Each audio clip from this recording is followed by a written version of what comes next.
said, what should I write about? Things are pretty quiet in Sumeru these days.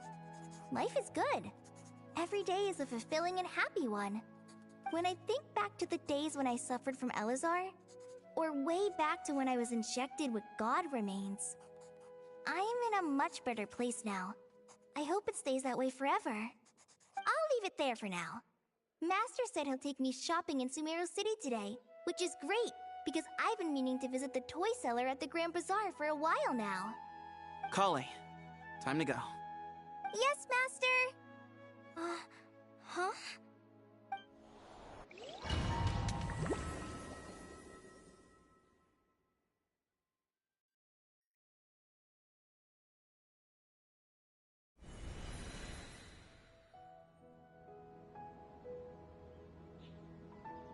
What's wrong, Kale? Is there something on my face? No, sorry. I didn't mean to stare. Did Master Tainari send you to pick me up? Master Tainari? What are you talking about?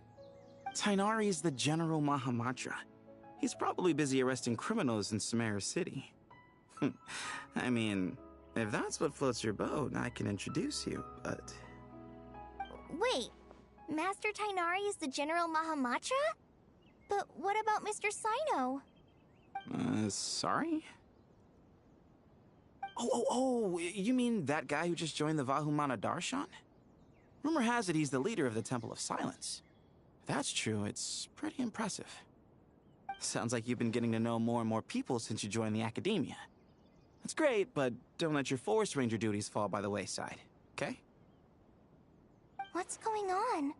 Sethos is acting like he's my master, and Master Tainari has taken over Mr. Sino's job. Is this some kind of prank? If so, it's a weird choice of prank. But anyway, Sethos doesn't look like he's joking. What is this all about? Hey, you're zoning out again. I'm gonna buy some tools for the Rangers. Why don't you stretch your legs a bit? It's been a while since you last visited the city, right? Wait! He's right. It has been a while since I last visited Sumeru City. Was it always like this? I mean, is this really Sumeru City?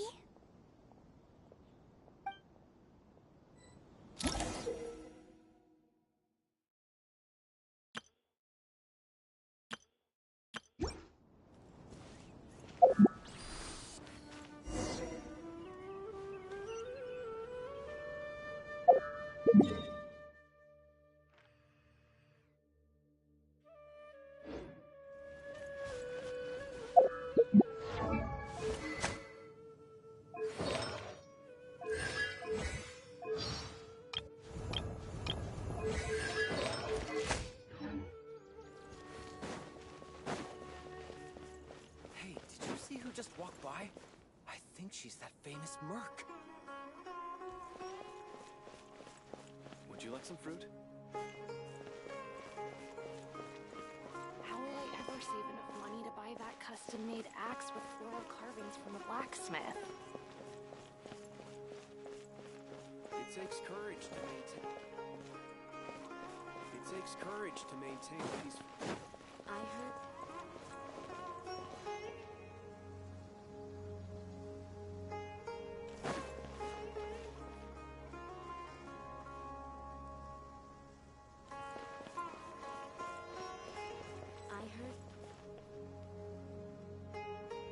Lord Kaveh Bey, did you get a chance to review this month's accounts? You mean the version you sent over a few days ago?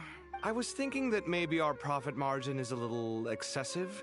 I visited some of... Are you suggesting that we give up some of our profits? Well, since we have more than we need, yes. Making money for its own sake is pointless. Don't worry, I've already planned for it, and the numbers look fine. We can adjust the rates starting from now. Also, about that designer you hired. I've had to revise his proposal 3 times now, but he just doesn't... Let's cut our losses. Pay him his fee and send him on his way. I'd like you to get Layla on this instead. She was Cyrus's student, and she designed the Palace of Alcazarzare. Seems like a much safer choice, hmm? Who's sneaking around over there? Mr. Cave? Do you recognize this person, sir? Yes, it's all right. We've met. This is Kale, Sethos' trainee. He brought her along the last time I went for drinks with him. What brings you to the city, Kale? Is your master here too? No, this is all wrong! Why is Mr. Cave saying that too? Tainari is my master, not Sethos. This can't be real. I have to ask someone else. There's gotta be someone else out there who still remembers the truth. Hey, wait! Don't run off! How strange. What's got... It's like everyone switched places. I guess I'll keep looking around.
Students are under so much pressure these days.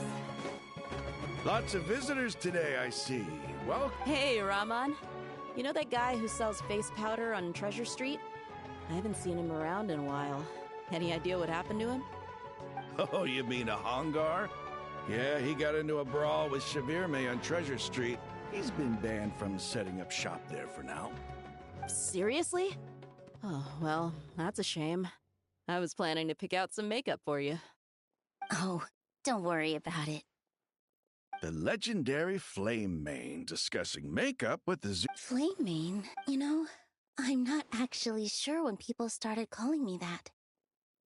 Maybe the other Eremites thought I needed a fiercer title to scare people off. To be completely honest, I think the title would fit you better than me, Dia.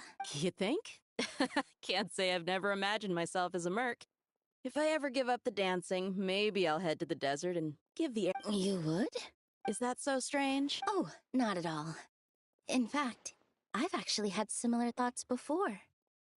If I ever get tired of sleeping out in the wild, I think I might go look. I've adored the dance of Sub-Zeros ever since the first time I saw you perform it. If the chance ever came up. Really? If our manager Sataria heard you say that, she'd hold you to it. Probably grab you by the sleeve. Hey, when that day comes, I'll do your makeup.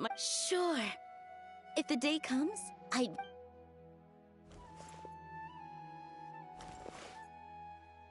Everyone I know, everything I've ever known. Suddenly it's all a jumbled mess. The question is, who's right? Them or me? Oh, my head feels so heavy. I can't think straight.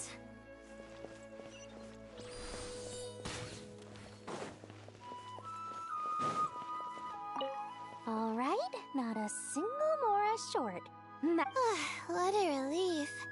I was worried. Well, next time, don't fret. Just let me know and I'll give you a few days' grace. We've known each other long enough for that. Anyway, yeah, I can't explain it. I just feel... But what about you? Well, it's just... I guess I should be used to it after living here for so many years. But once I've made enough Mora, I'm gonna buy it. True. I'll never be able to afford it on...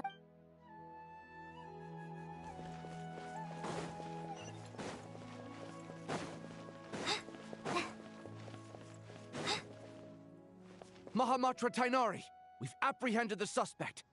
They say that the fool is prone to blind faith, but the wise man is not immune to it either. Siraj, do you have anything to say in your defense? Tainari, you were the one who turned the sages against me. Just a few words of caution from you was all it took to destroy my research. And now you're trying to stop me again? You should know that mechanical life is the future! We must cast aside our useless flesh! That's enough. I'm not in the mood to listen to your lunacy. Anyone could tell you how amateur you're. Karina, Ilias, put him somewhere safely. Yes, sir. Next on the agenda is... Master? What is it? Wait, did Professor Zahahati send you? She's been encouraging me to take on an apprentice. Might be getting a bit ahead of herself there, though. No, Master! It's me! Kale! Listen to me! Something really weird is going on in Sumeru City! It's like everyone's identities have switched around! You're not the General Mahamatra! You're a Forest Watcher! Just yesterday, we agreed to come to Sumeru City today to go shopping together, and... All right, there's no rush. Let's back up a little. Your name is Kale, correct? Although this is our first meeting, you do seem strangely familiar somehow. Is there anything I can help you with? No.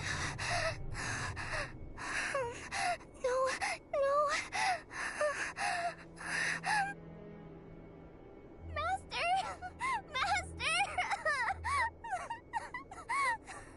What is it?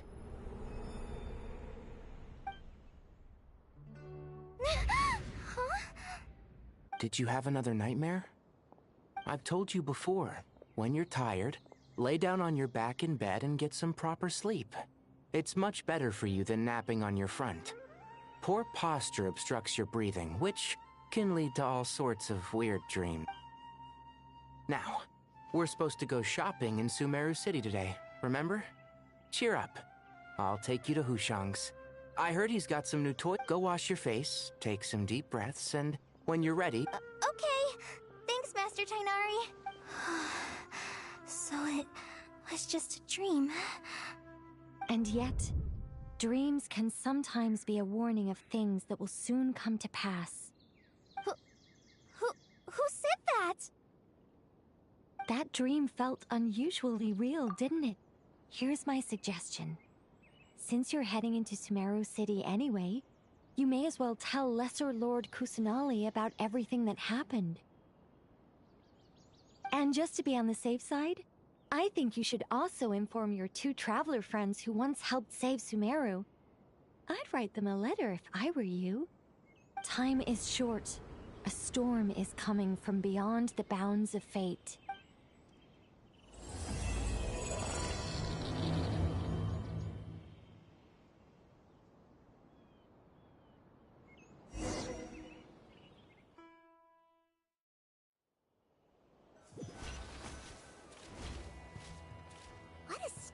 Situation. No wonder Kali was in such a rush to write us a letter. Imagine waking up one day to find that everything around you has changed. You might not even recognize Paimon anymore. Oh, that's a scary thought. Let's get to Sumeru and find out what the heck is going on.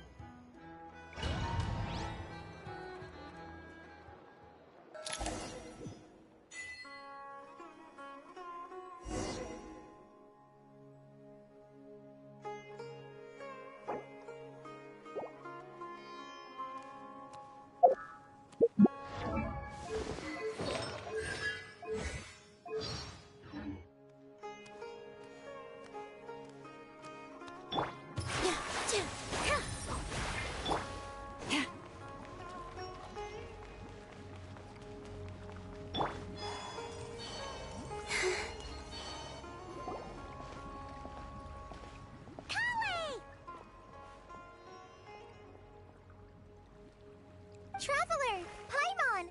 Thank goodness. I'm so glad you made it. Of course! We won't let anything happen to you, Kale. So, what's going on in Sumeru City? Looks like lots of people are moving or something.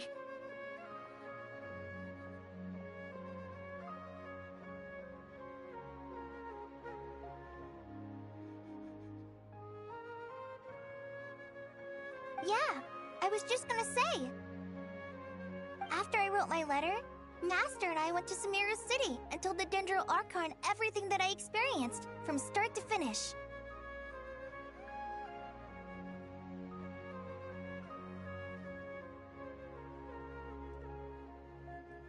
She was silent at first. It seemed like she was deep in thought. Then the next day, we got told that she was ordering everyone to leave Sumeru City immediately and move to Caravan Rebot. The entire population of the city has to move? Not just Sumeru City. The evacuation also includes Lokapala Jungle, Avidia Forest, Ashavan Realm, and Ardravi Valley. Basically, everyone living in the rainforest must temporarily relocate to Caravan Rebot. Holy smokes! It's crazy! Yes, it's quite an operation. Even if people only bring the bare essentials, the scale is simply enormous. They've requisitioned almost all the Sumpter beasts in Sumeru for the task, including the Dendro Archon said that what Kale experienced was not a dream, but a warning. After our meeting, she immediately summoned the 6 sages to analyze the situation and discuss countermeasures. They concluded that the events seen in the dream are very likely to become a reality, and that an unknown danger is rapidly approaching. Oh, please keep that to yourself. We don't want to cause widespread panic. The official reason they've given is a large-scale renovation of the rainforest ecosystem. People are skeptical, but there haven't been any major incidents. So far, at least. The Dendro Archon seemed really worried when we spoke to her. She said you can go visit her in the Sanctuary of Surasthana when you arrive. She also said she'd hold out until the very end. Tainari? Kale? You got a minute? I need a... One moment, I'll be right there. As a forest watcher, I've been tasked with assisting with the relocation work. There's a lot to be done, and they need all the help they can get. This will be the final group of evacuees from Sumeru City. While they're away from home, they'll be heavily reliant on outside help. Thank you for coming in our time of need. As you can see, another crisis is upon us. Excuse me, sorry to trouble you, but could you help an old man find his medicine? It's buried somewhere in my luggage. Where's my mom? Where did she go? Don't worry. It'll be okay. Those items are worth a small fortune. Make sure you store them somewhere safe. You understand? I bet you thought you'd get away with this in the chaos, huh? Guess again. No petty thief gets past me.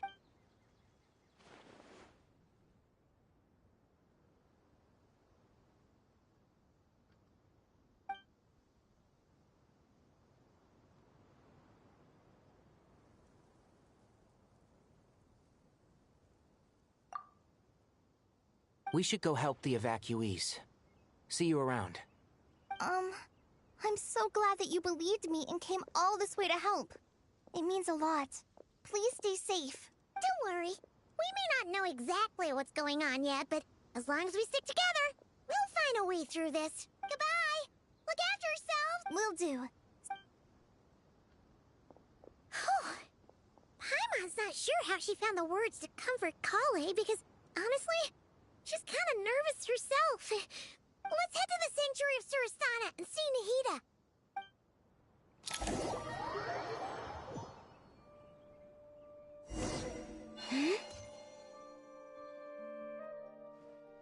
Who goes there? No unauthorized access to this place. By order of Mahamatra Sino. Are you blind? It's the Traveler and Paimon. Surely you've seen them before. Huh? Oh, so it is. I'm sorry, I haven't been sleeping well lately.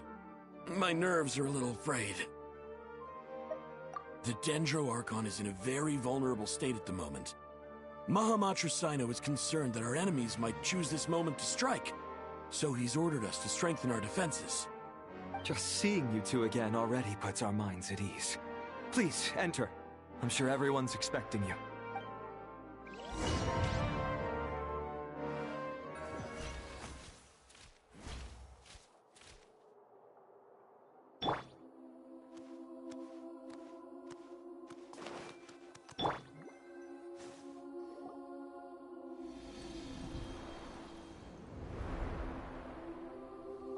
Traveler, Paimon, you made it. Aha! Perfect timing. Reliable helpers like you are just what we need right now. Oh, it's good to see everyone again. Kale gave us a rough idea of what's going on, but we still have a lot of questions. What kind of danger is Sumeru City in exactly? And how come everyone has to move to Caravan Rebot? At this stage, we can't be certain. We're investigating, but no definitive answers yet. I take it that Kale told you about her strange dream? Yeah. Apparently, everyone in Sumeru City was acting super weird. Even you guys. It was like you'd all switched places. That's right. Kale and Tainari reported the situation to the Dendro Archon. She believes that it wasn't merely a dream, and that whatever it was has something to do with Irminsul. It's a reasonable inference. Only through Irminsul can people's memory and cognition be so significantly modified in such a short time. We don't know why Kale would dream of these things, nor who was trying to warn her. The Dendro Archon decided to connect to Irminsul to investigate more thoroughly. Irminsul is connected directly to the ley lines. The tree serves as a central hub where the ley lines converge, and its core function is to record and store the world's knowledge and memories. But something has gone awry, severely compromising the performance of this core function. Information is bottlenecking inside Irminsul, hampering the ley line's flow. If this continues, new information will languish unrecorded, with existing records thrown into disarray. In short, the souls of the dead will be stranded, while the living have their sense of reality warped. In the long run, Kale's dream could well become a reality. And that's just the beginning. There's no telling what other nightmares could end up coming true.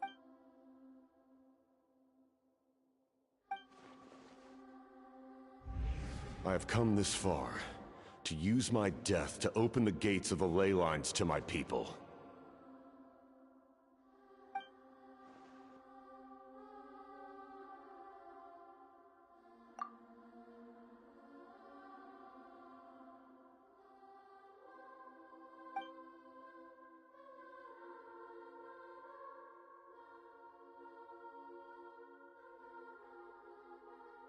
Faced with a growing backlog of information, the Dendro Archon decided to connect herself directly to Irminsul and take over the recording and processing function herself.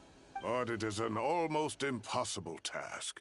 Individual brains aren't equipped to deal with the sheer volume of knowledge and memories involved. All that information flooding in at once would instantly fry any human mind. And for a god, even for a god, the suffering must be unimaginable. The Dendro Archon's power originates from Irminsul. Any issue with the tree itself takes a toll on her to begin with. On top of that, she's subjecting herself to the grueling task of processing all that data. It must be torture for her.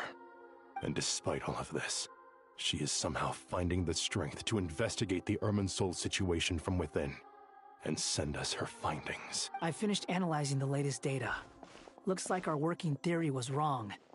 There's no signs of Irminsul having been attacked from the outside. So it's internal then? Some sort of disease, perhaps? No. I've spent half my life studying the ley lines. If Irminsul malfunctioned this easily, the world would have met its end long ago.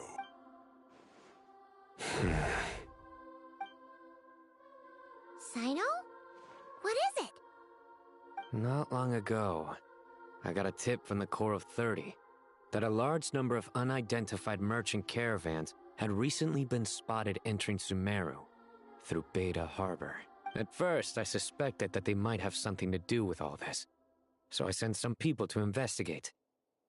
But if Irminsul wasn't attacked from the outside... Don't you think there are more important things to worry about right now than guessing who's behind all this? It's been over 12 hours with no new intel.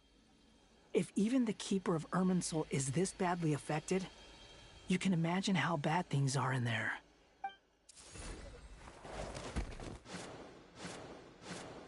Dendro Archon.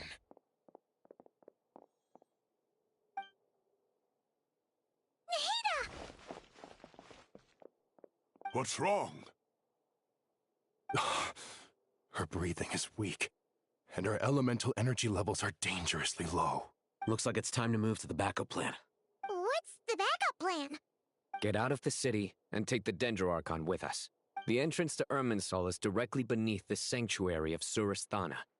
That means this is ground zero if anything goes wrong. The Dendro-Archon has a very strong connection to Irminsul. But theoretically, this connection should grow weaker with distance. Under normal circumstances, she could unleash her full power here. But with Irminsul out of control, our first priority is to get her away from here. The situation is critical. There's no time to deliberate. Everyone in agreement? I'll deal with it. I'll also let the Matra and the Core of 30 know to start evacuating.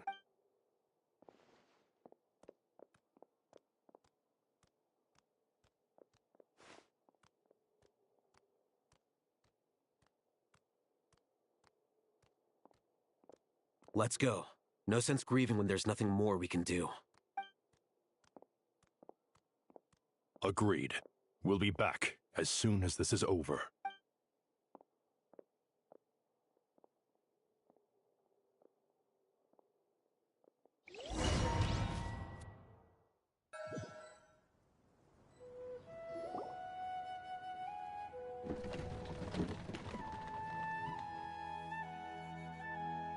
The last group of civilians has been safely evacuated. Dendro-Archon's carriage will travel with them.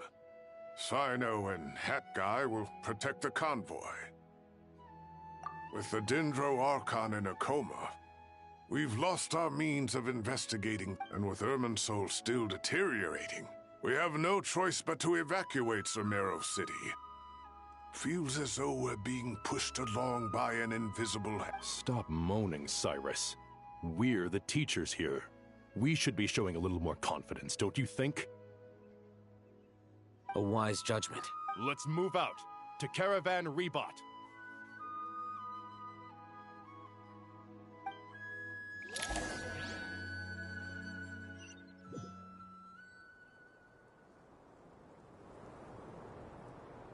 Sir, all units are in position.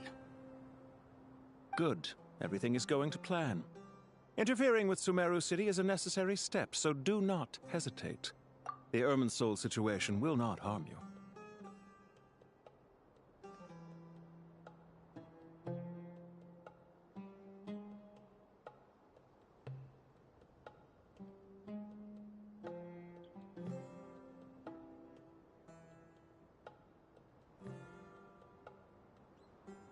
We need to speed things up here, too.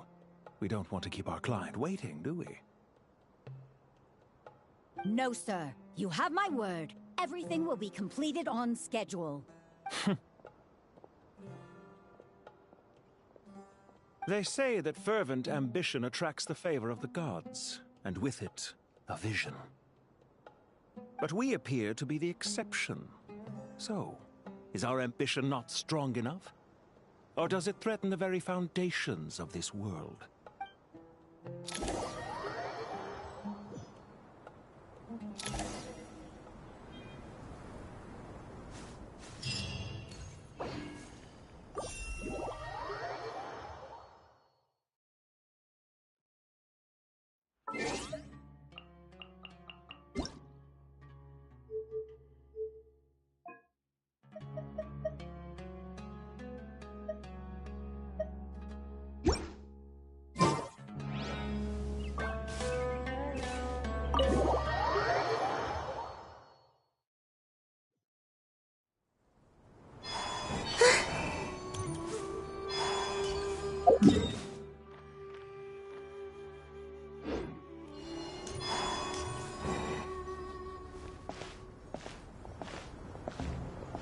How is the Dendro-Archon? Her breathing is steady. I prepared some therapeutic incense for her, but it hasn't had much effect. Her vitals are still very weak. Based on the information you've provided, I have a working hypothesis. Her condition is partly due to Irminsul's influence, and partly due to a physiological imbalance caused by the rapid depletion. Elemental energy usually flows through the body at a relatively constant rate. The body grows accustomed to this rhythm, so When it's thrown out of balance, physical symptoms will appear. Is this similar to the ley lines? Overloading and withering both directly affect their vitality, potentially causing irreversible damage. Correct. From a biological perspective, if you overexert yourself, you pay the price with your life. The Dendro Archon is not only drained of power, but her life force is at a critically low level. Is there any way to restore her health? I know the ley lines have strong self-healing abilities. As long as any blockages or pollutions are dealt with, they can quickly regain their vitality. But what about people? Well, gods. What's their capacity for self-healing? Before we think about that, there's a bigger predicament to resolve. Restoring the Dendro Archon's power requires us to heal Irminsul first. But that will be extremely difficult without the Dendro Archon's power. Paimon's already getting lost here. Master Tighnari and Sino look so serious. I've not heard Tighnari.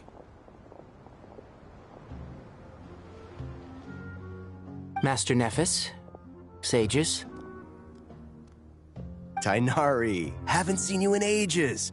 Have you gotten taller? Or did your ears get longer? Hopefully the former, Uncle Baladuri. Sino, where's Professor Cyrus? I thought he'd be with you. He went out into the wild to investigate the situation. He said that the Irminsul anomaly will likely start to affect the real... He shouldn't be trotting around alone at his age. Which way did he go? I'll look for him later. Would someone mind introducing us? Ah, yes, of course. Allow me to do the honors. I'm sure we're all familiar with the Traveler and Paimon. They're the heroes who helped foil Azar's conspiracy and save. These gentlemen and I are the 6 current sages of the Academia. Balduri and I are part of the Old Guard, while the other 4 took office after Azar and his clique fell from power. We have Sage Alkindi of the Spantamad Darshan, Sage Farnas of Kasharawar, Rataoist Sage Shakir, and finally Harabatot Sage Rusht. Nice to meet you all. I've heard much about you. Delighted to finally meet you in person. You're younger than I imagined for someone with the power to stand up to fate itself. Thank you for lending your aid to Sumeru once more. Once we're on the other side of this, could we get a photo together? My daughter has a friend named Isak. He's always talking about you two. Of course! No true hero would deny a child their... Back to business. So with the Dendro Archon currently in a coma, the people have taken temporary refuge at Caravan Rebot. But they cannot stay here forever. We need to come up with a plan as soon as possible. Fernas, any thought? Well, firstly, having reviewed the data, I'm inclined to agree with your assessment. This doesn't look like an attack on Irminsul from the outside. Rather, it resembles a malfunctioning machine. Calculations going haywire and sparks flying. That being said, before we consider how to fix it, we need to understand precisely what has gone wrong. Furthermore, we somehow need to ascertain this without relying on the Dendro Archon's power. We have no direct access to Irminsul. However, we might be able to gather the information we need from the ley lines. Study the branches to learn about the trunk, in other words. Wait, is that what Cyrus is up to? No wonder he ran off to research in the wild.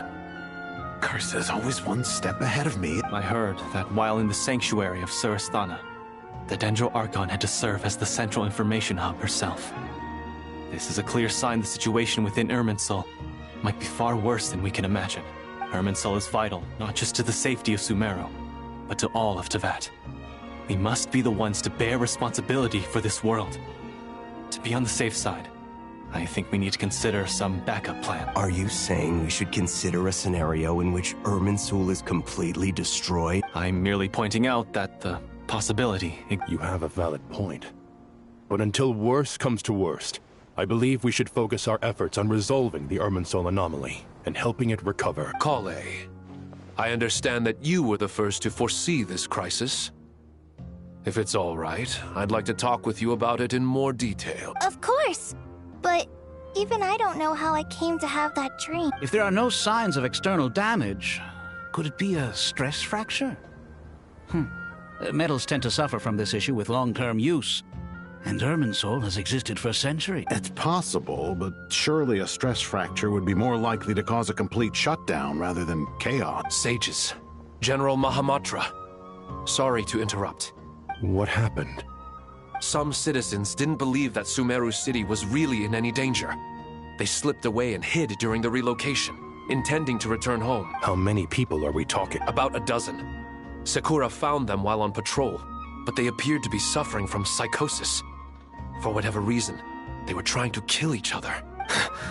By the time we arrived, there were only 2 survivors. One was unconscious from their injuries. The other tried to attack us, but was subdued. Where did this happen?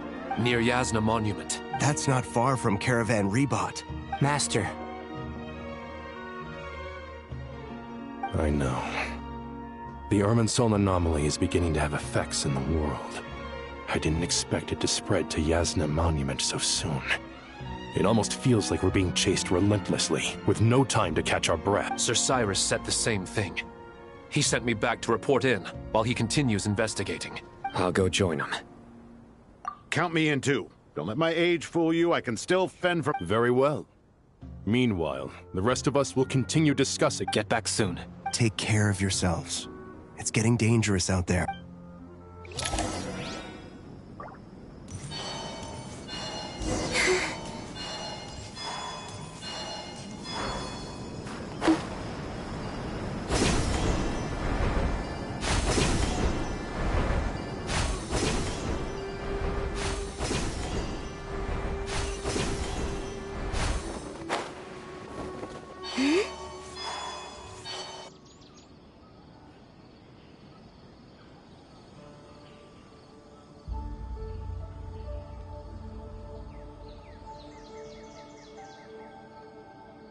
Please, don't go any further.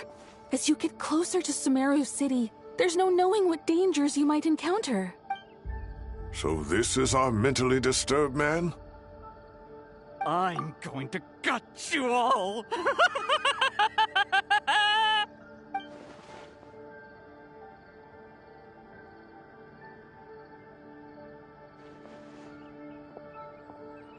Cyrus, you didn't even bring a single guard? Do you think you're some sort of— It's fine. Come here and look at this. Oh! It's... That's right. Flowers that bloom from openings in the ley lines, indicating some sort of anomaly. I don't believe I've ever seen a color like this before. Did you discover it nearby? Not just here. Way over there, too. They're everywhere. There's even more in that direction. How did you ascertain the situation further ahead? Didn't you just say that we can't go beyond this point? Yes. This area is relatively safe so far, but if you continue forward, delusions will start afflicting your mind. However, some vision-bearing mercenaries were able to maintain their sanity a little better. They're the ones who brought back news from further afield. Sino, do you remember the class I taught on dissecting ley line blocks? I do, Professor. I received full marks in that course. Good. After all these years, it's time to put that knowledge into practice. There must be anomalous information hidden within these blossoms. Alkindi, been a while since we worked on a project together, hasn't it? Sure has.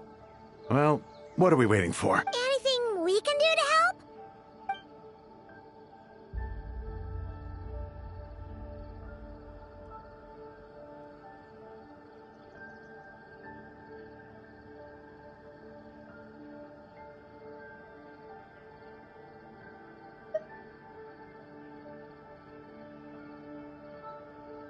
Will you need my help? All right, well, don't go too far. There's too many unknowns at this stage. Let's regroup at Caravan Rebot later. Don't worry if you don't show up. I'll come.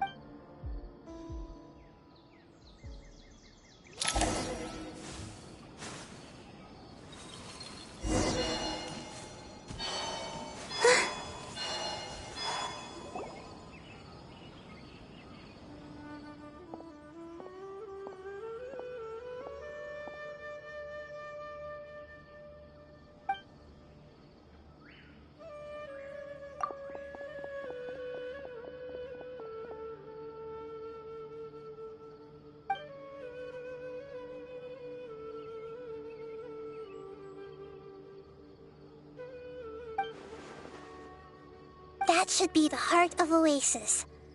All we need to do is light it with the fire seed, and it'll restore a pep with elemental power.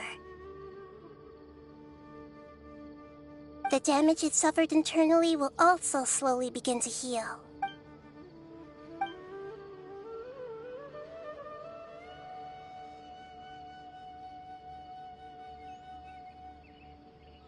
What is it? You thought of something? Really? Then let's get back and tell the others!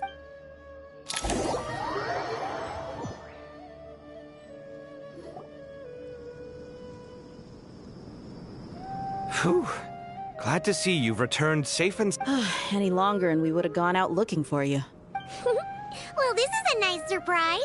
Paimon sure feels better with every... We've made some progress, so let's start by giving you and Paimon a quick update. By dissecting the ley line's blossoms, we've been able to deduce that although Irminsul is experiencing an anomaly, it has not completely rejected access from the outside. The Dendro Archon has the power to connect to Irminsul, but there's also another way. I assume you recall the devices everyone was wearing when you first arrived in Sumeru? Devices? Oh, wait. You mean... The Akasha terminals? That's right. Of course! It's been so long, Paimon almost forgot all about the Akasha. Wasn't it shut down, though? Yes, but although the system isn't currently operational, the technological infrastructure is all still there. And it turns out that a certain someone gets so bored at work that he's actually read through every single one of the instruction manual. No prizes for guessing who that was. If praising others is that embarrassing for you, you can simply spare yourself. As much as it pains me to say anything nice about him, there's no denying his intelligence. The Akasha is exactly what Sumeru needs at this moment. Between us, we should have all the knowledge and expertise we need to get it up and running again. But if I recall correctly, doesn't the Akasha need a gnosis to function? That's exactly right. The Akasha relies on the Gnosis as a power source, and in its absence, we'll need to find an alternative. To tackle this problem, it looks like we'll be relocating once again. Mainly to the Temple of Silence. Ring any bells? It's the only major institution in Sumeru dedicated to preserving the knowledge of King Deshret's civilization. You might find the answers you're looking for hiding there. I agree. There's a good chance. Master Nephis and the other sages have discussed it. As the chaos from Irminsul continues to spread, Caravan Rebot won't be a safe haven for much longer. We have to move into the desert next. The scholars and sages will head to the Temple of Silence, while the civilian population seeks refuge in Aru village. The Eremites will keep everyone safe during the journey, and Candace will be there to receive us at the village. This leaves us just one thing to worry about. That Dendro Archon. She's very weak. We can't afford to wait until Irminsul is fixed. There has to be another way to help her. Huh. Well, luckily, the Traveler had a eureka moment while we were out investigating. Really? Wow, nice one, Traveler. What say our Amorta experts? Theoretically, it's feasible. From what you're saying, although elemental life and elemental energy have their differences, the Dendro Archon has explicitly stated that she can imitate the power of the former, in which case, as long as a Pep is willing, she should be able to convert her own power into a form that the Archon can use. It wouldn't be difficult for her at all. The only problem is convincing her to help. Yeah! Even though she wasn't exactly friendly the last time we met, she didn't refuse to talk with us. When she realizes the danger that Nahida is in, surely she won't turn a blind eye to it. Well, hopefully not. Either way, we're not exactly spoiled for choice. Hey, it's better than having no options at all. I agree. Without Irminsul's aid, the legendary Dendro Dragon Apep may well be the only living thing in Sumeru who can help our Archon recover her power. There's no time to lose. I'll bring this proposal to Master right away. If he and the other sages agree, we'll split into three. The academics will go to the Temple of Silence to look for a solution to the Akasha problem. The Eremites will escort the civilians safely to Aru village, and the Traveler and Paimon will take the Dendro Archon to see a pep. There's still a long road ahead, and no knowing if we'll make it. But at least we have a direction now. I'll take it over floundering around and... If there are no objections, then let's proceed. But before we adjourn, I would like to leave you all with some parting words. No matter the distance between us, there will always be an invisible force tying us together. May the bonds forged in the past shine bright like stars and open a new path before our feet. Huh. Is that from King of Invocation? No. This one's from King of Invocations, the sequel. What's the difference? The sequel's much cooler. Couldn't agree more. Well, it was very apropos. Once this is all over, I'll give everyone a copy of King of Invocations and the sequel to show my... Come on, let's get...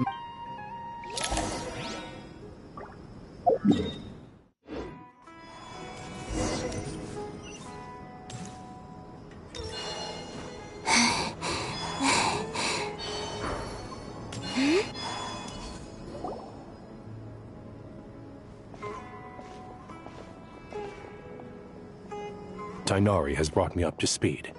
I approve of your plan, but we can't proceed with everything right away. The people need to rest. For many of them, this will be their first time in the desert, so we'll need to find additional personnel to help. You two, please go on ahead with the Dendro Archon. Let's rendezvous at the Temple of... No problem! Words can't express my gratitude. So let me just say, I hope everything goes smoothly for all of us. Alright, let's get going. If Paimon remembers correctly, the last time we saw a pep was in... Traveler, Paimon. Could I call it? What? Well, Master Tighnari once told me, after you raise a problem, you should think about how to resolve it. But ever since I had that dream, I feel like I haven't been of any help at all. I tried my best to keep up with the conversation, but there was so much new information, I couldn't take it all in. So, I just want... Huh! Paimon knows exactly how you feel. But fear not, everything you need to know is right here in Paimon's notes. Sumeru chapter! It's got tons of info about all the things we've seen and heard on our adventures. Some parts are a little simplified, but hopefully it all makes sense. You see? Being the greatest guide in Tibet isn't just a fancy title. It takes a lot of hard work. Paimon doesn't always understand the things you're talking about with other people. Whenever that happens, she notes down the confusing parts and goes over them in her own time. This is perfect. Could I borrow? Sure. Matter of fact, you can keep it if you want. Paimon has another copy. The spare copy was originally meant for the Traveler. Paimon used to worry that one day she might not need a guide anymore, so she wanted to have a gift for her, in case we ever parted ways.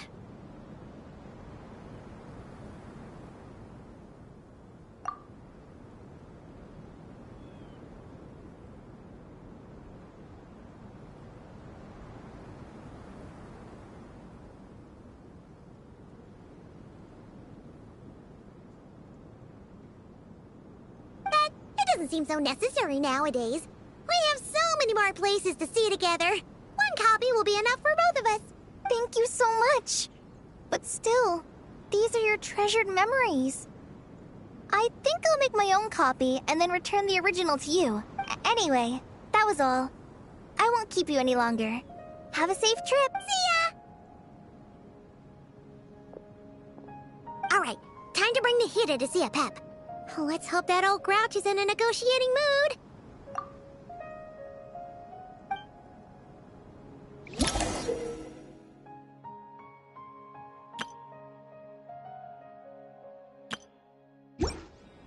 Hey, here's a thought. If we brought Nervalette along, do you think he could help us persuade a pep to help? Actually, never mind. In a pep size, Nervalette's probably one of those dragons who has grown too close to humankind. They might end up fighting for all we know.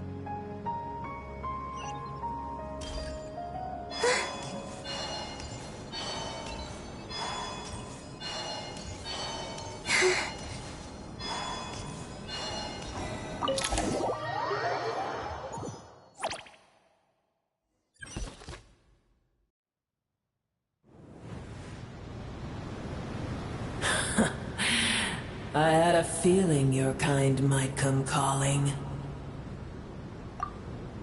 The ley lines are in disarray.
Even from a great distance away, I can sense that Sumeru is headed for destruction. You who took our home from us, prepare to watch as your own world is plunged into oblivion. Oh, how the cycle of history comes to a poetic conclusion. This isn't a joke, Apep! Nahida's in grave danger! Can you please help her? Is she now? Then do explain. For what reason should I lend Boer my assistance?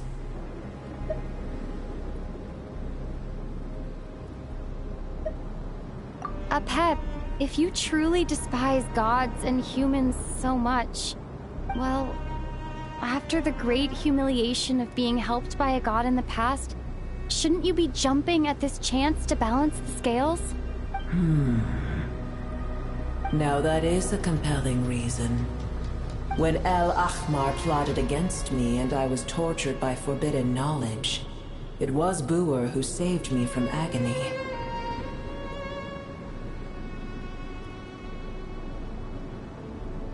And though I regard with shame the pity of my enemies, to receive aid without repaying it would likewise tarnish a dragon's dignity. Oh, tiny Boer, puny humans.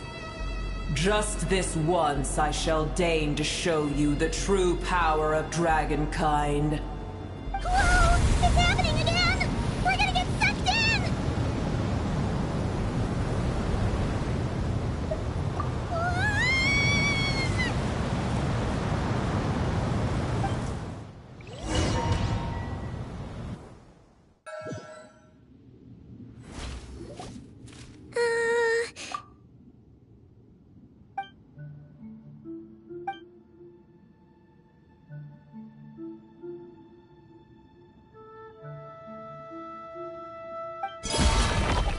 It is done. The heart of Oasis is supplying her with life force as we speak. It shall not be long before she recovers. But I should warn you. Boer's existence is closely intertwined with Irminsul. Unless the issues plaguing it are resolved, she will never completely recover her former strength. Thank you. Spare me your words of gratitude.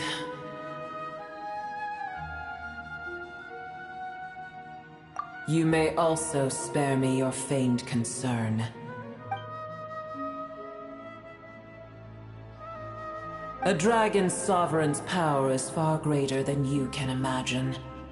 While I was indeed weakened when the heart of Oasis ran dry, providing Tiny Boer with a morsel of my life force shall have little consequence for me. Oh, good to hear.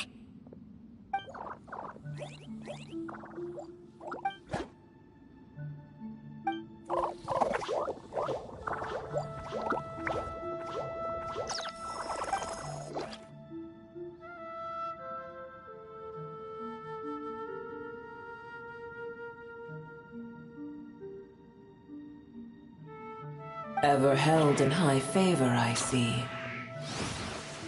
Oh, well, you know. The compliment was sincere. Simply accept it.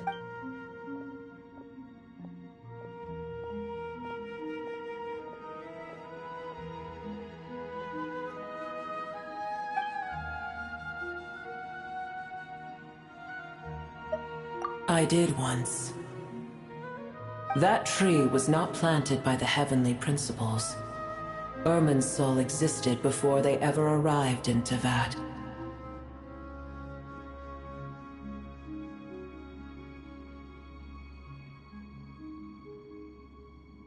What?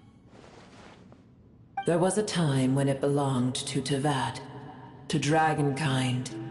Its appearance and function then differed greatly from today. The ley lines flowed with an abundance of a familiar, primitive form of elemental energy. You may know it as the power of the Light Realm. The heavenly principles usurped and refashioned Irminsul, made it serve humanity, and used it to anchor the fate of the world. Yet in the end, humanity has failed to protect it. Heavenly principles. God of gods. It makes me sick.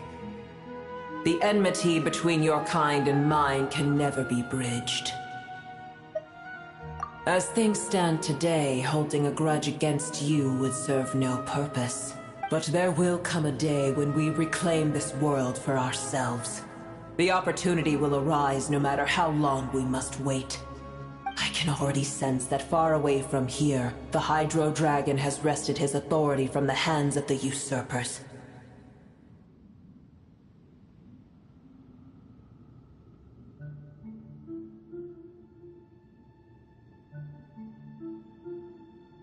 Though we have yet to meet, I know that we are both preparing for our revenge day and night.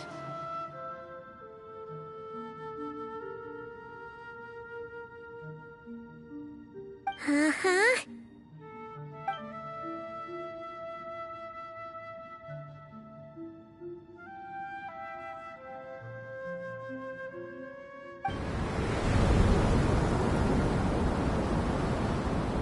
I hear a great disturbance out there. Huh? What is it? Sandstorms come. The Jinn. I see. Another calamity approaches. You both seem restless. Let us part ways here. Boer is safe with me. Once she has recovered, I shall return her to your side. Oh, thanks again. Take care, all right? I told you already I have no need of your feigned concern.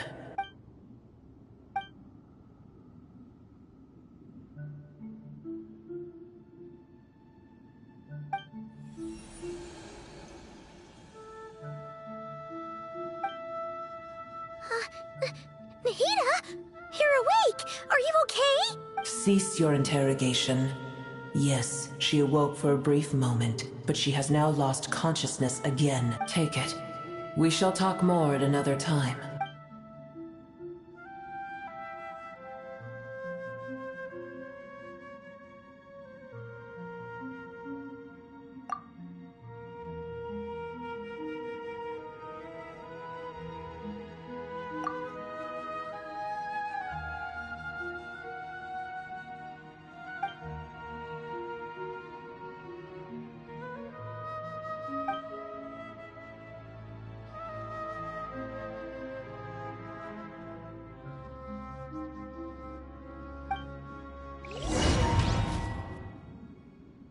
Where the heck are we? Did you just dump us in the middle of nowhere? Wait. No. Paimon remembers now. The Temple of Silence is over that way. Come on, let's go find the others.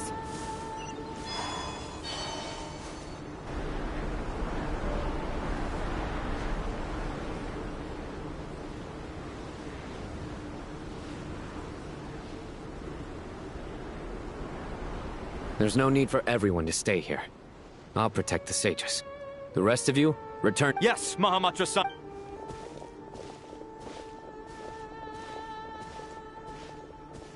Sino!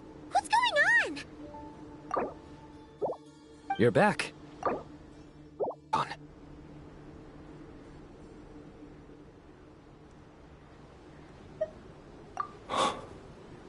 What a relief. It's the Jinn.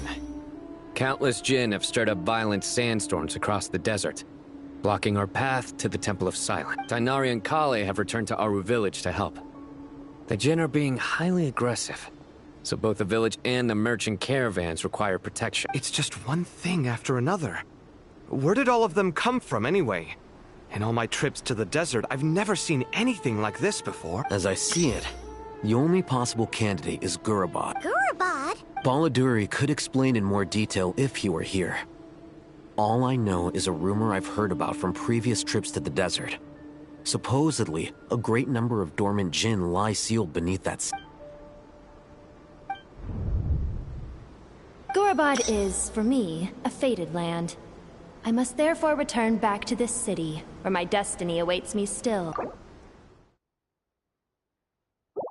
My master, I am sorry that I couldn't stay by your side for long, and that I could not have more time to get— Lilipar.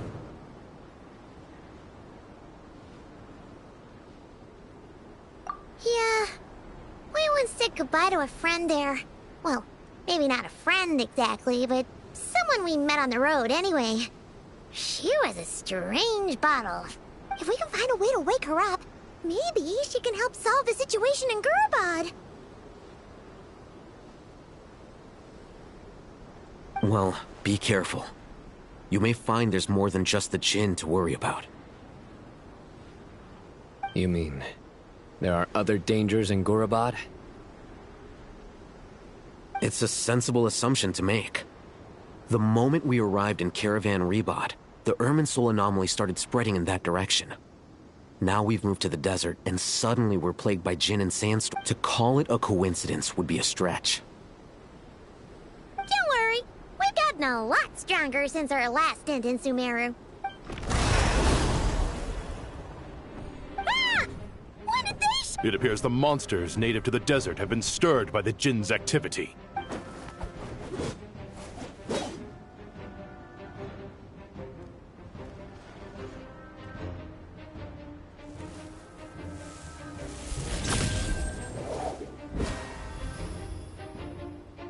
You should get going.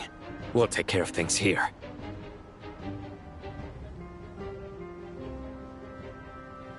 You too. Don't do anything too risky. You got it?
units at the ready. The Fatui? They must be using this place as a stronghold! Are they the ones behind all this?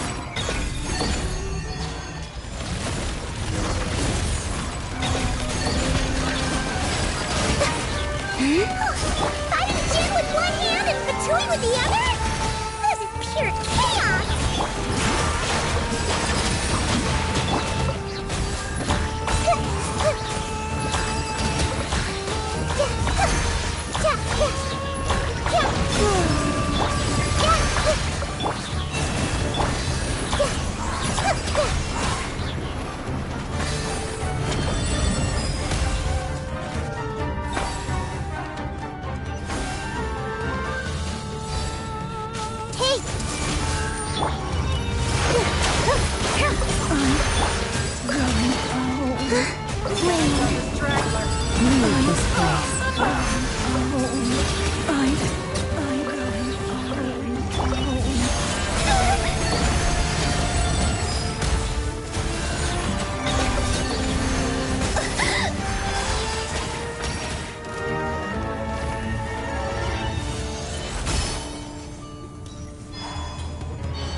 Strange machine?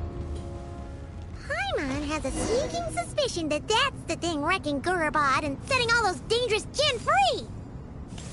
The target has reached the core zone! Requesting backup! Repeat, requesting backup! Backup en route! Stop her at all costs!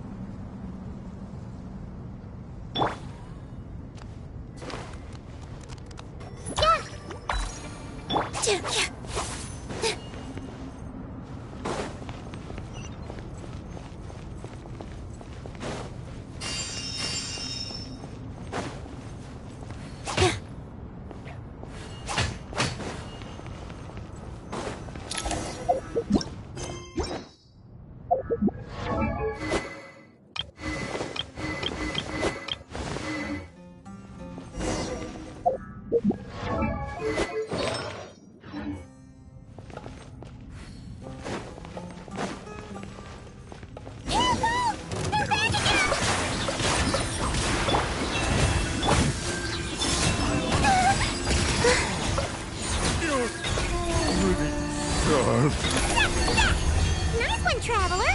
Let's keep going!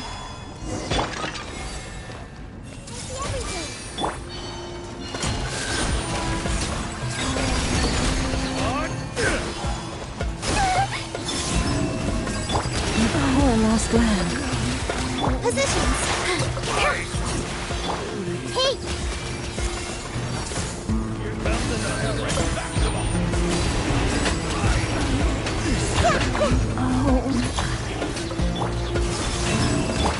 Leave this path.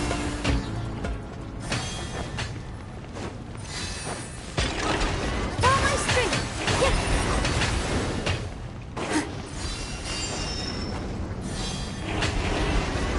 This 100 gen's gone kaput!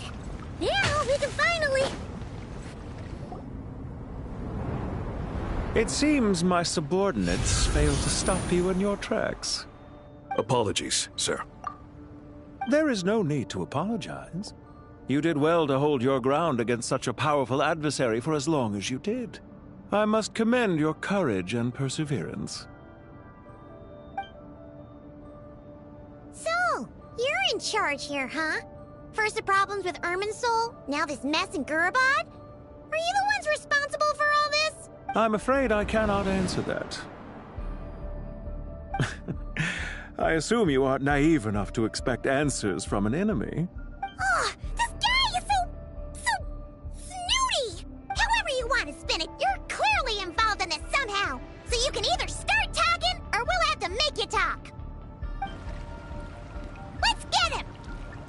Traveler, what's wrong?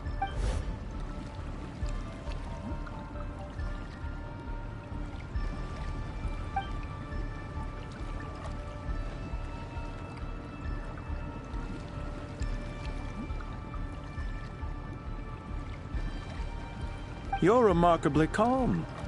Some would act more rashly upon finding the ringleader all alone. but you keep your cool. Even as your enemy, I must applaud you. Did you show yourself just to say that? Is this you trying to take back control of the conversation? Unfortunately, I really don't have anything to say to you. I am here merely to indulge my own curiosity. Your names are well known among the Fatui. Naturally, I wanted to observe you up close while I had the chance. Hey! Don't treat us like we're some kind of exotic animals in a zoo! Oh, I wouldn't dream of it. You seem rather predisposed to misunderstand me. I'm quite aware that you are both heroes of great renown. You have resolved crises in many nations and won countless allies along the way. I've been following your adventures with great admiration. My only regret is that the trajectory of your journey conflicts with our goals. What do you mean, admiration? Sorry, but that sounds pretty weird coming from you. I don't see why. We may happen to occupy opposing sides, but there is no cause for deep-seated enmity between us. To respect one's enemy is to respect oneself. Well, now that you're observing us up close, what do you see? I've observed as keenly as I can. Yet, while I endeavor to understand, your true strength remains a mystery to me. Violence is not my area of expertise either, so, you see, I would much rather converse with you like this than determine a victor with the edge of a blade. Besides, I've heard that even 3 moons in the sky fail to eclipse your brilliance. I know better than to bite off more than I can chew.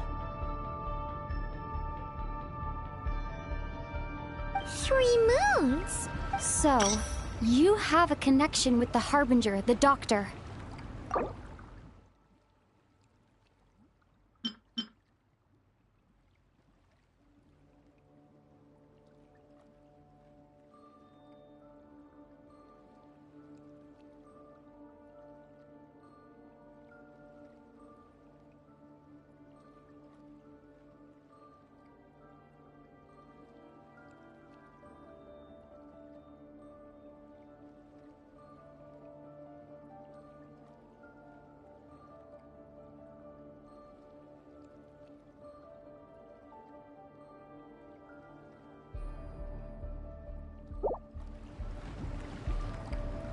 Well deduced. Our commander, DOTTORE, died in Nodcry, but there are things that do not end with his departure. We must...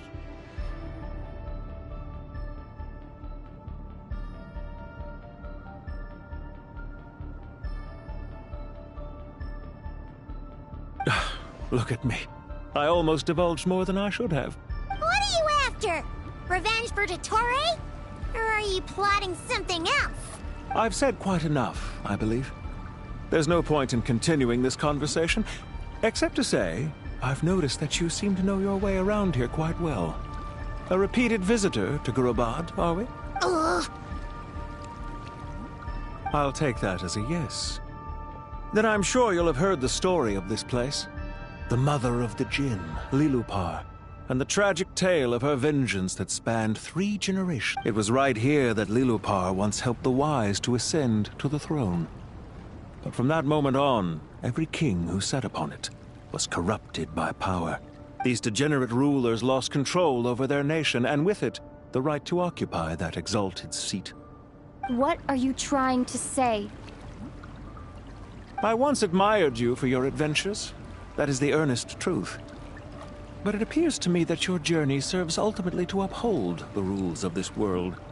Are these rules truly just? Does the heavenly principles rule with wisdom or folly? And how can we be sure that the 7 who wield authority over the world will not be corrupted?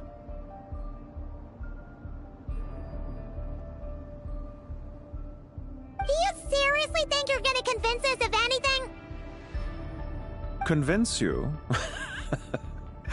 I'm sure my commander already tried that. Why would I waste my breath doing the same? If a few words from a stranger were enough to make someone completely change their stance, it would only prove that they never had a firm will to begin with. I am merely stating my position, so that we might understand each other better. One's enemy in the present may not necessarily be an enemy for life. As for what game I'm playing here, I'm simply buying some time. But now I must bid you farewell. It was a wise decision not to attack me immediately. Since you did not fall for my ambush, I will now have to ask those in hiding to reveal themselves. Leave this to us, sir. Very well. I trust you to do what is necessary. Stall her while I execute the next step of the plan. Sumeru City, Irminsul.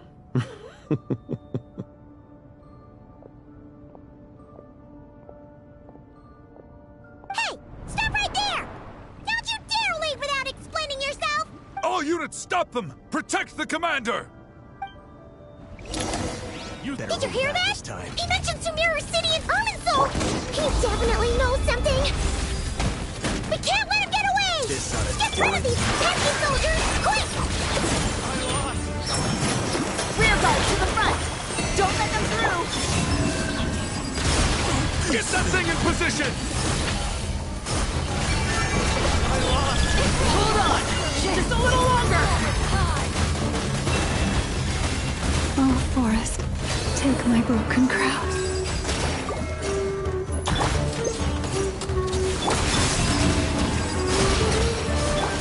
With all my strength!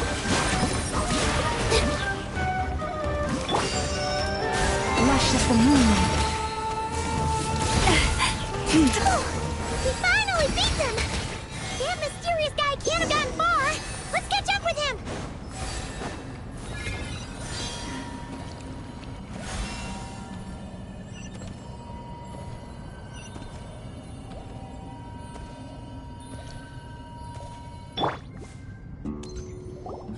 Found him! Over here! You're very persistent.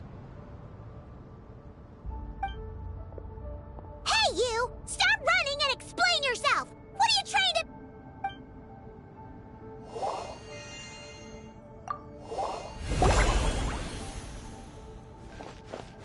What's this? Relax. A small trap like this won't be enough to hold you. The sandstorms from Gurabad will die down soon enough, but this small window of time was all we needed to launch the next phase of our plan. Don't be discouraged. I knew that someone would come here eventually, so I planned ahead.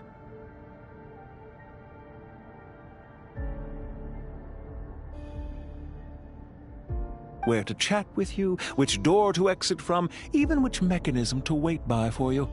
I thought through every detail. You, meanwhile, know nothing of who I am. So far, you've only heard my voice, and for all you know, it may not even be real. But not to worry. This is only our first meeting.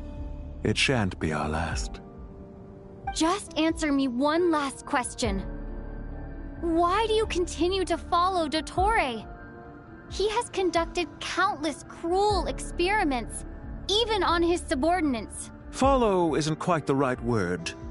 Let's just say even those you see as villains have their friends, even if they aren't the most sincere of friendships. When any set of rules is established, there will be those who benefit and those who lose out. People will do anything to justify what they have gained, or escape from the hardship imposed upon them. Neither he nor I are tolerated by the rules of this world. We were both searching for a new order. Our ideas of the final form that should take may have differed, but our journeys took a shared path. Goodbye, Traveler and Paimon. I wish you a timely escape, albeit not too soon. I will need a little more time to prepare, after all. Hey! Come back! Wait, this dark wall. We've seen these on our adventures before. It swallows people up! I'm sorry. She shouldn't have jumped the gun! Okay. He may have fooled us this time, but we'll get him back!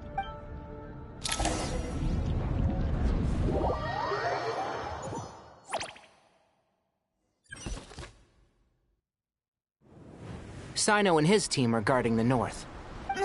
There's so many Jinn. We can't let them get into Aru Village. Don't fret. I am well prepared for this. Huh. So you have a solution? Perhaps you're unaware that I have a trusty genie partner of my own, Plumpy. If I send her to negotiate with the others, this whole thing will be resolved before you can say Mora.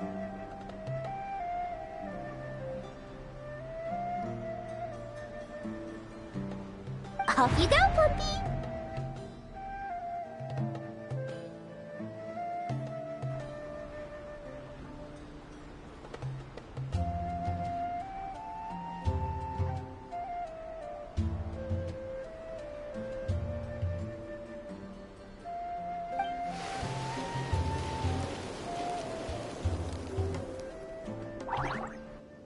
Come on, what's the holdup?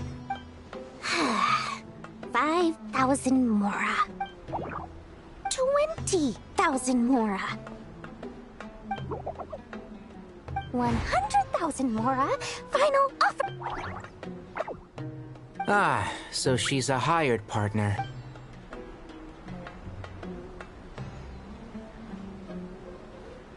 Hired partners are reliable too. Plumpy here is a highly skilled negotiator. You'll see. Just a few words from her and...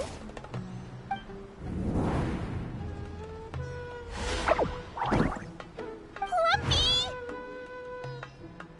Don't you, Jin, have any respect for the rules? This was supposed to be a negotiation! How dare you treat my messenger like this? You wanna play rough? You can play at that game!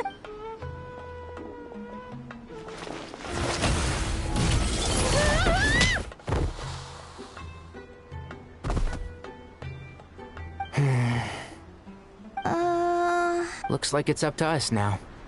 Be careful. Yes, Master. How did I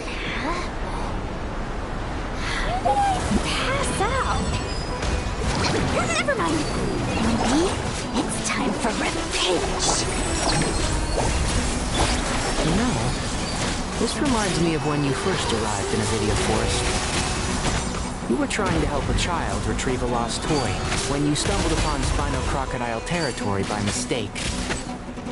Yeah, I remember. Our first time fighting side by side. Fighting side by side? I seem to recall swooping in to rescue you with a team of forest rangers.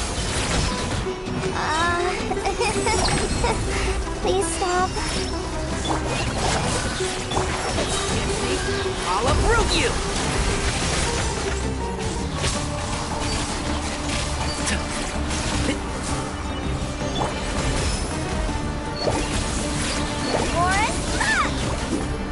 Just like we rehearsed. Hi! There's too many of them! I can't believe I used 12 rare items in one battle! Ugh. I shudder to think how this is going to affect this month's account. Tainari, how's the situation on your end? We held the line, though it was a close call. But it looks like they're prepared. They've breached our defenses in the south. The Jin are pouring in. We're moving the villages to the north. We're hemmed in. This is getting precarious. Our margin for error just got a lot. That's why we wanted to confirm your status. We need to consider our next move carefully. Bad news! Another line of defense has been Kale, go with them and assess the situation. Dory and I will... But Master! Even with 3 of us... This is not a discussion, Kale. Don't worry about us. She clearly still has plenty of tricks left. Wait! You can't pin all your hopes on me! Oh, great. I've almost run out of the things I brought with me, and the rest is back at the caravan. I should... Need any help? Huh? What is it, Kale? If things continue like this, it won't be long before Aru village is overrun by Jin, and the sandstorms are sure to follow in their wake. I do have a plan, but I can't guarantee it will work.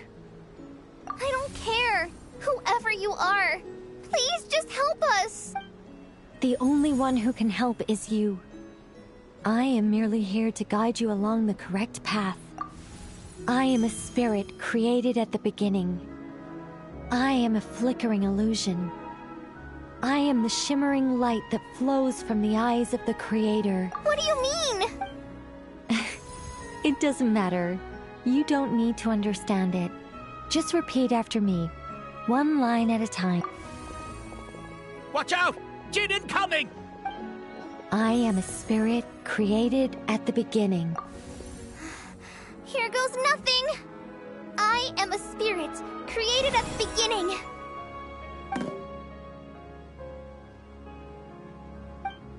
I am a flickering illusion. I am a flickering illusion. What's wrong, Plumpy? I've never seen you so agitated. But how do you... Do you know what Kale is reciting? I am the shimmering light that flows from the eyes of the Creator.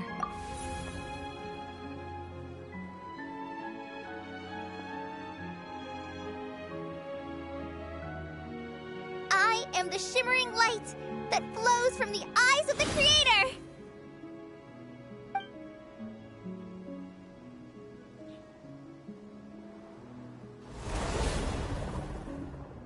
It's a song composed by the goddess of flowers, but very few records of it remain, even in historical texts. All we have is a few fragments. Is Kale an avid historian? Not to my knowledge. The Jinn have actually quieted down.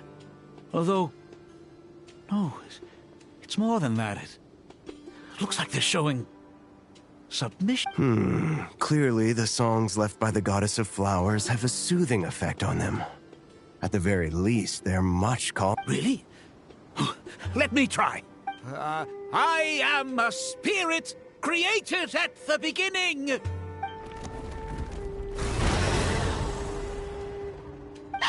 Stay away! I'll stop. It seems like the song only works when Kale recites it. Kale.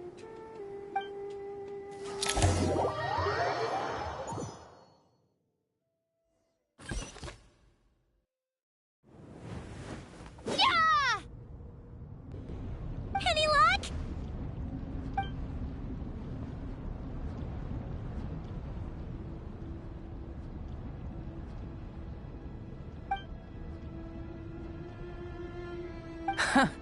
When I heard that loud rumbling in the distance, I thought the shifting sands had bust open the gates to some ancient treasure vault. Turns out it was just you guys. Huh? Wait! That sounds like... It's been a long while. Did you miss me? Jet! Ben! Let's save the catching up for later. First, I gotta get you guys out of there.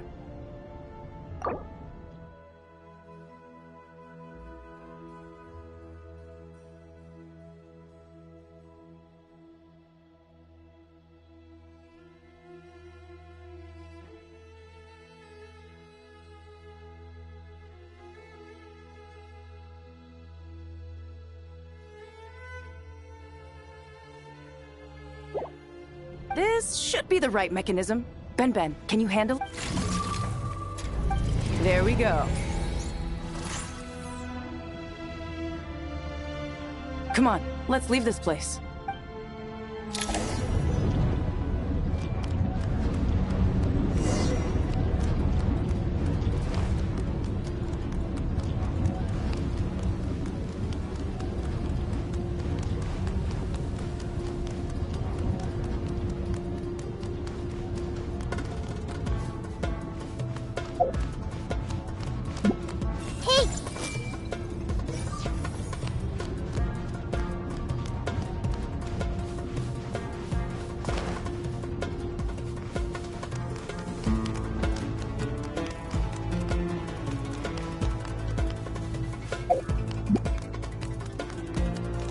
Everyone hold hands!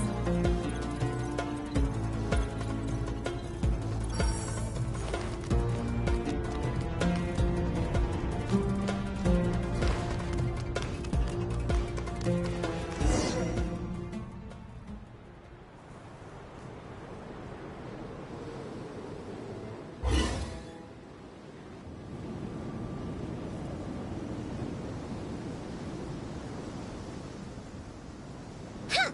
Those Fatui sure made themselves scarce. It's like they were never here. The Fatui? They came to the desert again? Yep. No idea what they're planning this time. They were being very coy about it. How have you been, Jet? Well, since we last met, I've started my own band of mercs. We've actually made quite a name for ourselves. Oh, yeah. On a slightly different note, I have some good news. I finally took care of Masaira. Not much to write home about. It was just another day. Found his hideout. Dragged him out of his cozy little bed. He tried to talk me into seeing his point of view, as usual. But I'm way past that by now. There was nothing he could say to save his life. What about you guys? Bet you've forgotten all about me and Ben Ben, huh? Of course not! We're super duper best friends! Wow. Sounds like I should make time to visit some other nations too. Anyway, what brings you to Guraba? Oh, right. I almost forgot. We're here to look for Lilu. That bottle? Seriously? Yeah! We need her power to calm the Jinn and stop the sandstorm. Here's hoping we actually manage to find her, after all the trouble we've been through. Surely, with everything's been going on in Gurabad, she must have woken up, right? Only one way to...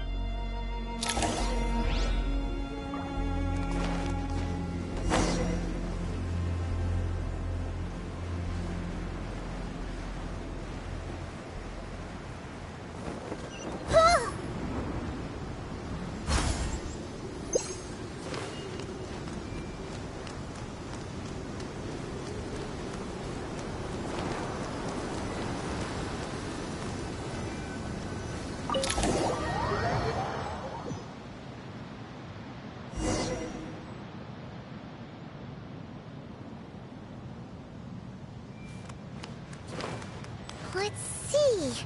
She should be around here somewhere. Aha! Found her!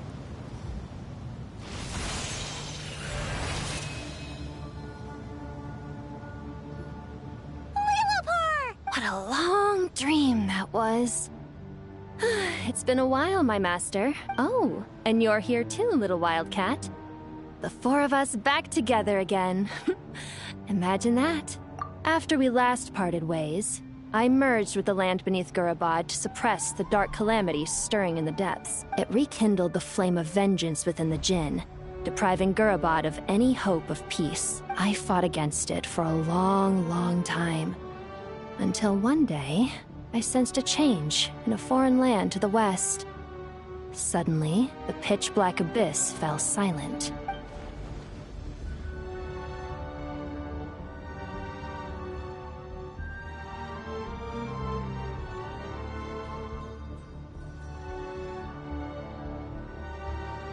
Once satisfied that that dark power could no longer bewitch the Jinn, I too fell into a deep slumber, from which I have only now awoken. Why have you returned to Gurabad, my master? And why is my sand-swept homeland in disarray once more? Well, basically, Sumeru is in danger and a lot of our friends are affected. Some bad guys messed around with Irminsul and now they've released the Jinn and we managed to chase off the culprits, but we have no idea how to seal this place back up and stop the sandstorm. Child's play. I shall quell the Jinn and scatter the storm. Thank you, Lillipore. No need to thank me, my master. I have granted many wishes in my time, and this was the most trivial of them all.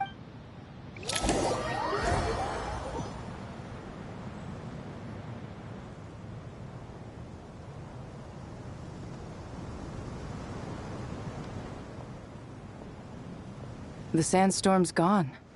The sun shines bright again. When I said that we'd meet again under a lovelier sun, this was exactly how I imagined it.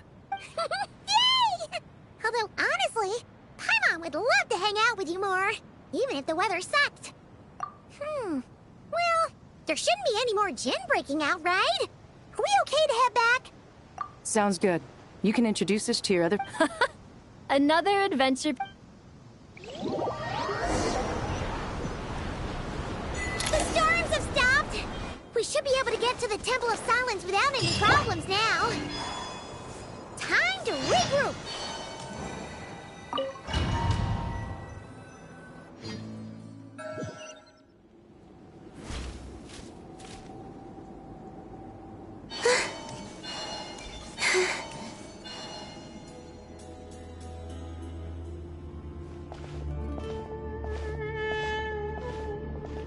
So, this is the Temple of Silence.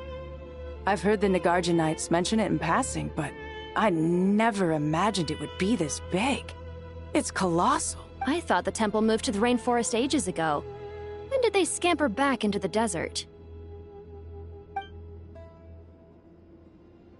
I don't know. This plan sounds a little too risky for my liking. Even in King Deshret's day, this was experimental technology. We have no idea what could happen if we activate it. Well, unless you know of another viable alternative for the Akasha terminal, I'm afraid this is our only option. The plan is sound, and the risks are manageable.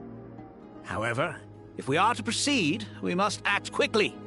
The scale of this project is enormous.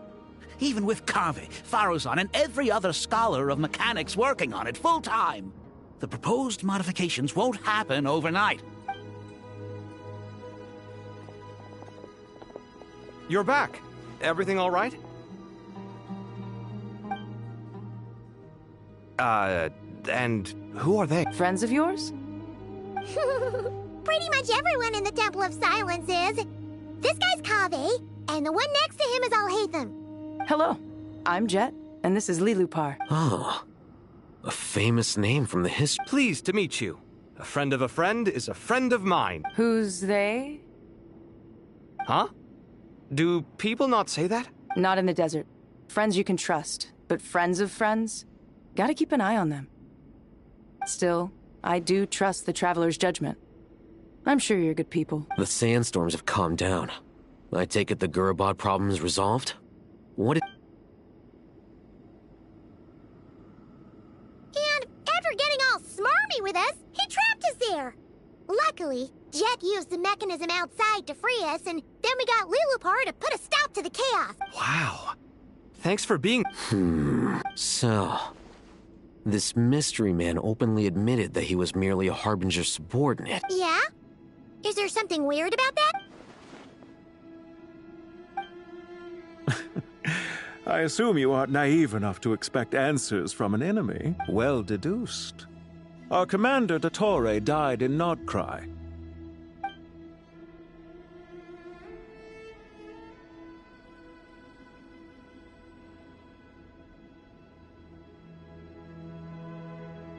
Are you wondering about his true identity?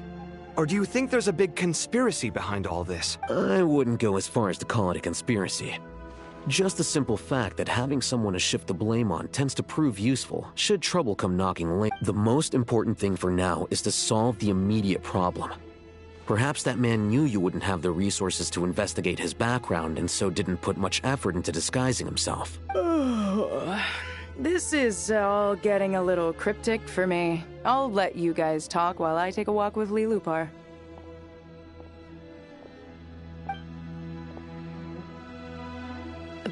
Jet?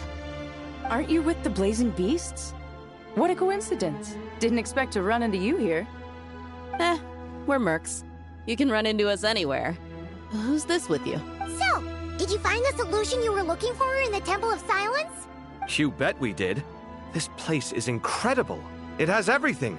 So far, we've discussed a plan and verified its feasibility. Building a new system from scratch is out of the question.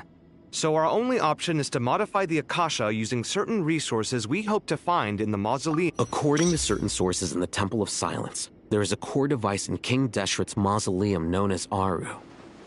Little is known about this device in academic circles, which suggests it was hidden quite effectively.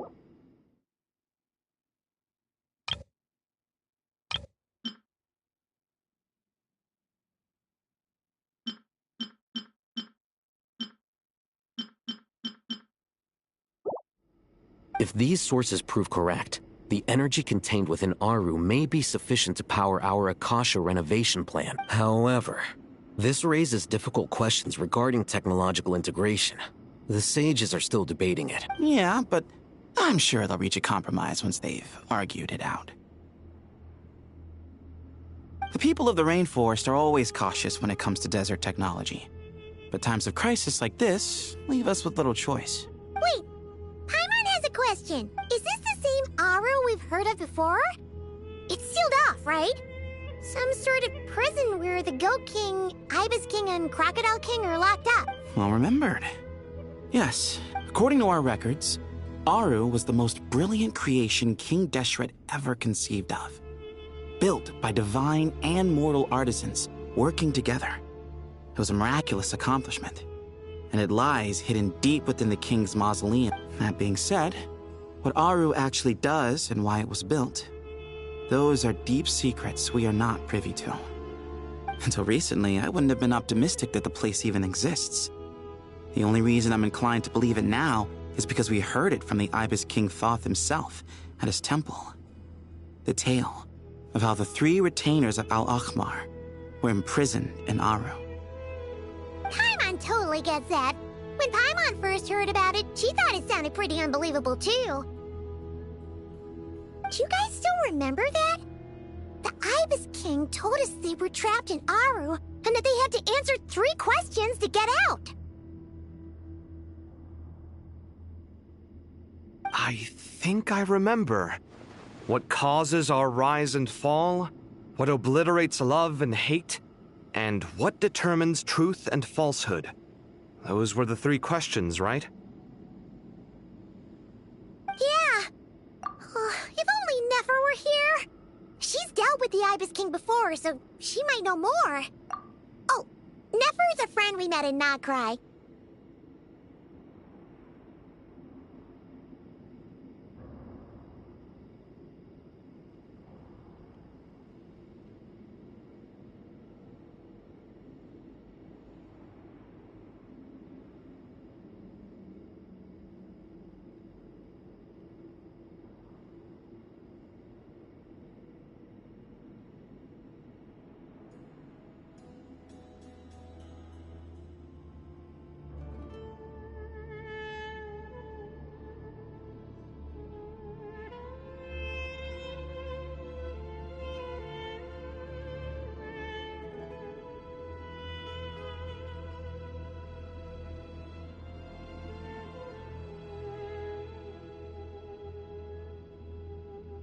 Not cry. Funny. She showed up here earlier.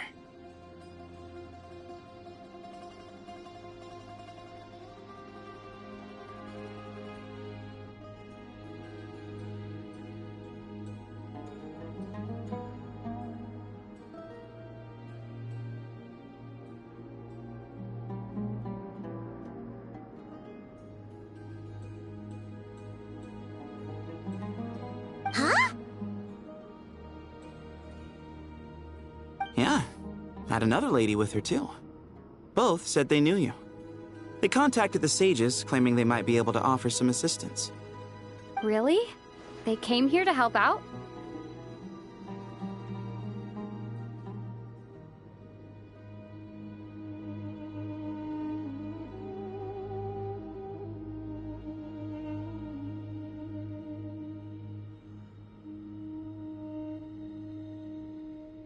Yes, really.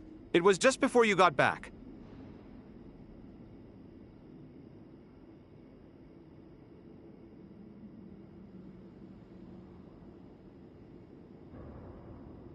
One of them said she's made Nagcry her home. If she's the person you were talking about, then... Looks like betting on Aru was the right choice.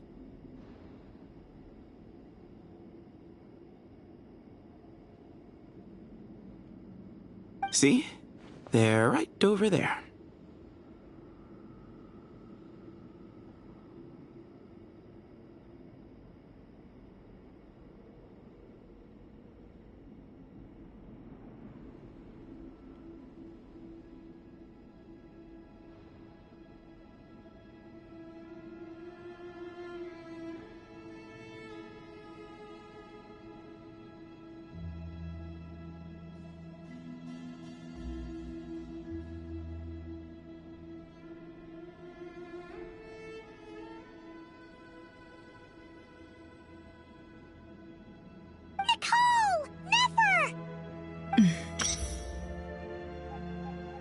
Why, hello!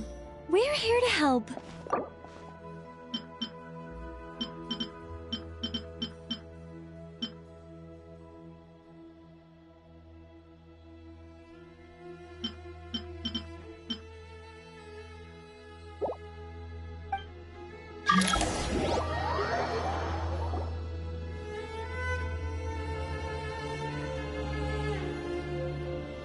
It's a good thing we left early. We almost got locked out. Locked out? What do you mean? Oh, you haven't heard? An invisible barrier has appeared around Sumeru's borders, cutting off all travel in and out.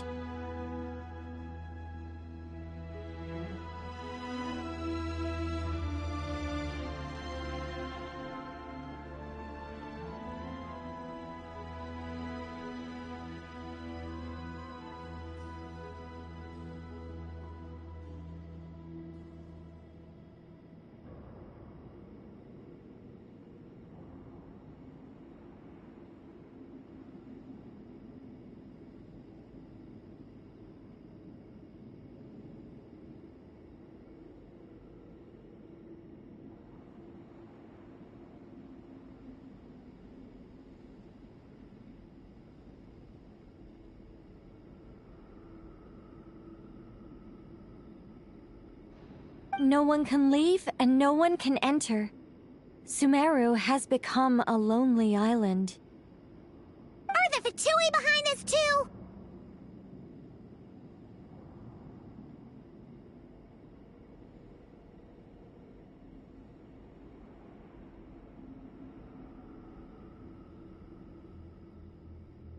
Actually, no. This has nothing to do with them. I suspect it's a defense mechanism within Irminsul itself.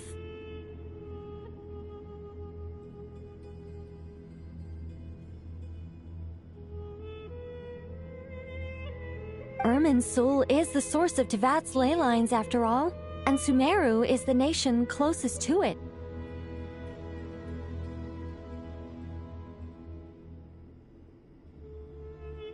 I imagine this function was put in place to seal the entire region off in the event of serious damage, preventing the disaster from spreading to the rest of Tevat. It may have been implemented long ago.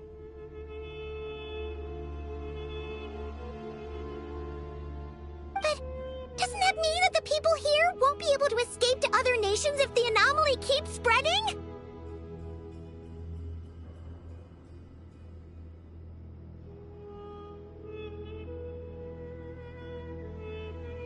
Currently, that does appear to be the case, which is precisely why I am here. This is a critical moment for the world, and Sumeru is the eye of the storm.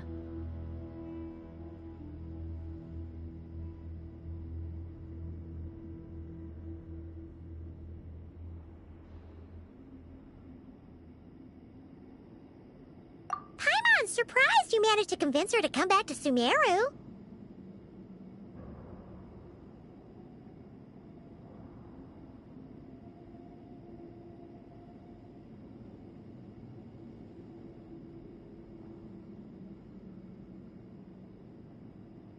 Indeed. Even for someone of my wisdom and eloquence, this tested my skills to the limit.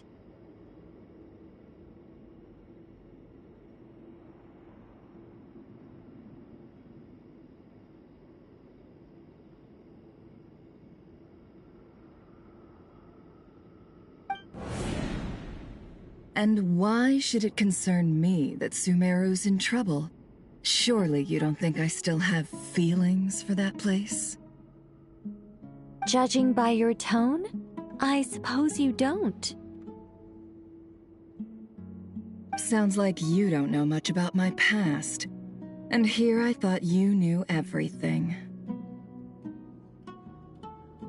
All I know is that the Ibis King is the source of your power.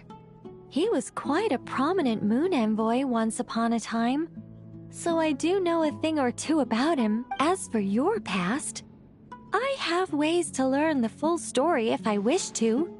But everyone has secrets they'd rather keep to themselves, wouldn't you say? I'm glad you see it that way, Miss Nicole. I've chosen to call Nodcry home, which is why I did my part in its hour of need. That doesn't mean world savings become a habit with me. I have no particular desire to play hero in Sumeru, thank you. I understand. Human emotions do not appear and disappear without cause. There is always a reason to be found behind both salvation and destruction. Still, if time has taught me anything, it's that human emotions are often complex and in conflict. That's why people change their minds about things all the time. But that's where we angels come in.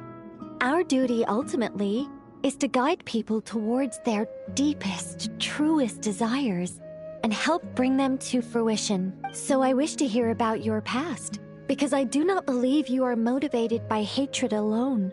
And if we still arrive at different conclusions in the end, that's okay. I refuse. Wait, what? But I set the atmosphere and everything. Isn't this supposed to be the moment when we finally open up to one another? Is it? Maybe I'm not so good at reading the atmosphere. You're right, Nicole. There's more to me than just hatred. Had it consumed me, I'd be left stuck in the past forever, never living in the present. But I don't think that your guidance can change my mind. The all-consuming sands, the bloodshed, both deserved and undeserved. Those old emotions cling to me like a shadow. Do you wish to shake them off? No. I hope to remember them forever. Those emotions and memories shaped me into the person I am today. They'll always be a part of me. In that case, would you like to hear my perspective, at least? Sure. It's not every day you get to hear an angel's opinion. A long, long time ago, when the angels still walked freely upon the earth, I found life tedious. Monotonous work, lukewarm relationships. Things weren't nearly as interesting as they are now. And yet, since the angels' demise, I have found myself missing those days on more than one occasion. Human emotions are often attached to a person, a place, or an object. When those things are gone, the memories quickly fade, and the emotions slip away along with them. If Sumeru were destroyed, both rainforest and desert would be no more. With the object of your hatred wiped from existence, it would not take long for the memories buried deep in your heart to slowly fade. Both love and hate are intense emotions, but they are nothing compared to the void left behind when they disappear. Most sophisticated, Miss Nicole. But anyone focused on the future could only ever applaud the destruction of the things they hate. Still, I'm a special case. Someone once told me that human memory is more selective than a Mora-hungry merchant choosing between customers. We all need a reality check once in a while, so we don't forget the truth. As much as I dislike Sumeru, this is no way for it to perish. All right, you win. I'll help you out a little, but I won't work for free. How much will you need? You're not gonna milk this for all it's worth, are you? What do you think? I'll be upfront with you. I don't have much more on me. If that's what you need, I could borrow some from Alice. Or perhaps I could pay in sculptures. The ones I carve are actually worth quite a lot. Just cover my travel expenses. Huh? Is that all? That's all. Given all the people I owe favors to, I can just about justify a trip to Sumeru. Yehoda! Here, boss! What do you need? I'm going back to Sumeru for a while. While I'm away, you'll be in charge of the curatorium. Me? I'm in charge? Whoa! Don't worry, boss. You can count on me! And that was how the ingenious Angel Nicole brought you the perfect person for the job in your hour of need. Hip hip hooray! That was far more detailed than necessary. Not lacking in embellishment either. I never thought I'd return. Especially not the desert. But life doesn't always go as planned, I suppose. What's Candace up to? I don't think I've seen her. She is still taking care of things in our village. Should be joining us before too long.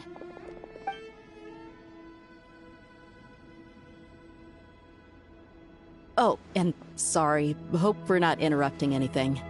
We have some good news, though. We're planning to go to the mausoleum of King Deshret to look for the legendary Aru. then use it to try and restore the Akasha system. According to records in the Temple of Silence, the mausoleum houses something called Aru's Chute, which can be used to establish connection with Aru. We still have some time before we leave, so there's no rush. By the way, who are these two new faces? Just call me Nefer. I'm based in Nodcry. Did I hear you mention Aru? Correct. Well, I happen to have a connection with one of the 3 retainers imprisoned inside, the Ibis King. I'm here to get things done, so if you don't mind, I think I should come with you. That sounds perfect. Miss Nefer, are you from the desert by any chance? Why do you ask? I don't know. There's a familiar air about you. Plus, you mentioned Candace. Sorry, I don't mean to pry. It was just a random thought. I'm Dia, an Eremite mercenary. My work usually keeps me out in the desert. I'm on good terms with Dory, and she's mentioned you all before. It's nice to finally put faces to the names. However, my associate here is probably less well acquainted with you. Why don't you all introduce yourselves? Actually, I'm a little better acquainted than you might think. Huh? Are my eyes playing tricks on me? It looked like you spoke without moving your mouth. Ventriloquism. I have heard tell of it before. What is it, Kale? It's you! You're the voice who's been speaking in my head, aren't you? You encouraged me to report my dreams to the Dendro Archon, and got me to recite that magic prayer. Mm-hmm. I have many titles, but let's go with the most pertinent one. I am Nicole Rain, an angel who has lived since ancient times. An angel? Sounds like a big deal, but, what exactly is an angel? Oh, Well, we're a rather long-living race of beings. Not gods, technically, but we can still tell you a lot of stories from ancient history. Yep, and she's also an amazing sculptor. You could say she's a real creative type. Well, ma'am, if both the Traveler and Paimon give you rave reviews, you... Oh, please don't call me ma'am. I find it so awkward when people get too formal with me. Just relax and be yourselves. No need to be... Miss Nicole, if it's okay, could I ask you a few questions? Yes, you may. I can see your heart is filled with confusion, and you are desperate for answers. I also know which questions you want to ask me. Why did you dream of Sumeru City in disarray? Why did those verses soothe the Jinn only when recited by you? I can guide you to the truth, but it involves a personal secret of yours. I'd prefer to speak with you alone, if possible.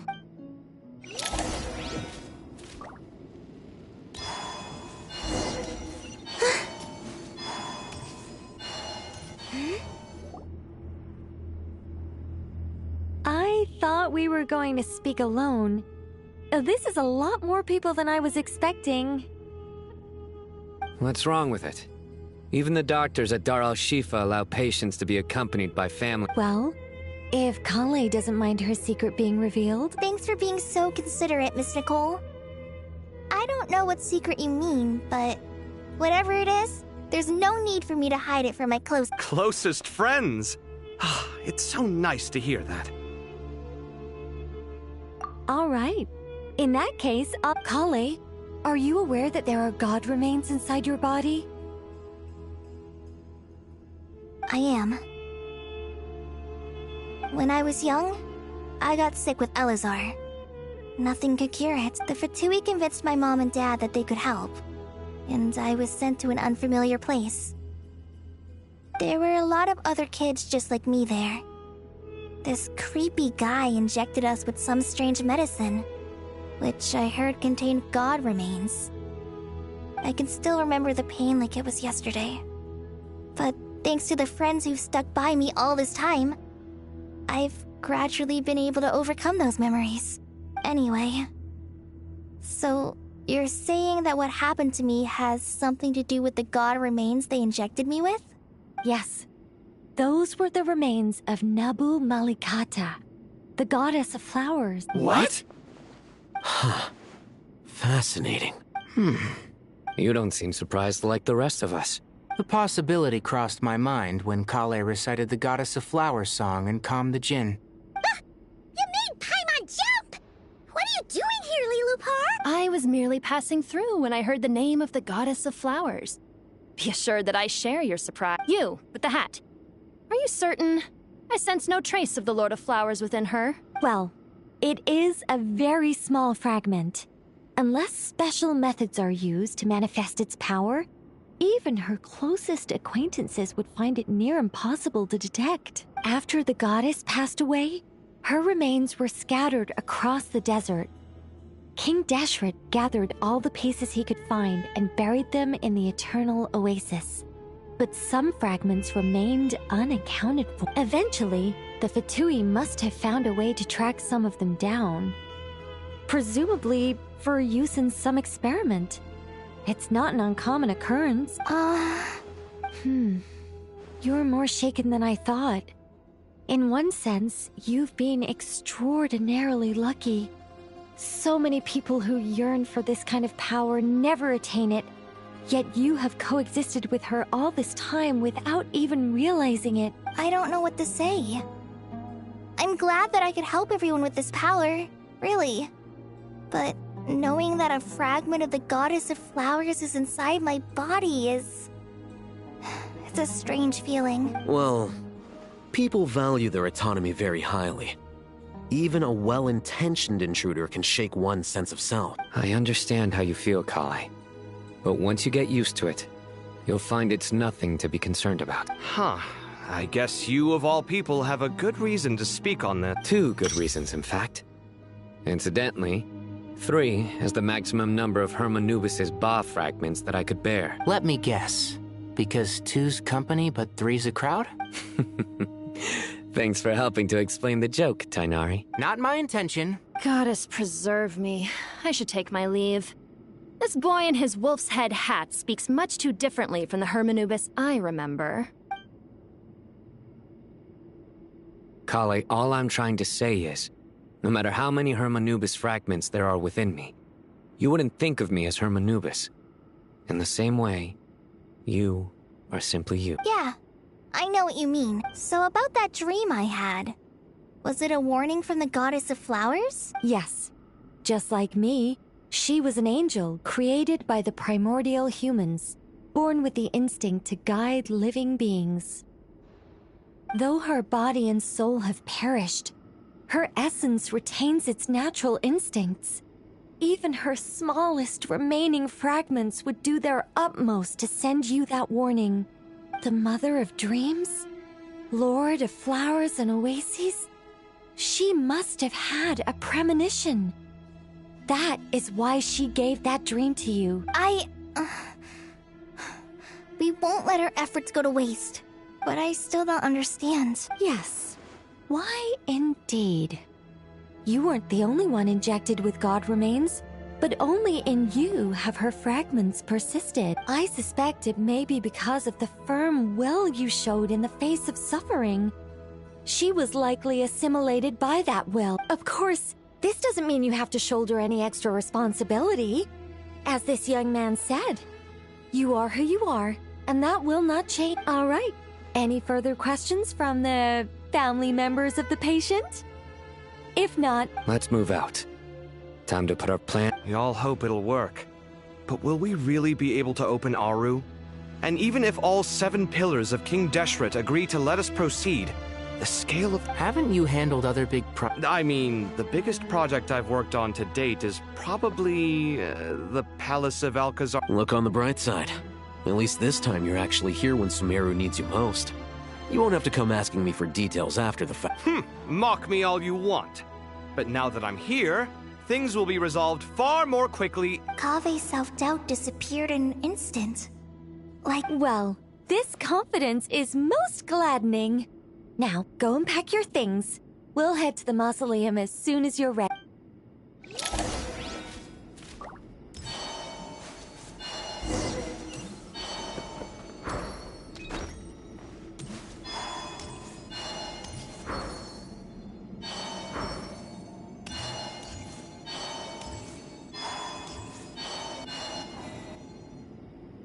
Oh, Miss Nicole. I heard you're a very talented sculptor. Oh, I don't know. I wouldn't want to blow my own trumpet. Honestly, even though Kasharawar is best known for its focus on mechanics, plenty of Kasharawar scholars are quite serious about... So if they rate your work, that's enough for us. We just have to take a look. Who's we? Myself and a few other scholars. Kashif, Daneshvar, come take a look. Oh, well, if you insist, I suppose there's no harm.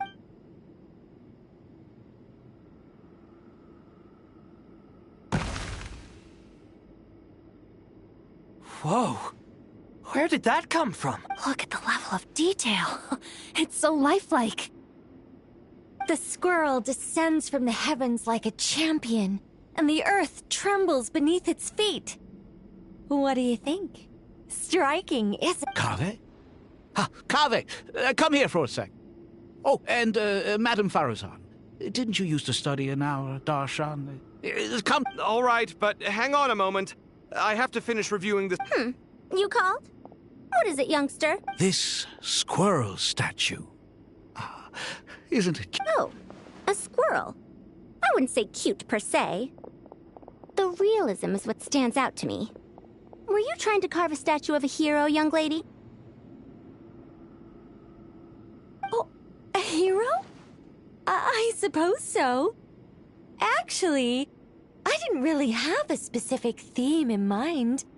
I just started work. I see. Well, do you tend to read novels about heroes in your spare time? As a matter of fact, I do quite enjoy those.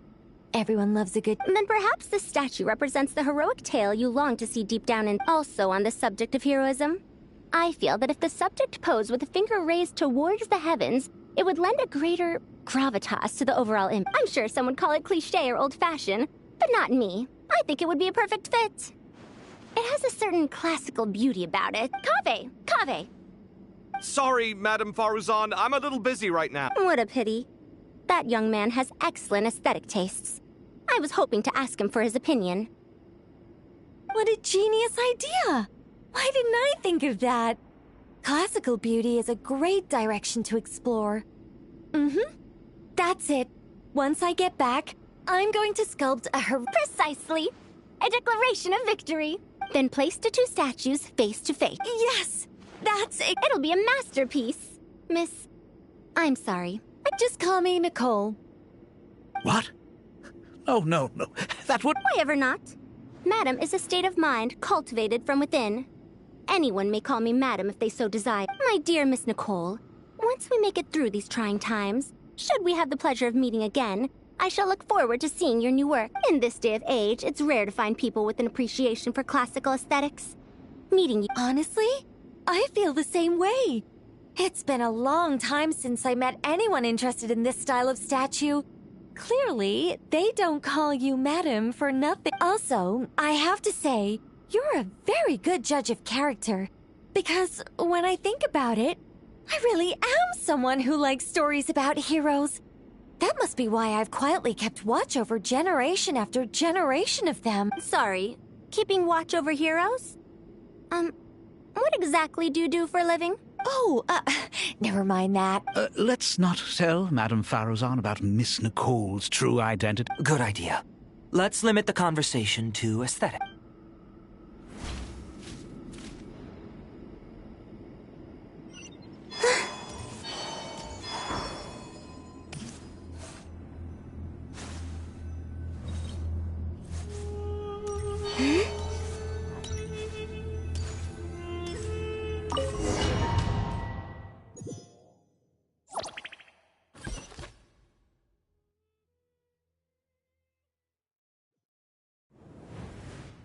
I hope everyone's ready. We'll be arriving at our destination very shortly.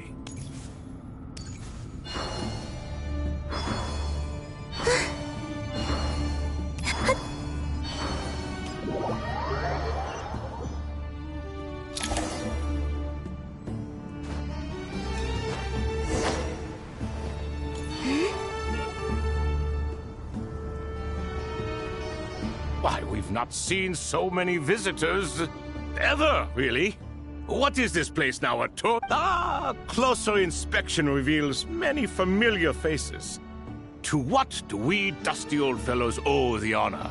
Surely, and not just here to... You surmise correctly. We are here to carry out a rather enormous project. Ho, enormous, you say? How large, then? Larger than the gaping void in our lives? Why, you've even put a smile on Goatee and Crocco's faces. All this activity is making for quite the special day.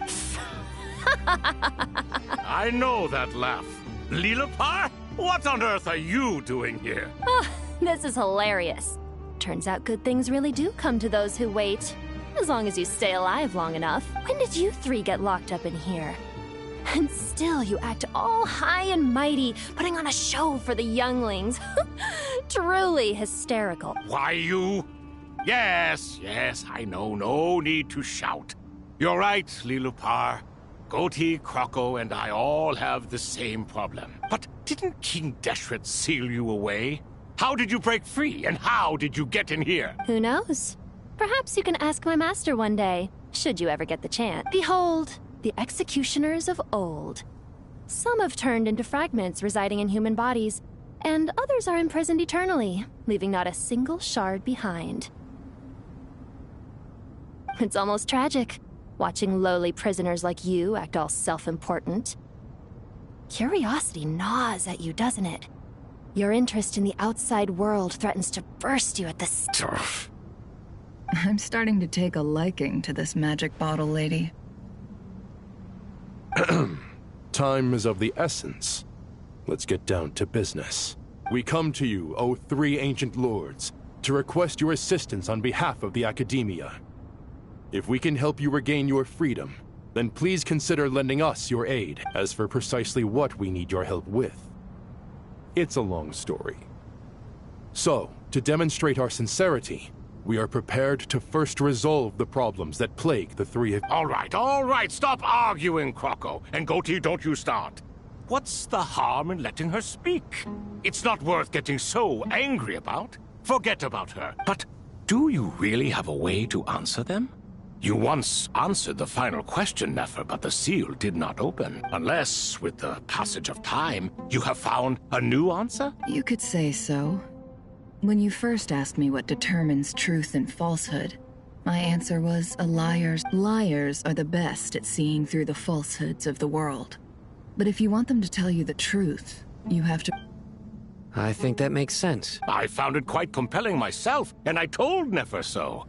Unfortunately, it brought us no closer to liberation. Well, that's simply because it was my answer, not the one King Deshret was looking for. Can you guess which answer Al-Ahmar wanted, then?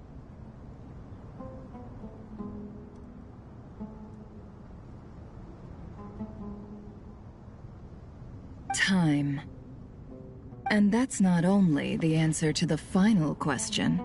It's the answer to all three of all things wax and wane with the passage of time.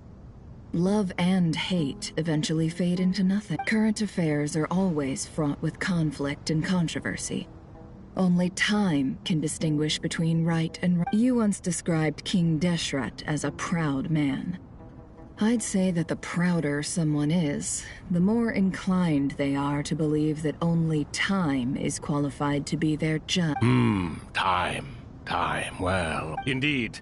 Perhaps in building Aru, our king was in fact attempting to reverse time, to bring love and hate, right and wrong, the rise and fall of all things back.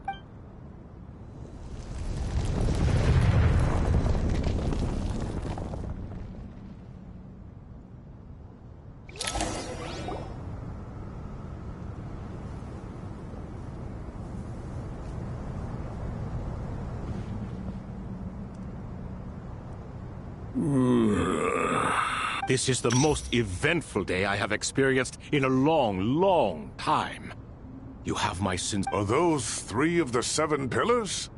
Turns out the statues were quite faithful to the source. You three seem to be in good spirit. Prison can help a person grow and learn to cherish what they have.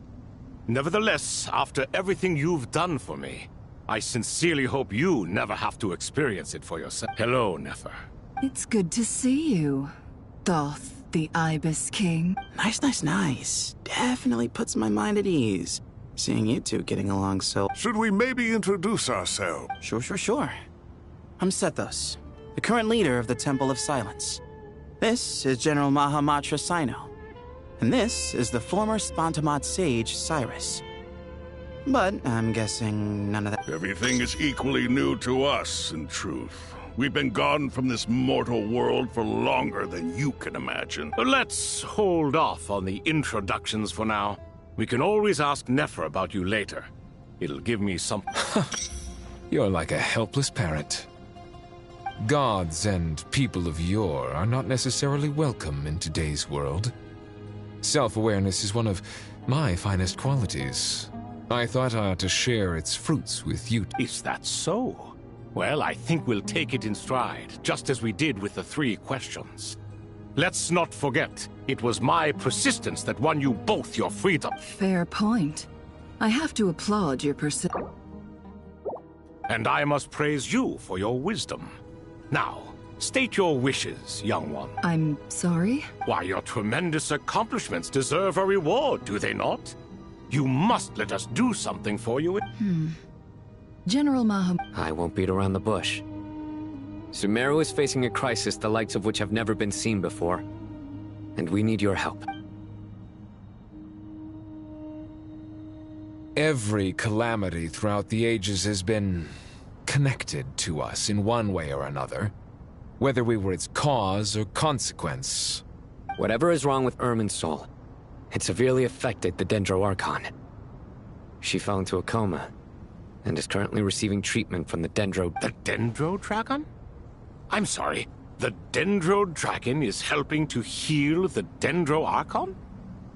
Not a pep, surely. Not vicious, cruel a pep who possesses no virtues aside from her basic instincts.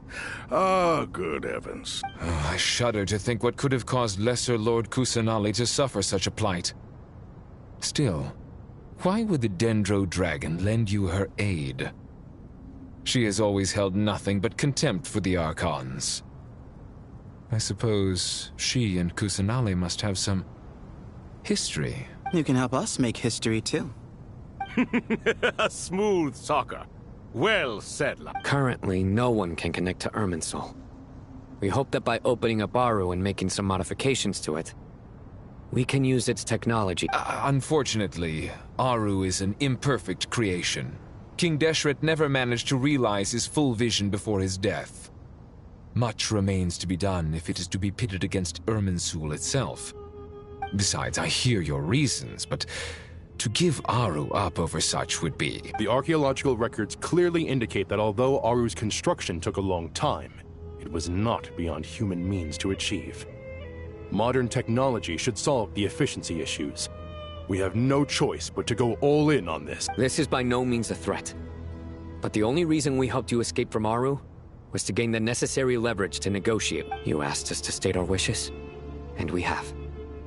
Each one of us here needs your help, as do all the thousands of people living in Sumeru.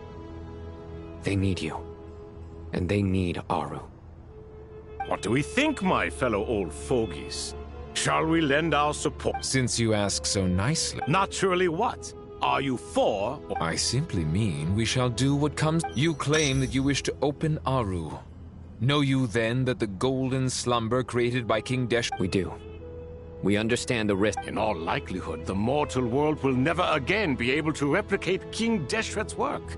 Never will there be another chance to come so close to creating a utopia.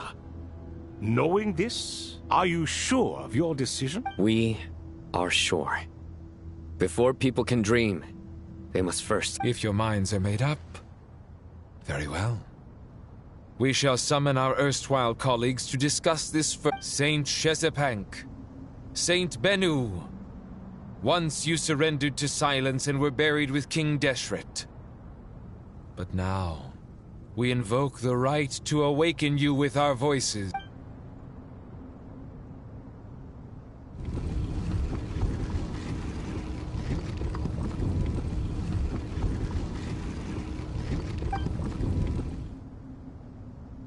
Saint Bennu. Responding to your call. 3 kings detected. Initiating autonomous... Saint Shezbank, responding to your call. 3 kings detected. Initiating autonomous... Ah, Lord Herreshoff. What a long time it has been. I trust you are keeping well. Then your trust in my well-being has long outlived your physical body. You have always opened with that same phrase. In life, death, and now even beyond. Al-Akmar is long gone. What is the reason for this meeting? You're awake? Good. We are voting on whether to give the people of present-day Sumeru access to Aru and permit them to perform technological renovations. You have the right to support or oppose the... Aru is the pride of Al-Akmar. Opening Aru requires the unanimous consent of the 7 pillars.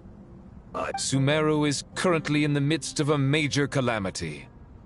Let us not forget that while Al-Akmar was a stern ruler, he was also a teacher of wisdom. A god without his people shall cease to exist, and King Deshret's greatest wish was to provide protection for his people.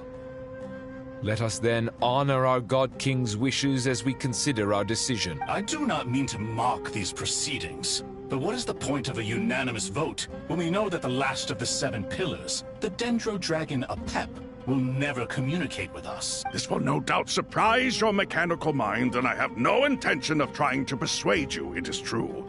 But Apep is, in fact, healing the Dendro Archon as we speak. Huh? Can someone attest to this? Do we have any proof? I ask the 3 kings. Can any of you vouch for the truth of this claim? Naturally, the Ibis King, Thoth. What? It was Thoth's disciples who revealed the truth to us. We need not debate its veracity. Simply let Thoth bear accountability. That way the rest of us may have a clear conscience. Herreshoff, you diabolical fiend! I awakened our former colleagues for you, supported your opinion, and backed your decision. What sort... I miss the days when Hermanubis was still around. At times like this, he would offer to take accountability. What are you trying to say? Is my word worth less to you than Hermanubis? Hypocrite though you are, Lord Thoth, you are humorous in equal measure. How could we bear not to associate with a character such as you? I, Saint Shezpank, approve the Goat King. Since King Deshret is no more, we shall receive no reprimand for acting beyond our remit.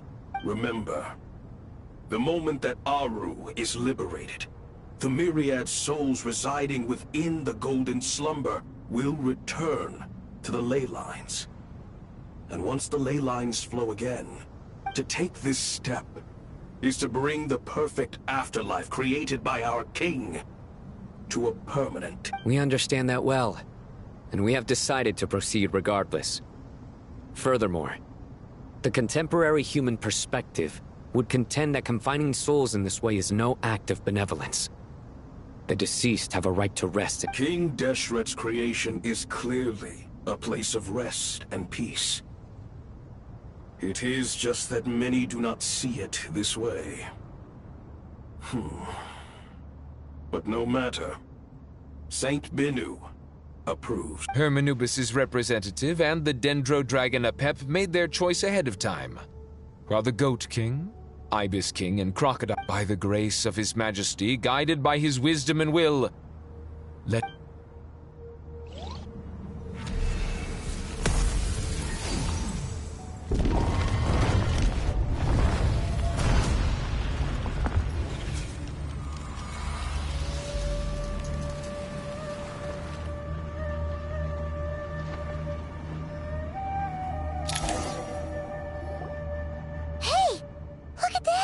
What's this? Are we under attack? No.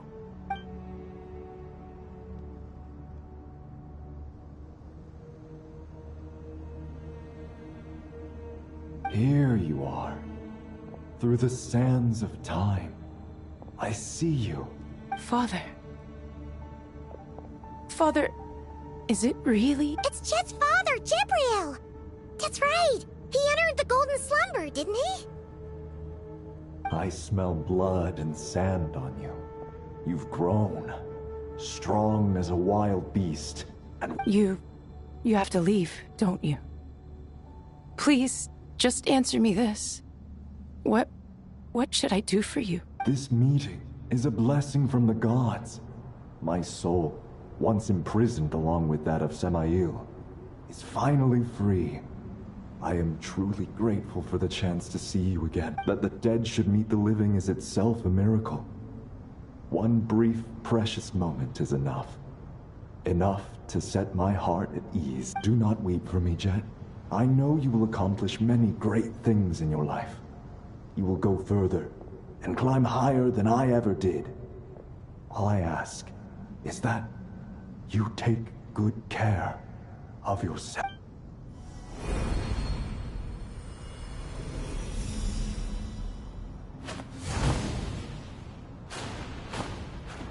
Father! Father! Father. Hey, Jet. Do you want something to eat? I'm fine. Thanks, Paimon. It was just a little sudden. The chance to see my father. He was trapped in the golden slumber for our sake. And now, after all this time, he can finally... You've grown strong, Jet. More than enough to fend... Yeah. I'll leave the past in my memory where it belongs. Goodbye, Father.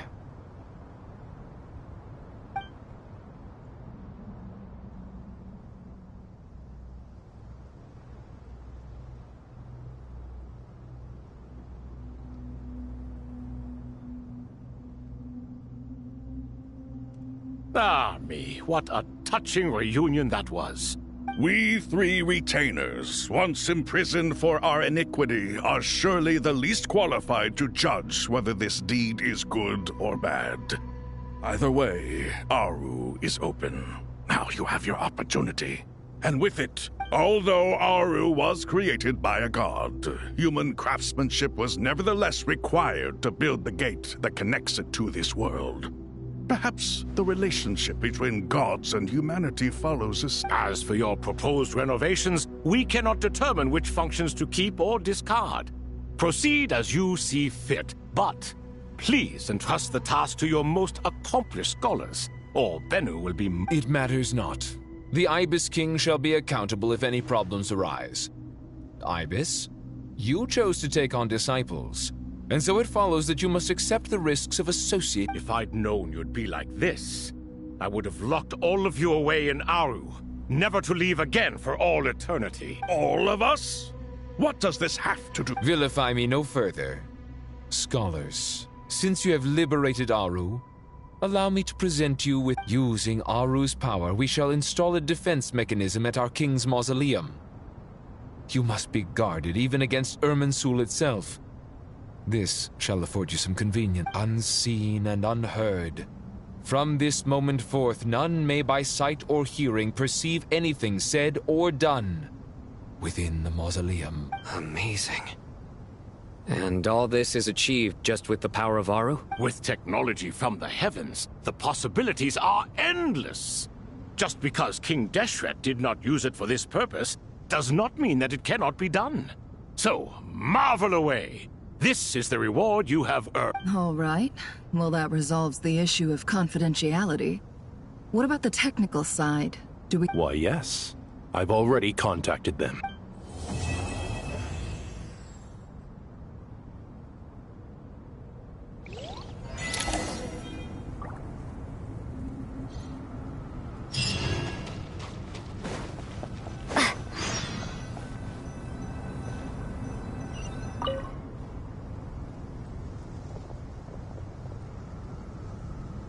You must be the ones tasked by the Academia with renovating Aru? That's right.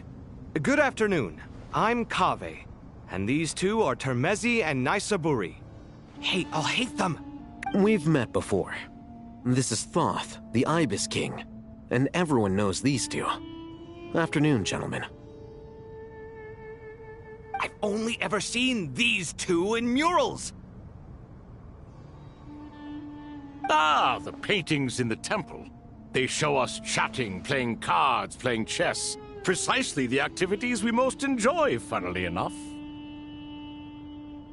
No, only you enjoy playing chess. We were just humoring you.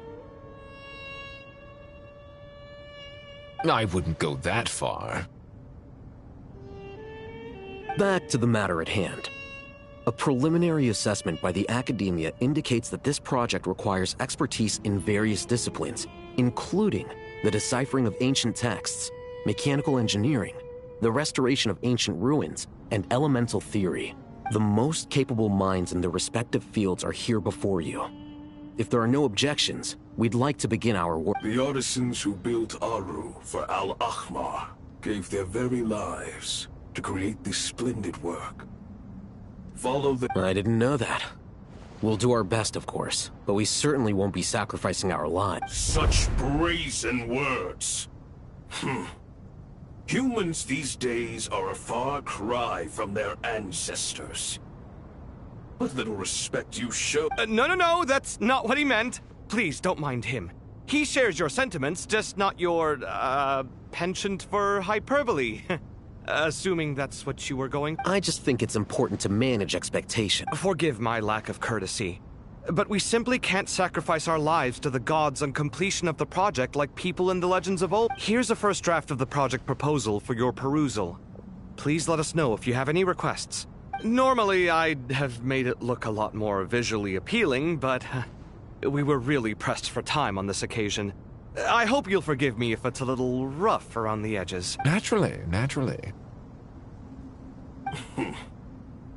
If my fellow ministers deem this meager display of respect sufficient, I suppose I can consider agreeing to their proposal. Why are you so preoccupied with the ostentatious displays of respect to Al-Ahmar? Exactly. This is Aru's mainframe. Be reminded to use it with great caution. We certainly will. Thank you for your assistance. You may attempt to lay out punishment should you so desire, though I'm afraid it would be futile. You and I both know that certain components of Aru can only be operated by humans. King Deshret always believed in humanity. Still, the reason that Aru's modules are designed that way is not so much because he trusted them, but more because he was wary. Is that true? No wonder human artisans helped to build Aru then. He actually required human assistance to create his greatest work. Naturally. Have you noticed that the Goat King keeps giving superficial responses? It's like he's just going through the motions and leaving the real debate to his colleagues. He understands the art of perfunctory speech. That's what earned him his position as the Minister of Ministers. It seems the rumors about King Deshret being a poor judge of character are baseless after all. Excuse me for being blunt, but it sounds suspiciously like you're putting yourself on a pedestal and mocking me. You're mistaken. And while there's nothing strictly wrong with making every conversation about yourself, it's not exactly a positive tendency either. You? Whatever. I knew it'd be like this working with you. All right, let me past. I need to look at this console. It's your job to activate it after all. Let's begin. Everyone, please proceed with the external checks and preparations as per the procedures outlined in the engineering plan.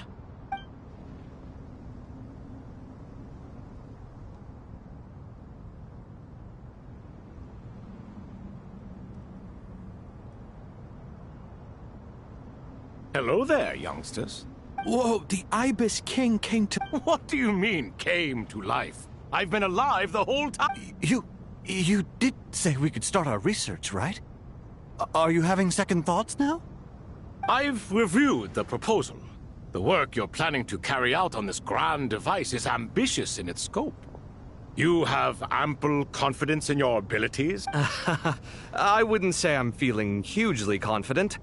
But given how bad things are, I'd rather at least try something than... You are the top scholars of your day. I trust you are aware that there are countless links between Aru and the Akasha? Aru and the Akasha? I thought the Akasha was the Academia's greatest technological accomplishment, created years ago by the Dendro Archon to help her people access knowledge. And you too? Do you not know either?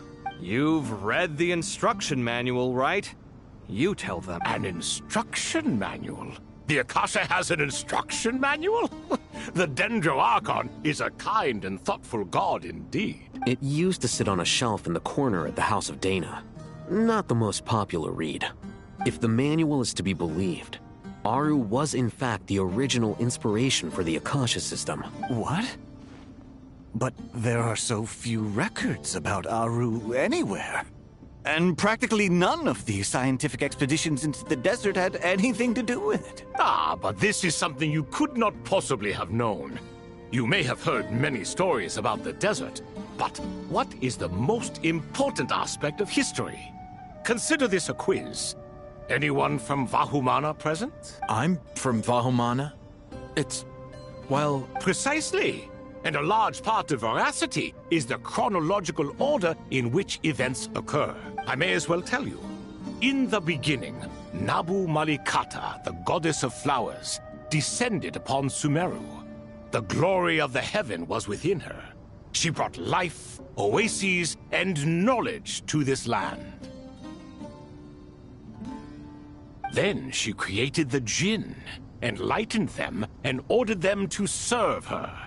2 other gods also walked upon this land where wisdom flowed in abundance, and the 3 met beneath the great green trees.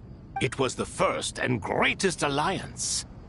We should speak with reverence of this covenant between the 3, which transcended both time and life. For they promised that in Sumeru, wisdom would be shared with all. All the great changes in Sumeru's history began with the goddess of flowers. For King Deshret's sake, she pried into the secrets of Celestia, and for this was burned to ashes by the flames of wrath.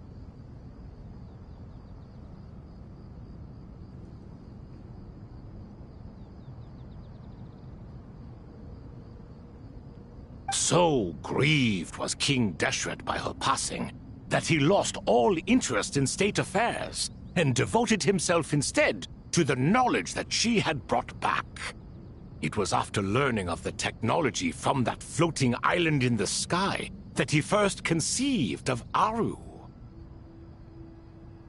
And so, the Akasha was inspired by Aru, while the basis for Aru itself came from Celestia's technology.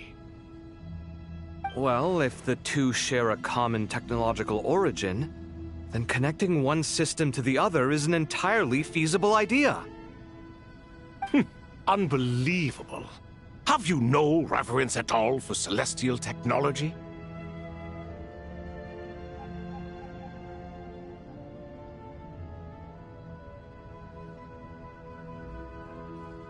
No, I do, but there's no time for that. The schedule is too tight. Blame it on the deadline. Perhaps you could try coming up with our cutoff dates. You know what it's like having to turn around 5 different drafts in one day? I wouldn't wish it on my worst enemy. Yeah, also, Sir Ibis, King, you don't plan on getting directly involved at all, do you? Yes, well, you strike us more as having come to give a popular science lecture. Or, wait, does this count as more of a first-hand witness statement? Neither. Anyway, this sounds like far too much work for me.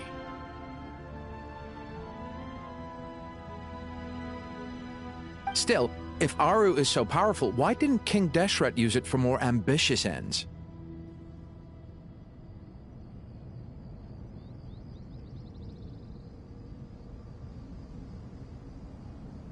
Because it was never fully completed. King Deshret had grand plans, but he perished before they could come to fruition. In the beginning, his wish was to create something that could rival the very world itself. The Lord of Flowers sacrificed everything for that ambition. What he desired, she bestowed, and thus was knowledge brought into the world.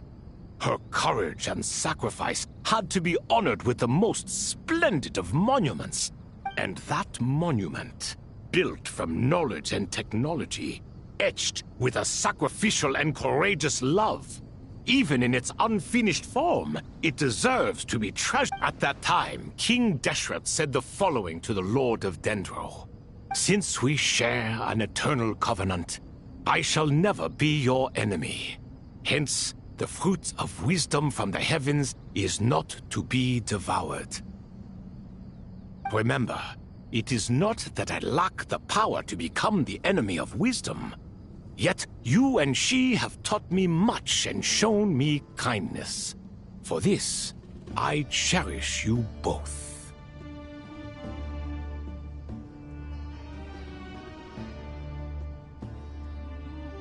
In the end, Aru was only used to store a portion of the souls. It was but a primitive form of the masterwork the king had envisaged. His final hope for Aru was to return to the past, when she yet lived. So the point you're making is, King Deshret was both powerful and ambitious, and he only ceased his imperious ways out of affection for the goddess of flowers and the Dendro Archon.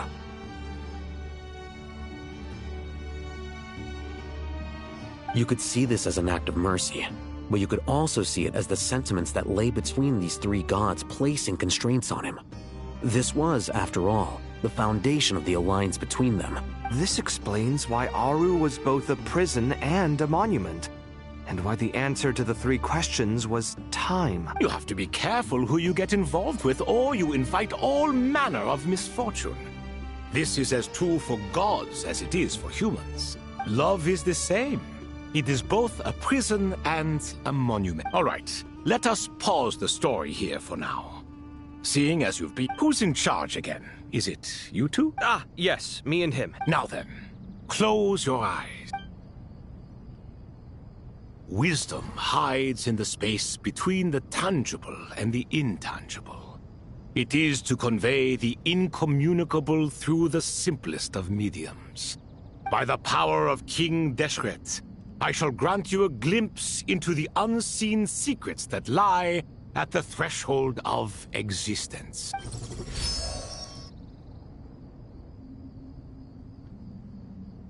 Where did this come from? Is it a new... It looks more like some form of externalized information. Just as the Akasha allows you to access a greater range of knowledge, the power of our king permits one to perceive ingenuities that do not belong to this world. This is no ordinary mechanism. It reflects the internal structure of Aru. Whether you choose to increase or decrease, keep or discard. Come, use these to achieve the... Looks mechanical to me. Better let me handle it, just in case. But wait. Turn around. So that's where the elevator is.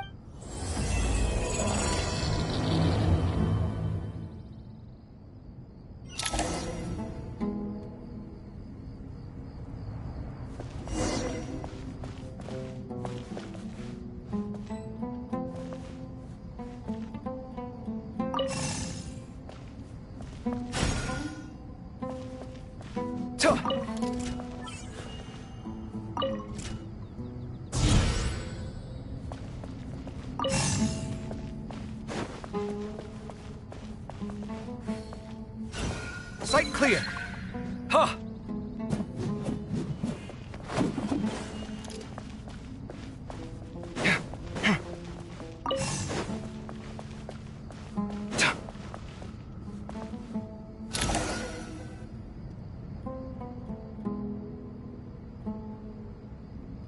Obelisks were used to record important information in the ancient desert civilization. Hey, Al-Haytham, there's some writing here I'll need you to... I've sent it to your screen. Got it. It's a little blurry, but... Take a look and tell me what it says. Oh, and I'll send any other similar text directly to you from now... Let's start with this one. It's a variant of an older script. Looks like cultural information from the age of King Deshret. If so, I suggest you delete it. Words thrown together merely for fun. I had no idea. Well, as long as you're certain that this is strictly private information, It is unimportant. All right, well, I guess I'll start now.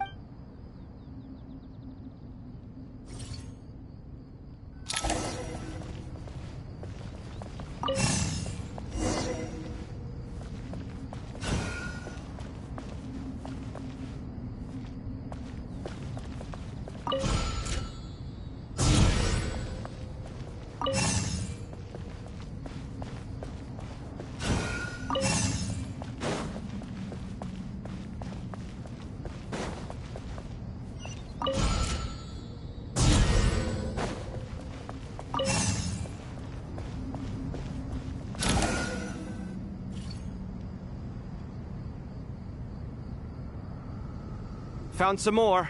These are all reports about the Gurubad. Can we delete? I'd say so. Most of this information...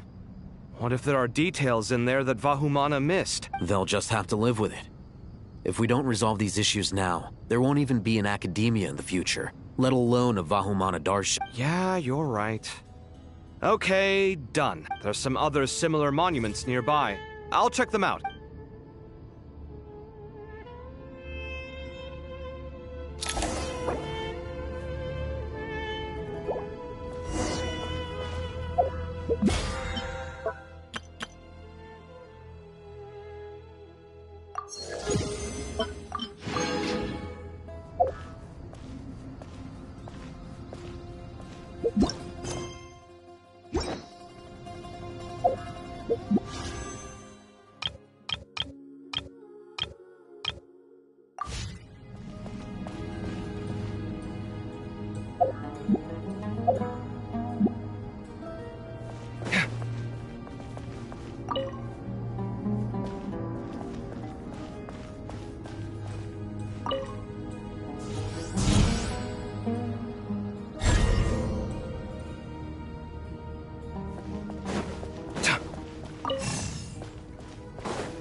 Scanning.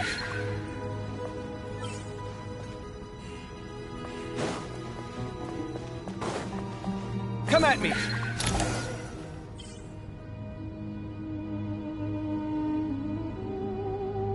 Another monument. Hold on. You're still reading it? It records the development and governance of the Oasis civilization.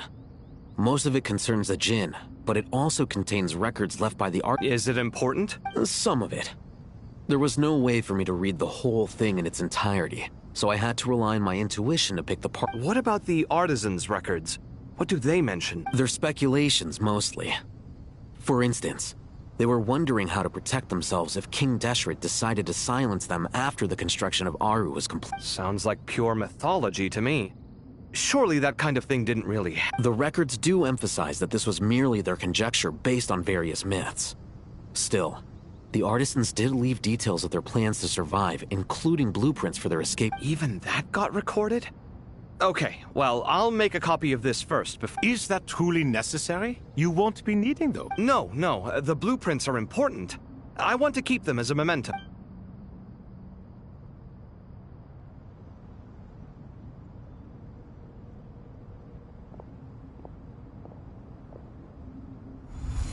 I think that should just about... It meets the requirements of the contingency plans, so we should be good. I gotta say, it's the strangest feeling.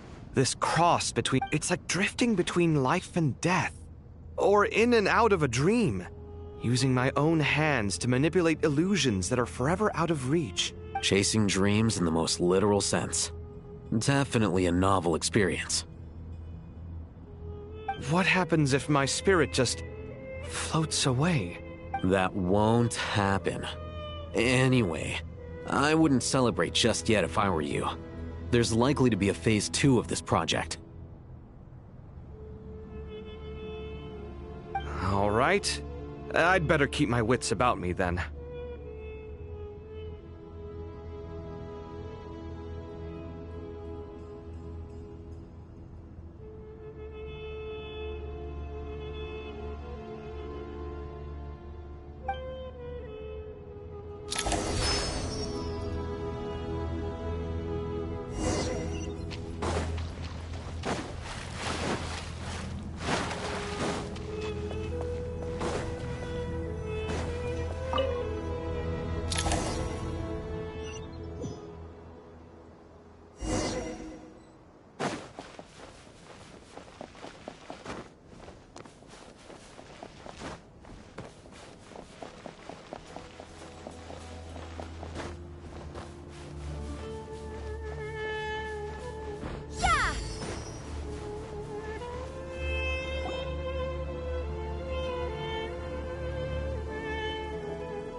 Traveler from afar, do you worry for the fate of Sumeru as well? Whoa!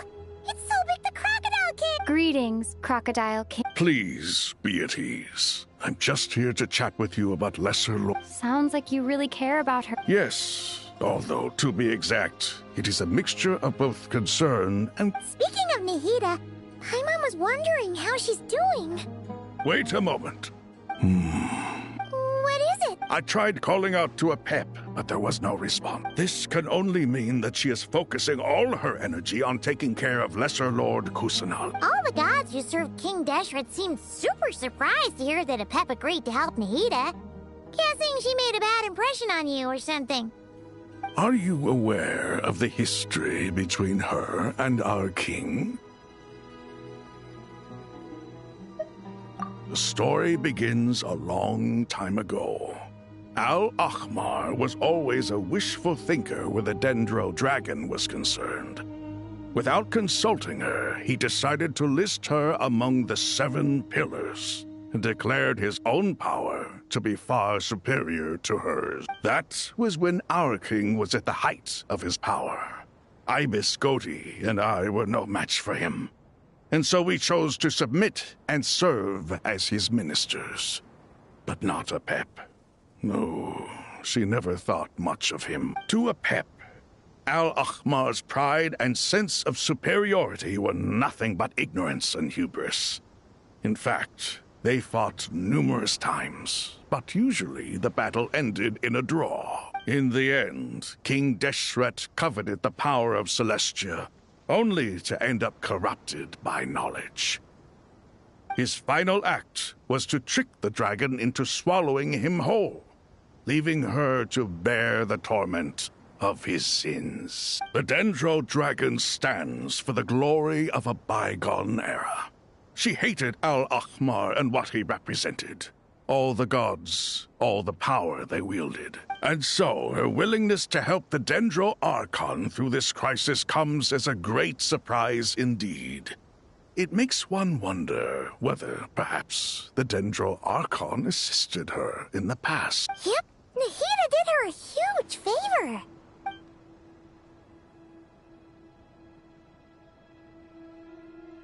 So Lesser Lord Kusanali put an end to the Dendro Dragon's many long years of torment. As much as she loathes the 7, Apep knows kindness when she sees it. No wonder she was willing to make an exception. Yeah, that's the sense we got from dealing with her too. She is not incapable of coexisting with other living things. Rather, she actively chooses to avoid coexistence. And this despite the fact that she symbolizes life itself. All of this being said, I wouldn't expect too much from her if I were you. Nothing will change her hatred towards humanity. We'll keep that in mind. Anyway, how much longer do you think Nahida needs to stay with Apep? For all we know, the Fatui might still be in the desert. Just to be on the safe side, why don't we grab anyone? I'm alright, Paimon.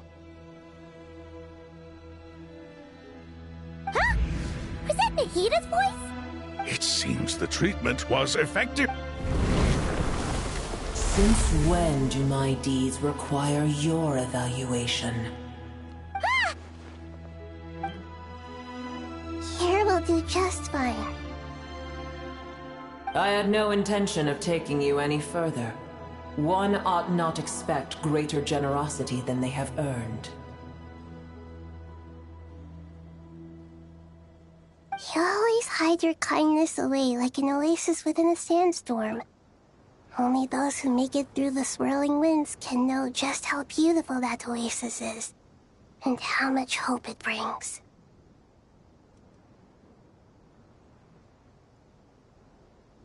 You dare appraise my being?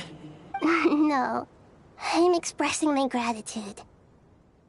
I want to thank you for sharing your precious life force with me.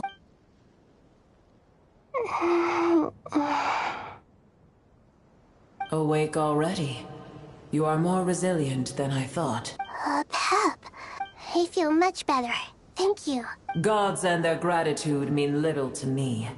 I would rather you give me your assurance that the situation with Irminsul and Sumeru's ley lines will be competently managed. If I suffer any ill effects from the ley lines, you, as the god of this land, will be held responsible. And you would not enjoy being held to account by me. I understand what you require, but I would assume this task even if you did not demand it. Sumeru is my responsibility. I must resume my duties as soon as possible. A farcical notion. God of Sumeru, I hope you realize how unextraordinary your strength is. And yet, maybe it is precisely what defines me. A god of wisdom is not meant to rule by force. Then hold steady. We go forth. Well, I'll be. Is that a pep? Do my eyes deceive me? Of all places, the Dendro Dragon has decided to visit the mausoleum of King Deshret? I see that after all this time, El Ahmar's menagerie of ministers remain as vile as ever. It's a pleasure, Dendro Dragon. Had you arrived but a little sooner, you might have attended a meeting of the Seven Pillars. What a nauseating thought. You are not the first insects I have had the displeasure of dealing with today. A swarm of them tugged on my tail on my way over. Goodness knows what hovels they crawled from. Why do all the creatures of this world remain so lowly after all this time? What did you do with them? I cast them away. What would you have me do? Keep them as trinkets? Boer, this is where we shall part ways. To be clear, I do not wish to see you or anyone else here ever again, unless absolutely necessary. Then I wish you peace as you return to your dwelling place. It matters not to me. Simply refrain from bothering me again.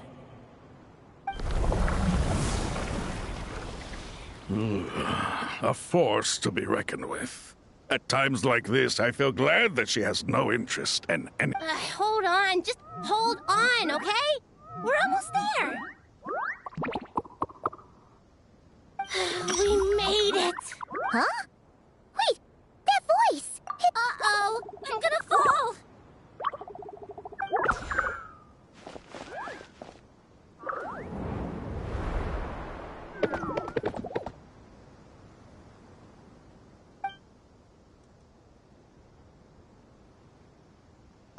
Well, that's a relief. A pair of safe hands indeed. The Dendro Archon's familiars. They are the last thing I expect. Huh? Wait, what are the Aranara doing here? Don't you guys hate them? Obviously I was worried about the Dendro Archon. I've been supporting them with my Pari powers the whole way here. Oh, you seem pretty nervous. Is it because there are too many people around? Not just people. It's all these non-human beings, too. I can't believe you made such a long and dangerous journey just for my sake. I'll have to ask everyone to wait while I help our new arrival settle in. Once I'm done, I'll gather everyone to discuss our next traveler, Paimon. Shall we find a place for our friends to stay? Awesome! Let's go! Well, first I have some questions. Okay, I think that covers everything.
everyone.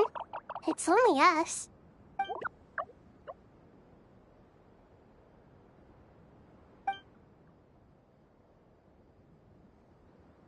It must be very tough for you coming all the way out here, especially since you don't like the Voluka. Is everyone back in Vanarana doing well?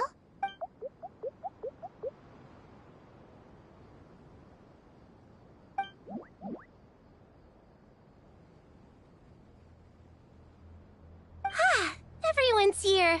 Good. Are you okay? You look like you were about to pass out back. Then you're forgetting who I am. Don't underestimate me. Red flag. Oh, excuse me! Are you comparing me to Paimon? I suppose everyone is gathered here because of me. As we can see, the situation is critical, and everyone is very busy with their various tasks.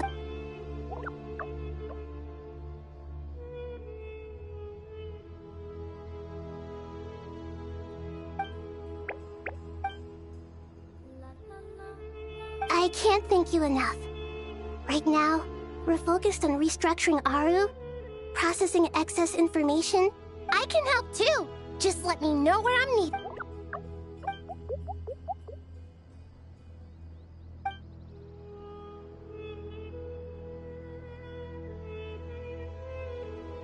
Up to no good?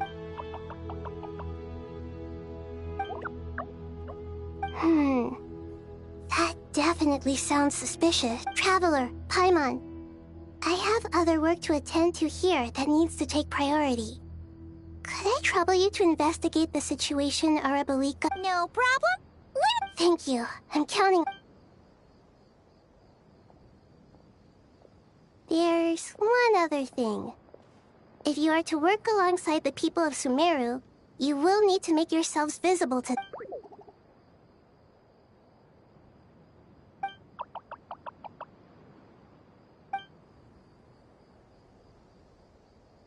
There's nothing to fear. No one here will hurt you. But if you do feel afraid, don't worry. Just call... Very well. Now, I shall bestow a small blessing upon you all. Whenever people see you and interact with you, from the moment their gaze meets yours, they will experience the most beautiful...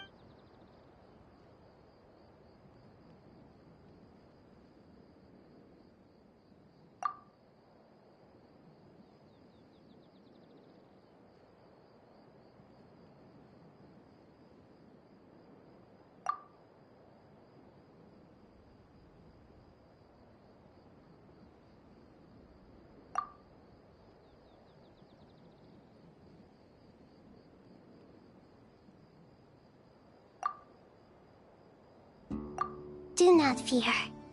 We will face it together. This too shall pass.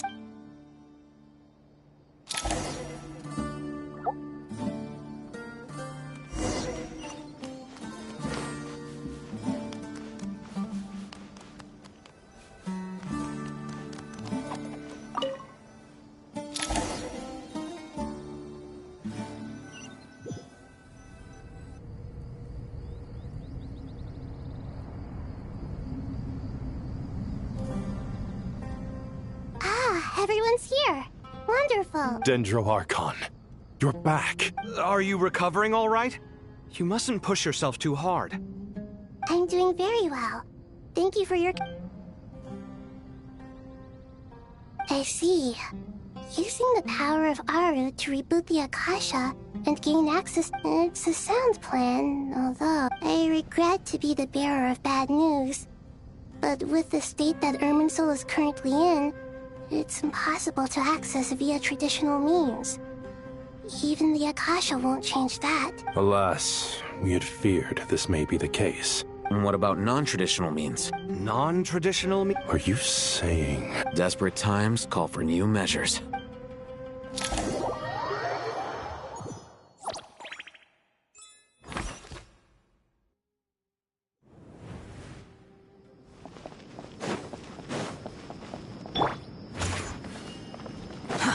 Too slow.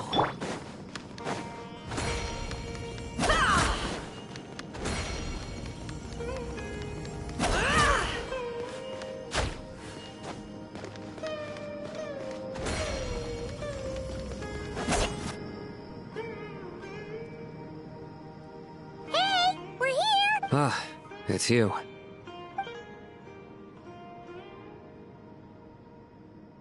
The Aranara have good intuition when it comes to people. In other words, there may well be a traitor among us. Given everything that's going on, I'd be more surprised. Miss Nefer, as a professional intelligence broker, I trust you have a Not one that I'm willing to volunteer. What's it? Let's say I'll treat this as a pilot project aimed at expanding your intelligence operations. Whatever business you're in, an avenue to demonstrate your abilities could... I like the sound of that. Glad we're on the same... Given that you rarely set foot in Sumeru, practically no one at Caravan Rebot knows who you are. I take it you've read the files on everyone in the area? Yes. I also skimmed the list of evacuees, and am more or less up to date on where everyone stands. Any initial suspects? Limiting the scopes to males whose recent activity could be viewed as suspicious. I've identified 3 names. The Aranara saw 2 people talking, but currently we only have 1 suspect. The other person was probably just a messenger, and in all likelihood has already left Caravan Rebot. Everyone is heading for the desert per the evacuation order. Anyone willing to turn back at this stage is almost certainly with the Fatui. There's no way it was a spur-of-the-moment decision to act at a time like this. This spy must have been planted long ago. We need to smoke him out from wherever he's hiding. Sounds like you have the beginnings of a plan.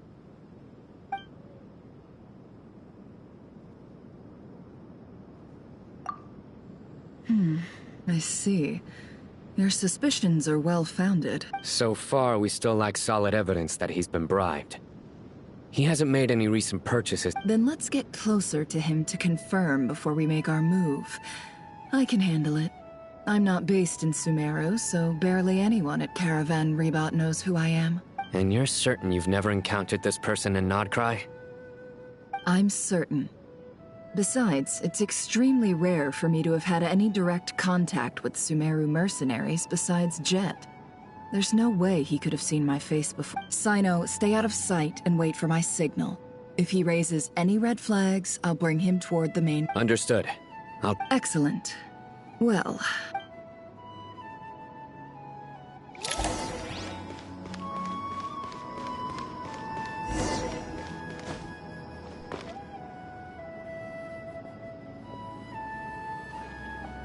Darker skin, scars, frequents the desert and has nothing unusual about how he dresses or acts. What's that he's looking at? A coin. Interesting. Could that be how his contact paid him? Conveniently discreet for someone trying to hide any unexplained income. And yet Sorry to bother you. Has everyone here already left? I don't suppose you happen to see a lady wearing a hat? Ma'am, what are you doing in Caravan Rebot all by yourself? The main group evacuated some time ago. Didn't you pass them on the road? My friend and I lost some of our cargo along the way. I didn't want to miss out on potential business, so I told her to go on ahead and meet the client while I retraced our steps. I didn't think it would be so late by the time I found it. And then there was a terrible sandstorm. I guess I must have taken a wrong turn, because I didn't see any large groups on my way here. Forgive me for asking, but just to be on the safe side, could you describe this friend of yours? Sure. She has blonde hair, and she was wearing a hat and a white dress. You'd definitely know if you'd seen her. Yes, I think that does ring a bell. Ah, my apologies. During this exceptional time, the Corps of 30 are under orders to be extra cautious when dealing with unknown people, whoever they might be. I understand. Well, sir, is there anything else you need to know? If not, I'd better try and catch up with them. Hey, wait! They left a good while ago now. You'll never catch up with them on your own. Why don't I give you a ride? I'm here to collect the last few people anyway. We have plenty of carts, so one more won't be a problem. That would be amazing. We'll be much safer.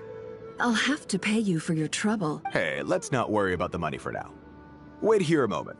Once I'm done packing up, I'll take you to join the rest of the group. All right, thanks. Let me know if you need a hand carrying anything. No need for that. I'm strong enough for both of us. Okay. Well, I wish there was some way I could repay you.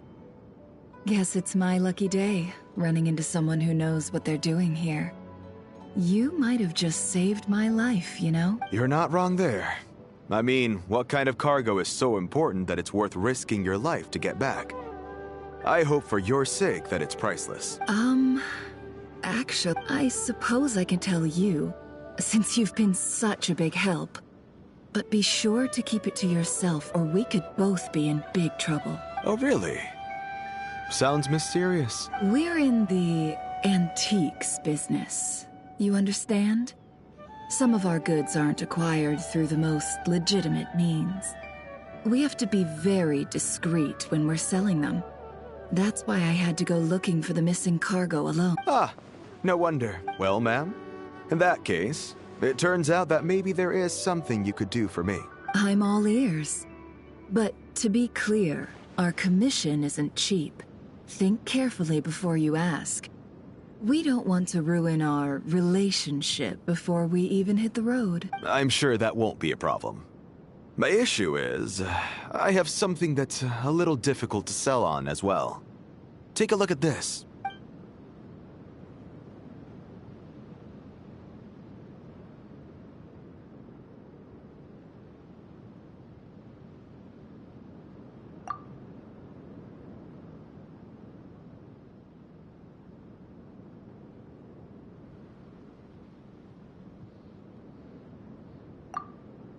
Pure gold. That's quite something. How'd you come across it? Dig it out of some ancient tomb? If you look hard enough, there are many treasures to be found in the mausoleum of King Deshret. It has no distinct Snezhnayan markings. That'll be why he's going with that story. And he clearly doesn't want to arouse suspicion, so he's on the lookout for an opportunity to make a quiet. Surely you have an existing business partner. Won't they take it off your hands? I hope I won't be attracting the wrath of my competitors by helping you sell. The shop I used to work with is having cash flow issues at the moment after losing some money. I'm under enough pressure as it is without having to deal with them. On the off chance anything went wrong, I'd never get my money back. I understand. Gold is the last thing that traders with cash flow problems want to see. Well, in that case, I think we can work something out. As it happens, I'm just about done packing. Shall we make a move? Sure. Let's walk in top. This evacuation was a huge operation. They needed a few people to stay behind and tie up loose ends. And I ended up being one of them. You're lucky you ran into us in time. I certainly am. I don't know how this happened. One thing led to another, and look how it ended up. I just hope our client doesn't get spooked and cancel their order.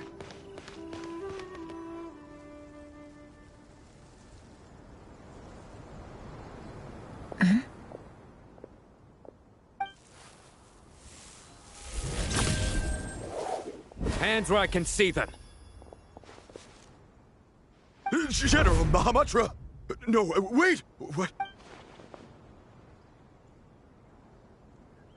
This is the coin? Sadly, you won't have the chance to spend it. Nicely done. Looks like Sumeru's Matra are a well-oiled machine nowadays. Unmarked gold coins are quite difficult to trace. Thanks to you, we have secured the evidence. Here's what's gonna happen.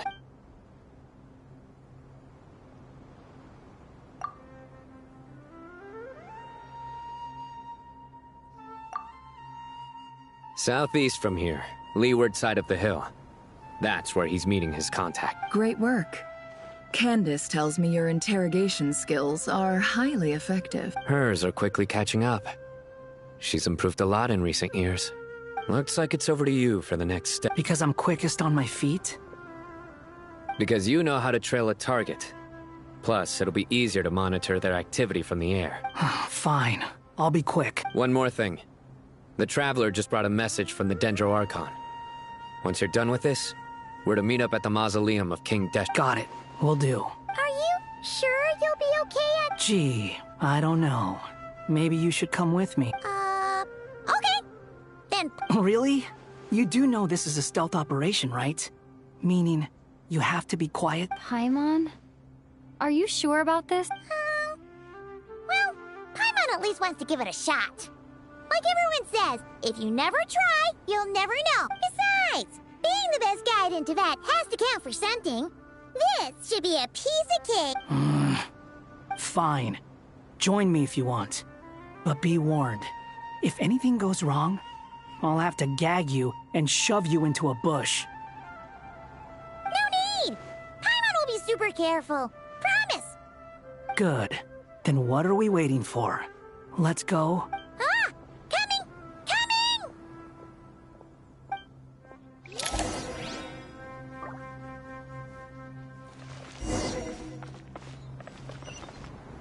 Behold!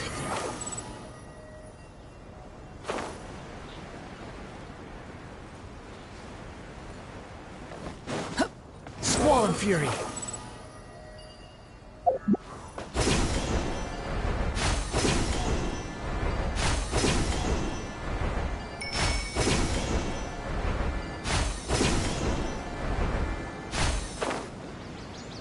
The wind rises. Hanggang! Wait up! Hey, slow down, will ya? We're here. Now, we wait. Okay, yeah, cool. What's on your mind, Paimon? Huh? I thought all you cared about besides being a guide was food and sleep. Why the sudden urge to go on a dangerous mission? What's that supposed to mean? Paimon's been on plenty of dangerous missions before. But never on your own. You hardly ever leave the Traveler's side. Just saying. I'm kind of at loose ends right now. So if you did want to share, I suppose I'd have to listen. If not, suit yourself. Makes no difference to me. Hanggang? Do you think Paimon is useless? What? Where's that coming from? When we were in Notcry, Paimon suddenly realized something. Even though Paimon's with the Traveler every single day, whenever we face real danger, she can't do anything to help. Paimon doesn't get like this very often. She just got really scared when the Traveler got kidnapped that time. What if she never came back? What would Paimon do then? And the more Paimon thought about it, the more useless she felt. But Paimon doesn't want to be a burden. Paimon wants to be a friend who's actually useful. Does that make any sense? You know, that feeling of just being completely useless and... Oh. Paimon probably sounds so ridiculous right now. You asked the right person. Boy, do I know that feeling. Oh, Hanggang. I'm not gonna try and encourage you. What I will say is this. When you start doubting yourself, you have two choices. Give up or change. You have to make the decision to move forward. Otherwise, no amount of consultation from other people is gonna help you. So ask yourself, what do you want? To get stronger? To learn more? Whatever it is, go do it. You won't have any regrets if you can at least say that you tried. Alright. Something's not right. Shouldn't they be here by now? Paimon, is it just me? Or is it a little too quiet around here? Should Paimon take a look? We'll give it another hour. If nothing happens, we head back. Okay. How strange. We've been here for ages. Where the heck are they? Have we been stood up? What is it? Did you think of something? Something feels off about this whole situation, but I can't quite explain why. We know for sure that the guy Sinocot had something set up. Yet somehow his contact is a no-show. So, either the handler got caught, or, more likely, they decided to cut our guy loose. But how would they know to do that? Wouldn't they at least send someone here to check things out? That's the problem. They couldn't possibly know what's happening here. Unless... This feels all too familiar. Come on, let's head back.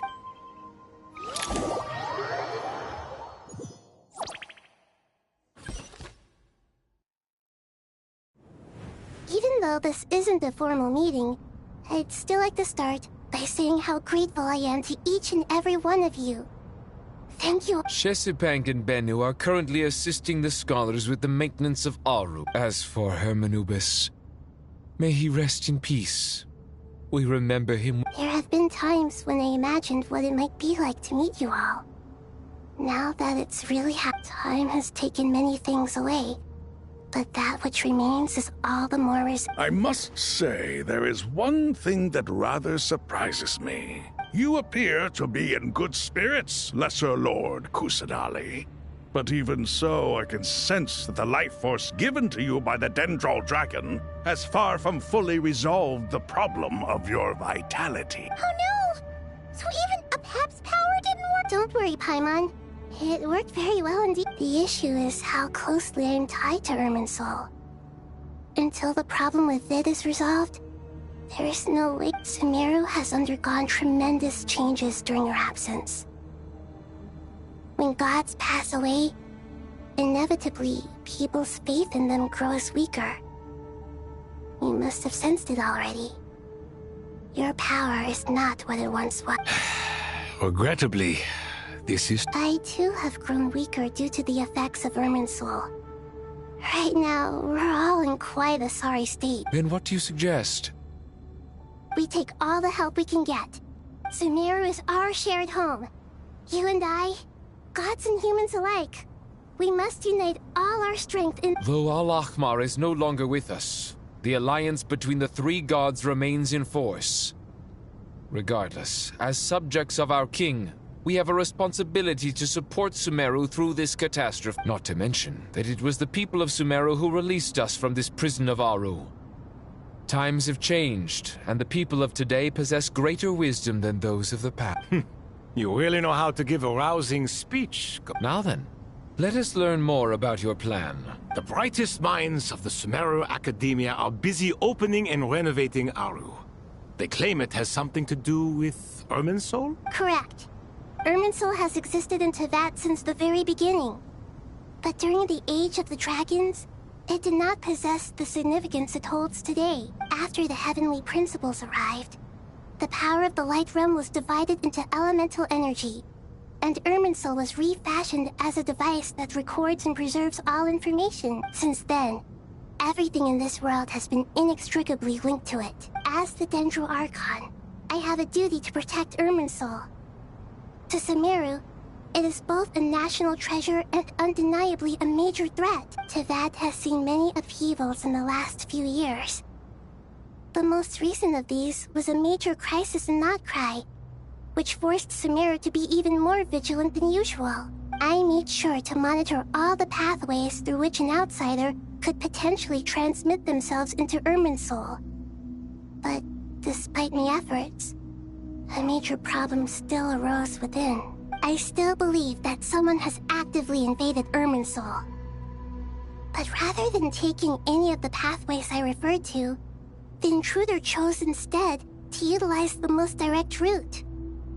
And the only one that cannot be protected against, by entering Irminsul through death.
I see what you mean. You cannot simply stop all deceased souls from returning to the ley lines because of a potential invasion that could occur at any time.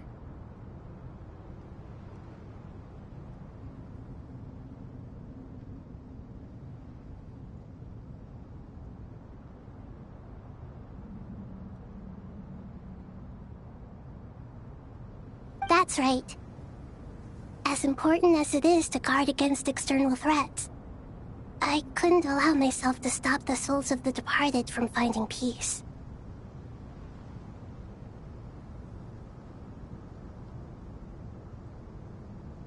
Please, understand how difficult this predicament was for the Dendro Archon.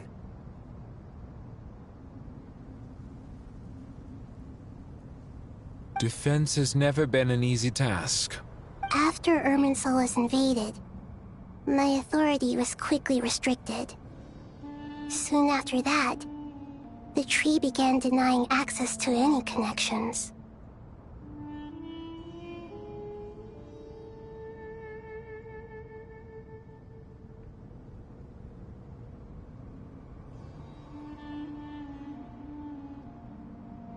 I'm sure you feel responsible, but you are not to blame. No one can predict every possible disaster. There will always be trials and tribulations for the world to endure.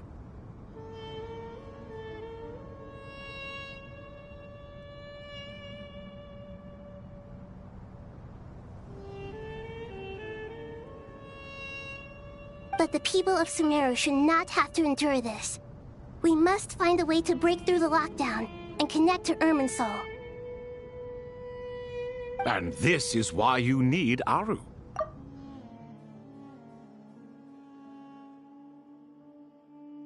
Yes.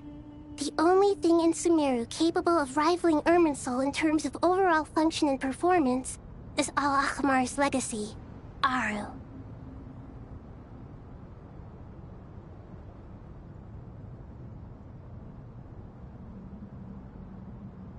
All I managed to do before falling into a coma was make some minor adjustments to Irminsul.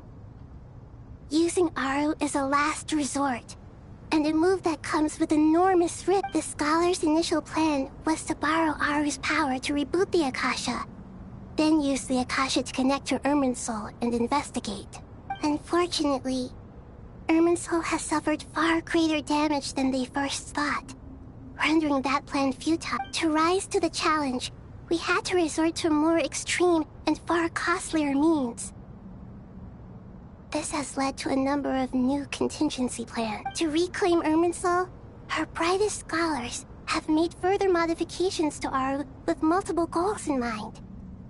I thank you all for giving them your blessing. Human wisdom has clearly improved over the millennia. You have not only our support, but that of the Jinn, the Aranara, and the Pari. Together, we will do everything in our power to save Irminsul. By the way, when you spoke earlier of an intruder, it almost sounded as if you knew who you were dealing with and what they were capable of. Well, since you ask.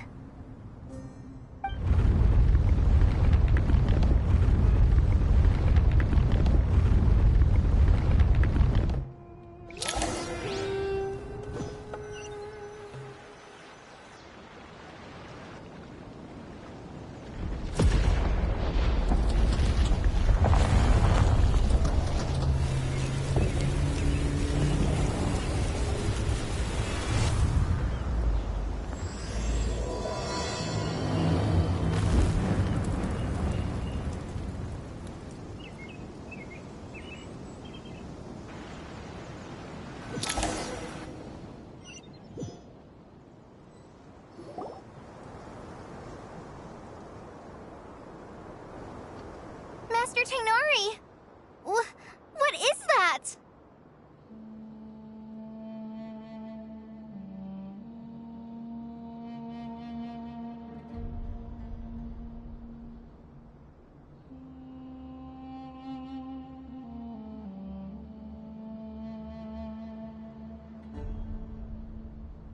Is this Irminsul?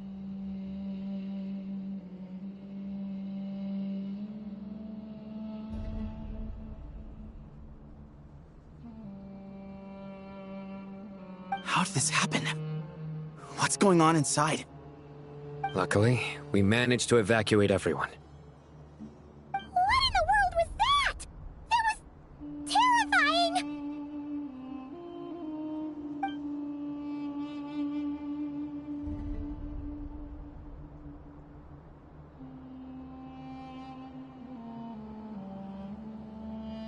Oh my. I understand now, Dendro-Archon. You make yourself quite clear indeed. Not once over the millennia has Irminsul been so terribly afflicted as this. Please continue, Dendro-Archon. Irminsul's root system is what comprises the ley lines. In the past, it has always been hidden away, going unseen by the general populace. But now, an evil intruder is making it reveal itself. It has become a tree of unbridled greed. A clear sign that a deranged experiment has advanced to a new stage.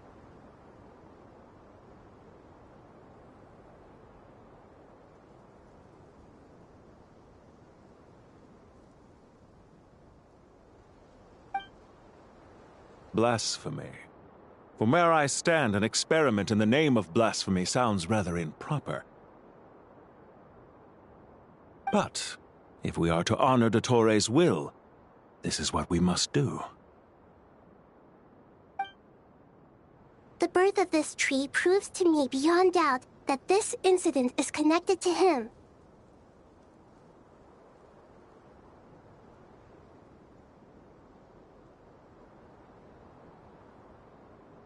But to explain the situation in full, there is someone I need to tell you about.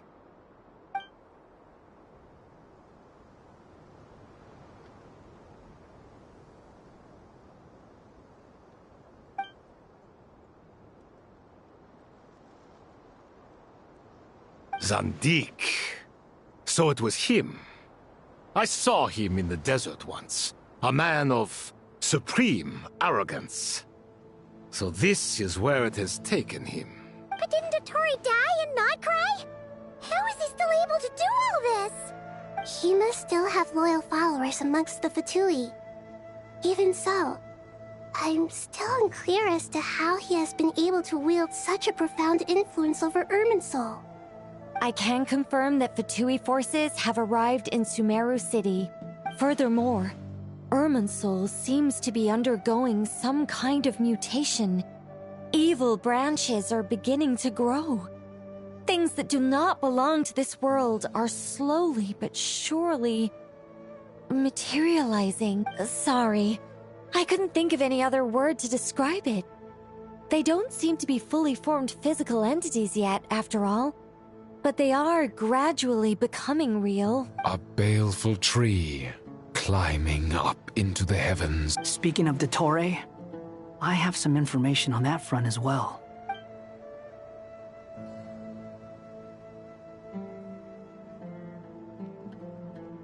I didn't think it was wise to state this out in the open.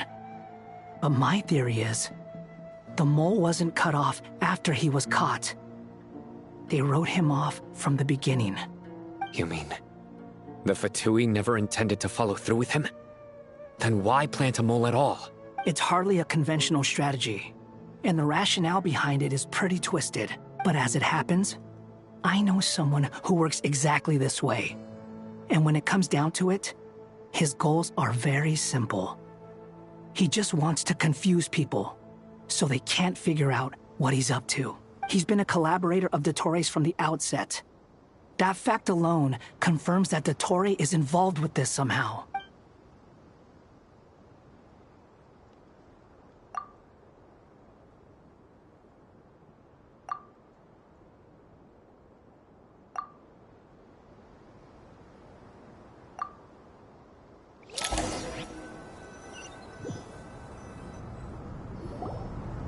There is still much to be done. Everyone, please remember our core strategy. As per the discussions, the following groups must act immediately. Mr. Al-Haytham and Mr. Kaveh, the next phase of the Aru renovation project must begin right away. Godspeed to you both. We'll give it everything we've got. The plan looks feasible, but the General Mahamatra Sino and his team will help to procure the materials required for modifying the terminal. No problem. I've already spoken with Sethos and Hanggang, and they've agreed to assist me. This kind of thing is best left to the fleet-footed, right? If it's efficiency you're after, we're the right people for the job. Following up on the elemental energy amplifier we discussed, Ms. Dory, I assume you're the one most familiar with the status of this project. Yep, that's right. Leave it to Lord Sangamabe. Got it. Well, I'd like Madame Farazan, Kale, and Nicole to support Dory on the technical side. You can count on us. Will do. Rest assured, I'll take good care of Dia, Candace, and Nefer. You'll be in charge of negotiating between the various parties. I trust you remember our goal. You bet. We can handle it. Good. I believe that covers everything. Tainari will provide ad hoc support as needed, if that's okay. Poor Tainari. Must be tough being Nephis' student. Getting bossed around all day. Hey, don't try and drive a wedge between us, you old... All it says to me is that Master Nephis has faith in everyone's abilities. While I'm nominally here as backup, I doubt there will be many situations where my help is... Exactly. Finally, Traveler, you and I will head to the border between Sumeru and Natlan.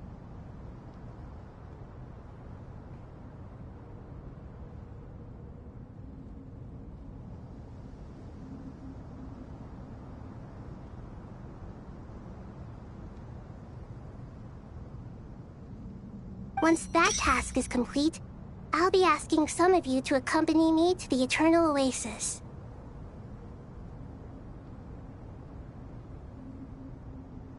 The Eternal Oasis?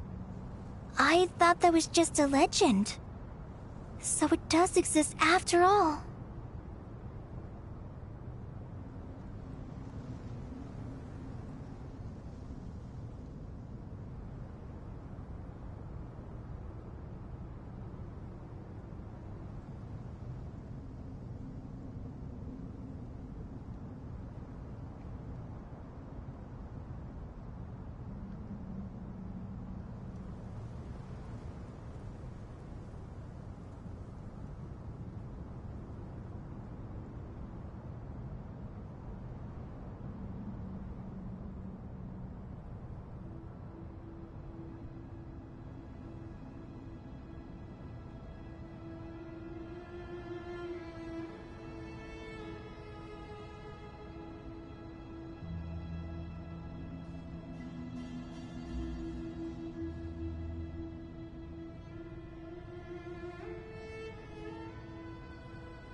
Regarding your trip to Natlan, under normal circumstances, a meeting between our two nations would be a far more formal affair. Unfortunately, Sumeru is all but completely cut off from the outside world at present. So regretfully, we won't be able to give the Pyro Archon Mawika the grand reception that she deserves. My apologies for the inconvenience. No point putting too much pressure on yourselves. That goes for everyone.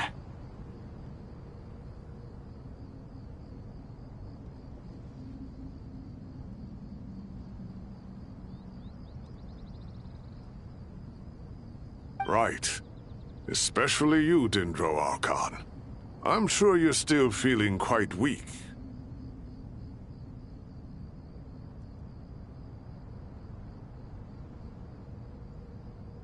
Don't worry about me. The Dendro Dragon's life force will sustain me.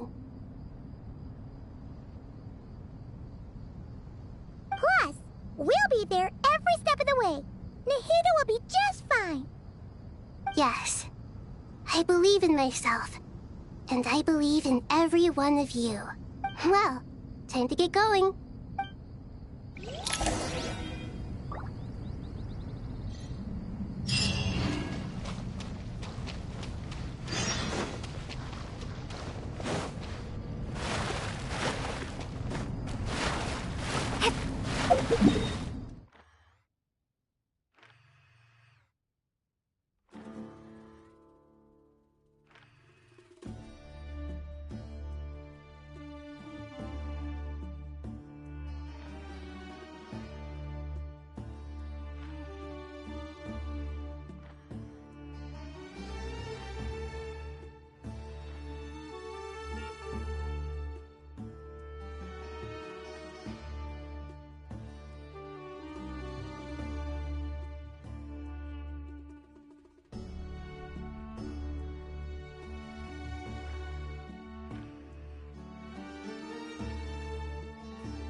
To what extent we can implement the final plan depends on how successfully the Akasha can be modified and configured. And to make sure the configuration works, Aru will also need some further optimization.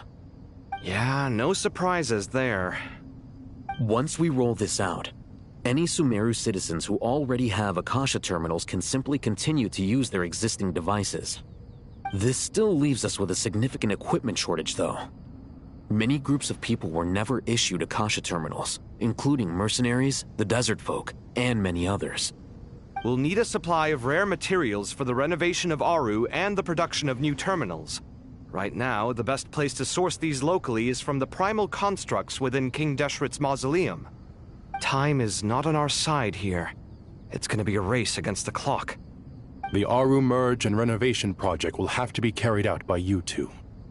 Everything's riding on this, so failure is not an option. Best of luck to you both. As discussed, General Mahamatra Sino and Mr. Hatguy will source the required materials. Mr. Sethos is quite familiar with the layout of King Deshret's mausoleum. With him accompanying them, things should go quite smoothly. I have every confidence. In the meantime, we may as well take a breather. Makes sense. There's not much we can do until the materials arrive. Get in formation and stay close. What is this, boot camp? Knock it off. It's just Sino being Sino. You know what he's like. Everyone clear on our mission objective. Look at the excess primal constructs, dismantle them, and extract the required materials. And King Deshret's 7 pillars agreed to this? If they're just sitting there doing nothing, we might as well put them to use. Thoth's words, not mine.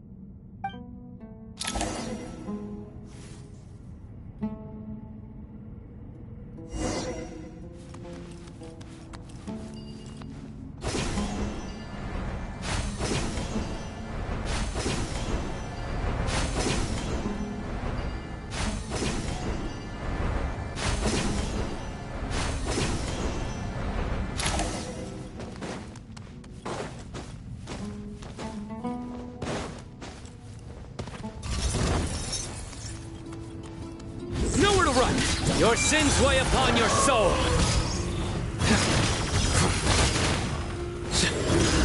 Guilty! You stand condemned! Your penance is due! Guilty!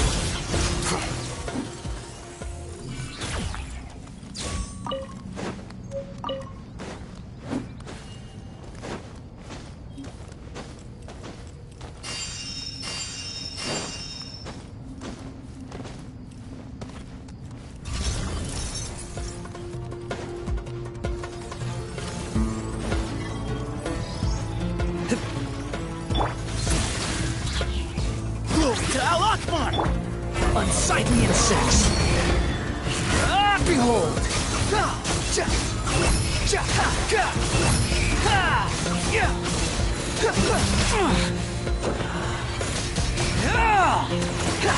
Surrender! Through me, justice is served! Their penance is due! You stand condemned! Guilty! You stand condemned! Squall Fury!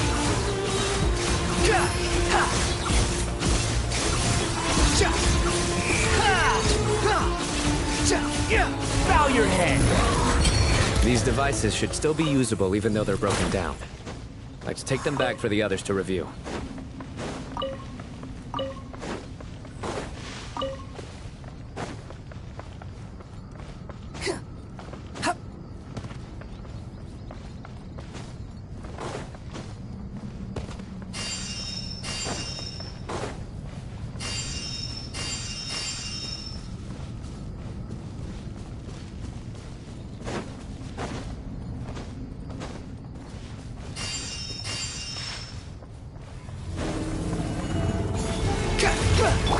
Sage's wisdom! Give me some space!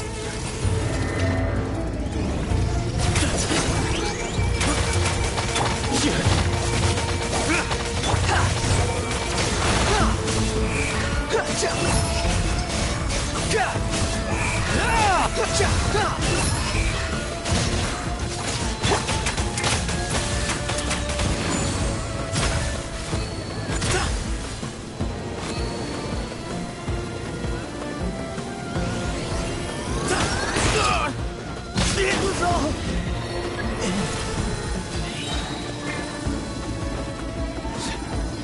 Judgment is upon you! Guilty! Your penance is due! You stand condemned!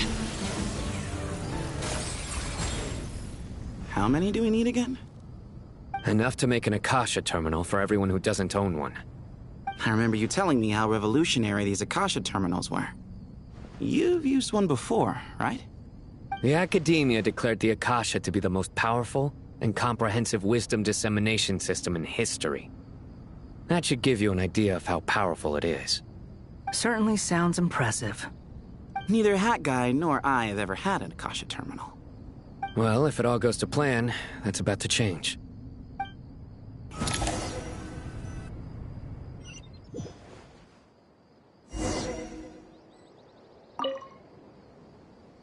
Oh, goody! Thank you so much for handling the delivery. What a long way it was. I'm well aware. Oh, trust me. I'm patting myself on the back for my assembly work here. But will you really be needing all of this? According to our plan, yes, this is the quantity required. I have no complaints about the quality either. Only the price. So expensive. I heard you covered a lot of the funding out of your own pocket. Oh, that's an exaggeration. The Academia provided most of the funds. I just offered a small token of my goodwill. Of course, the real tragedy is how little profit I'm making on this. You know, it's a serious crisis when you can't even make money out of it. It's really quite a beautiful design. And I'm intrigued by how such a diminutive device is able to output the power of the Light Realm. Did you attend the lecture on Light Realm energy, Madame Farazan? I don't believe I saw you there. Of course I attended. I was just a little late, so I had to listen to the whole thing from outside the back door.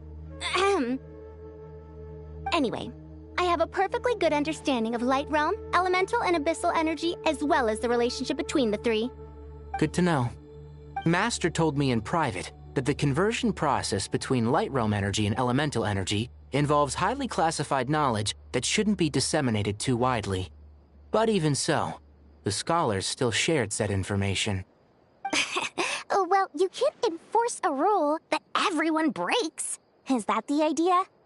At first, the Dendro Archon was reluctant to explain it in great depth for safety reasons. Later, she came to terms with it and simply inform my master that we would all have to face the question of survival together. To protect someone from such dangers means keeping them in the dark. But for someone to know and embody the wisdom within, they must understand its very essence. It's an information hazard. We're exposed to danger just by knowing the facts. And just like bait, it lures us in by offering us the solution to our problems. But if you're not careful, you'll end up pursuing it down a dark path. A tricky problem. But today, this big problem has been broken down into many smaller, more trivial ones. What do you mean? Ah, I get it. For instance, you and I share secret knowledge, while she and I take on the risks of life, death, and fate. Something like that? Hey, what? That is not what I call a trivial problem. Well, as they often say in Vahumana, an event that is monumental to the individual is negligible in the grand scheme of history. Generally, the fate of the individual is an insignificant affair. Being from Amorta, where the subject of our research tends to be a lot more personal, I have to disagree. It's hard to dismiss the individual. In other words, the big problem of survival has been broken down into many small, interconnected factors, and when the same secret is shared with a group of people, the same fate binds them together. Most people would find this unimaginable, but to us scholars, this is the path that has always beckoned to us. Sharing knowledge is a good way to fight against fate. I will always believe in that. All right. I think that's... Thanks a lot. But don't go anywhere just yet. I'll still be needing you to calibrate the equipment.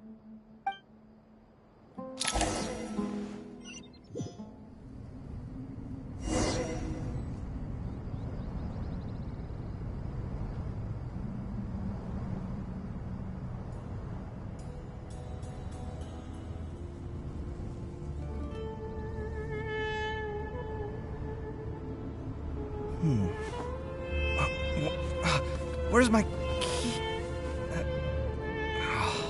Not again.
Okay, the materials are ready.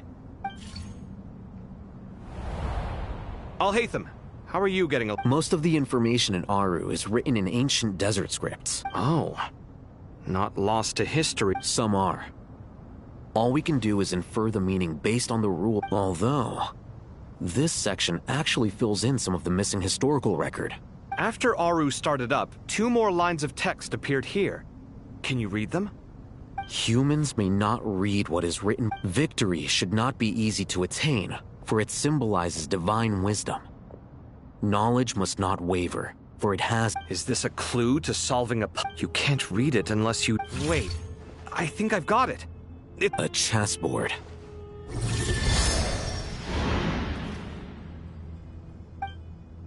You were right. The youth of today are skilled at solving riddles. Have the secrets buried in the desert not been unearthed over the years all the same? Oh, I've always been against overly cryptic sentences. Don't you get tired of reading? Ah, it's you three. Just in time. We've been delving deep into Aru, and now this board is I've heard this was how you'd while away your free hours.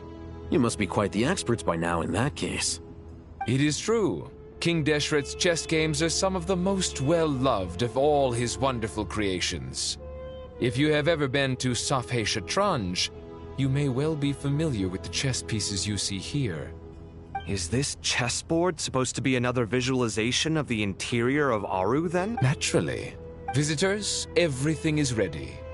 Only by completing the challenge on the board in accordance with the rules will you be permitted to overwrite Aru.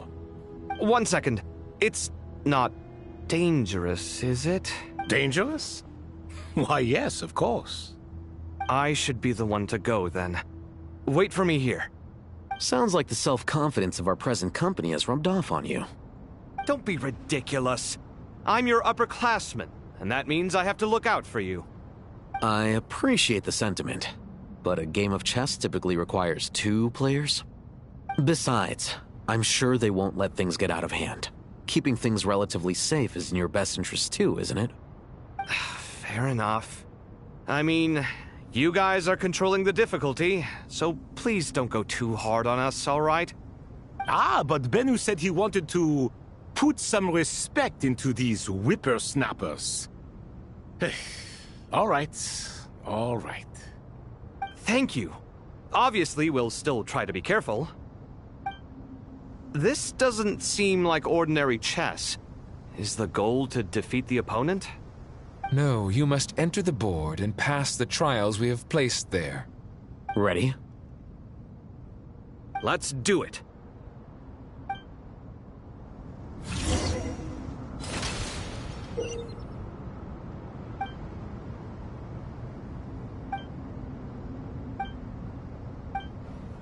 The first trial is posed by me. I don't think this is gonna stop us. Ah, but the key to this game lies in working together.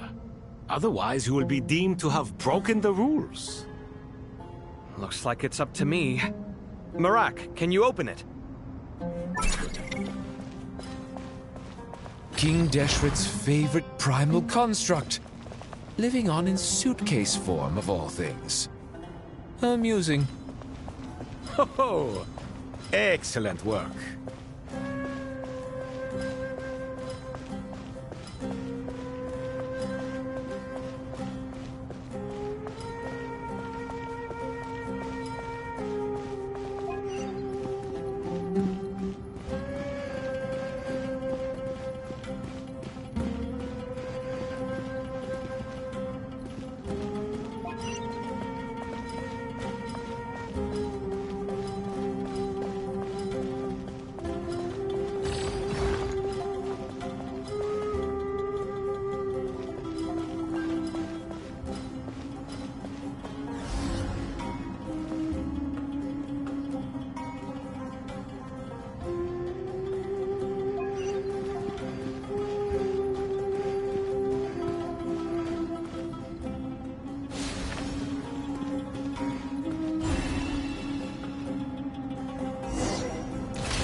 Now is the time for my trial.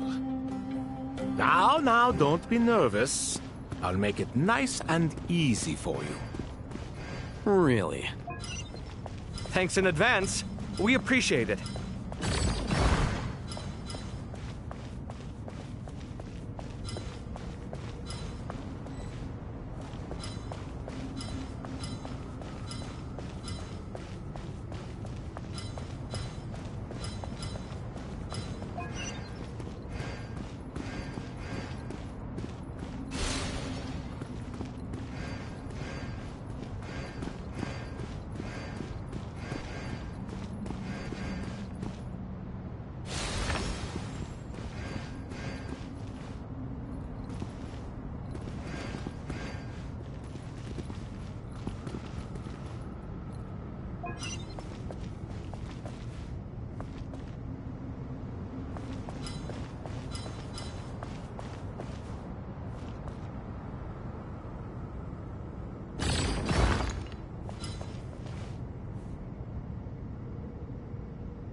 Ibis King, don't you think this all rather inappropriate?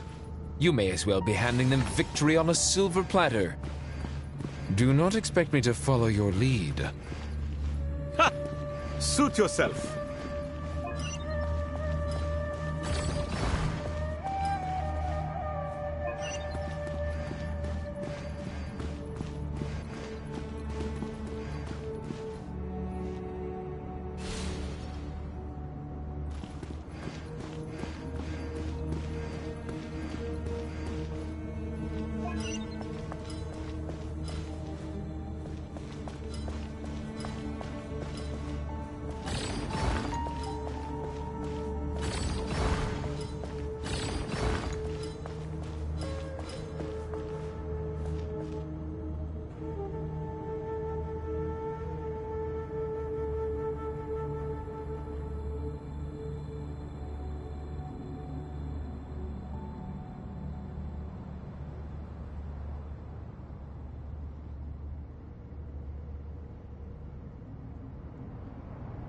Strange time to catch up on sleep.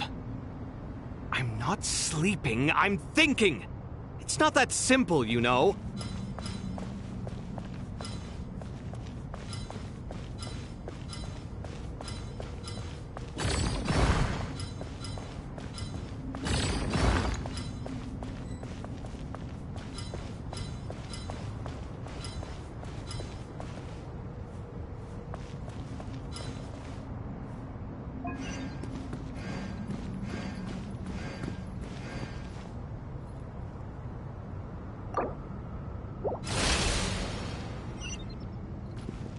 Ibis King, don't you think this all rather inappropriate? You may as well be handing them victory on a silver platter. Do not expect me to follow your lead. Ha! Suit yourself.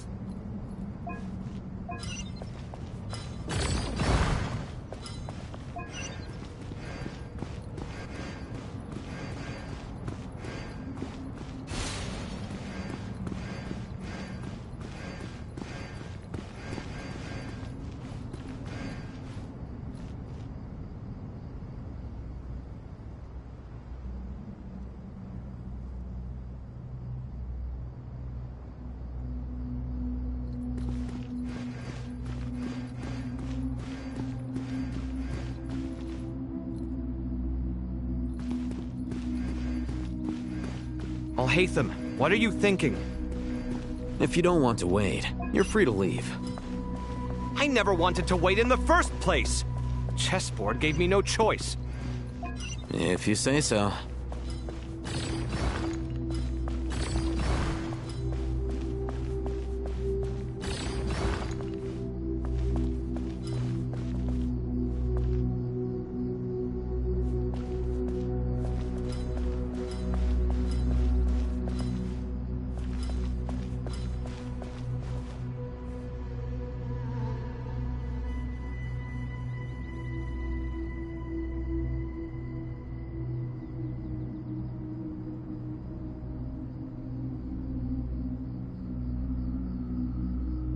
Strange time to catch up on sleep.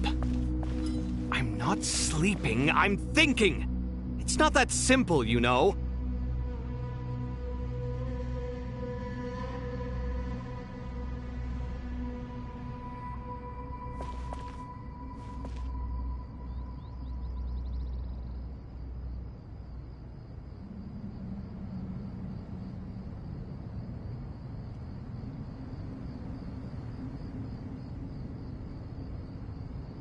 Strange time to catch up on sleep.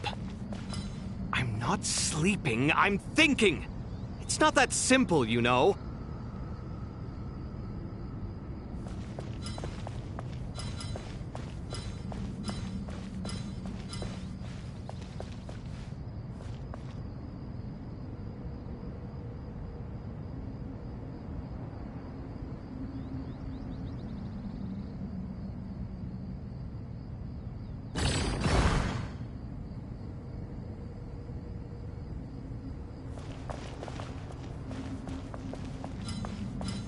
Strange time to catch up on sleep. I'm not sleeping, I'm thinking! It's not that simple, you know.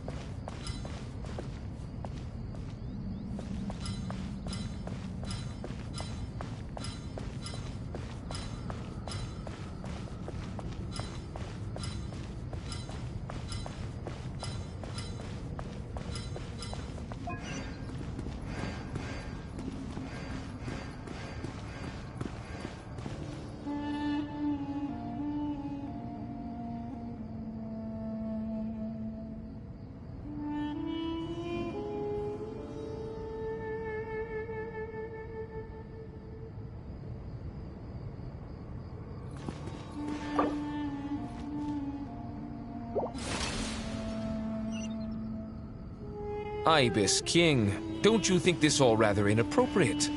You may as well be handing them victory on a silver platter.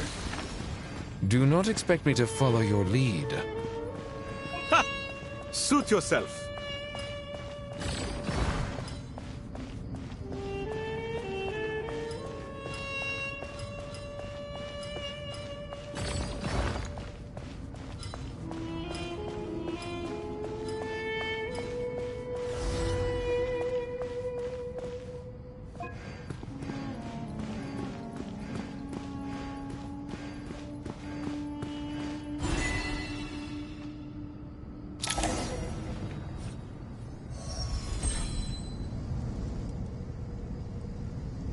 Done. Finally. But seriously, that was incredible. Standing on the chessboard felt completely different from oh, sorry. I'll save my thoughts for later. Thanks to the three of you for helping us out with this. Is it just me, or were you giving us quite a lot of guidance along the way? We made but a humble contribution. You lived up to our expectations. Bravo! Our aid was not given for naught. In addition to the existing functions, I'd like to ask you for another favor. Since Aru's interference shield can cover the entirety of the mausoleum, it should be possible to extend its range even further. Perhaps you can find a way. So, building upon the existing functions to... Ah! I'm with you!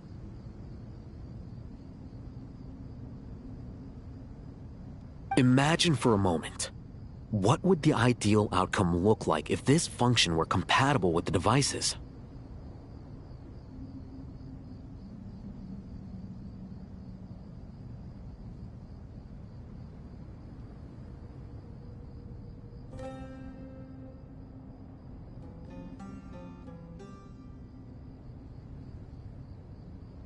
I agree.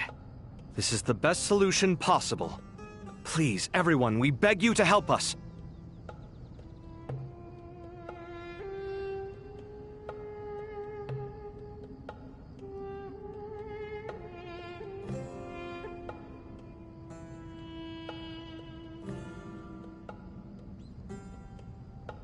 Me, oh my! Well, since you ask so very nicely, I suppose... Goti? Croco? What do you say? Naturally.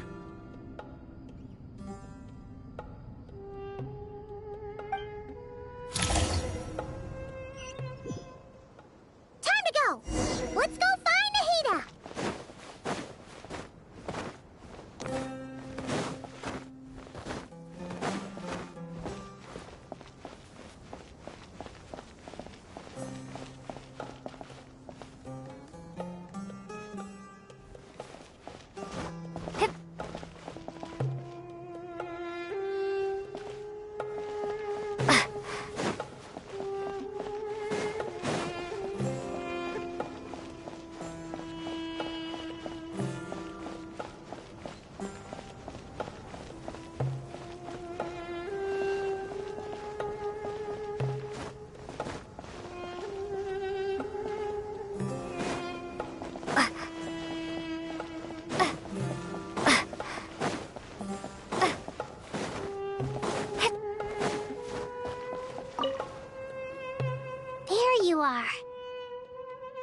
Miss Nicole truly is an angel.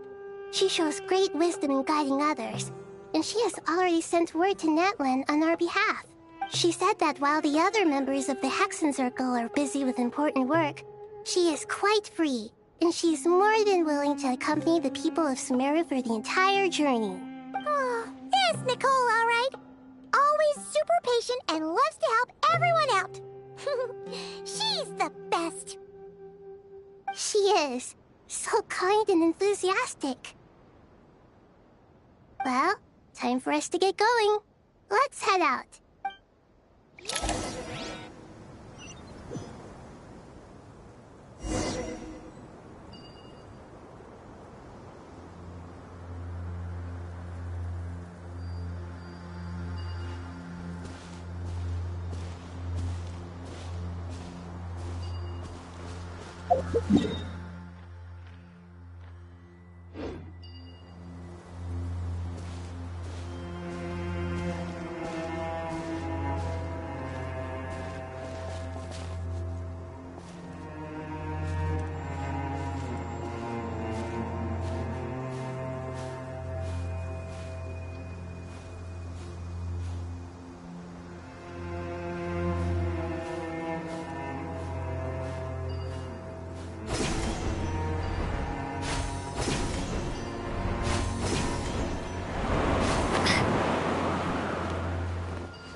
This should be one of the closest places to Natlan in all of Sumeru.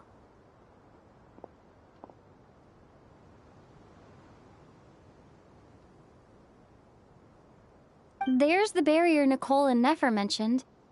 It completely cuts this nation off from the others.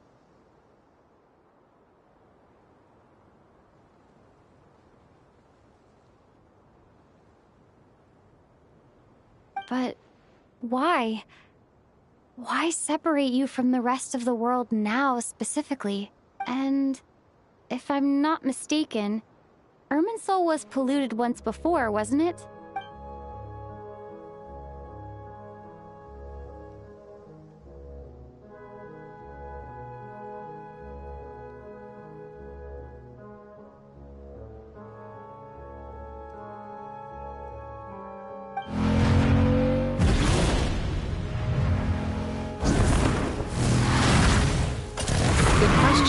I'm wondering the same thing myself. That voice... Malika! You got here pretty quickly. Hello, Traveler. It's been a while. Hello there. Hello, Dendro Archon. Malika, I apologize for asking you to meet at the border on such short notice. I also apologize for not being able to greet you in person. The form in which you see me now is one carried by the Traveler. The real me is inside the mausoleum of King Deshret, and I am reaching out to you with my mind from here. Irminsul has been infiltrated by the Doctor. We must be on our guard, as he can spy on information in the world from within the tree. Fortunately, there is no record of the Traveler in Irminsul, and you are still within Natlan's borders. My records will be preserved in the Night Kingdom, rather than the ley lines. As long as the Night Kingdom remains disconnected from the ley line cycle, the Doctor has no way of knowing my movements. Exactly. So by meeting each other in this way, the meeting essentially never happened. No wonder Paimon didn't come. You were concerned that her activity would be recorded by Irminsul.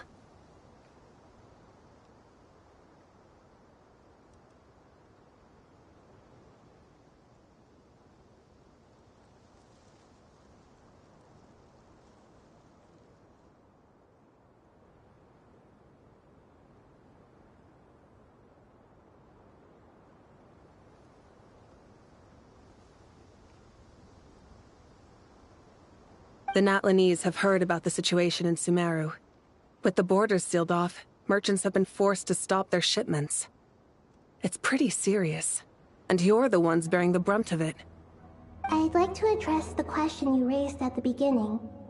I can offer a brief explanation, although it will sound rather cruel. I don't reach this conclusion gladly, but Irminsul predates the heavenly principles. It existed long ago, when the dragons of Natlan were at the height of their power. So even when the people of Sumeru became ill because of pollution, it was not a critical issue from the perspective of Irminsul itself. As long as it continues to function normally, the barrier will not be activated. But this time, the Doctor's invasion has directly affected the tree. That is what caused the barrier to deploy. The heavenly principles established a rule that when Irminsul is plunged into grave danger, a portion of power will be reserved to isolate Sumeru.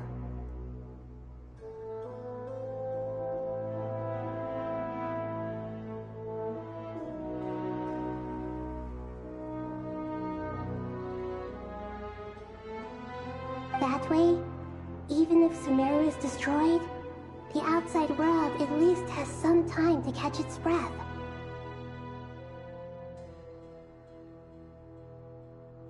We'd certainly need it. The heavenly principles created almost everything that exists in Teyvat today. To them, preserving the existence of the world and its inhabitants takes priority over protecting Sumeru.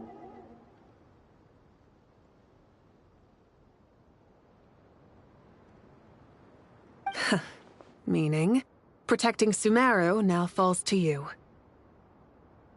Yes.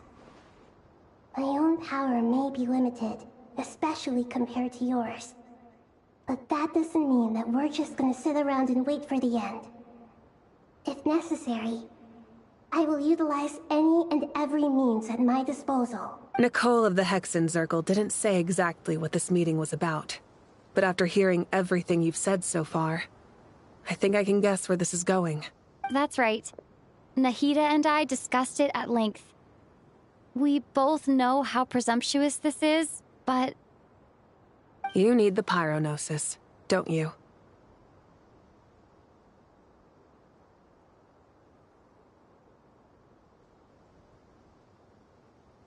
Yes, you guessed correctly.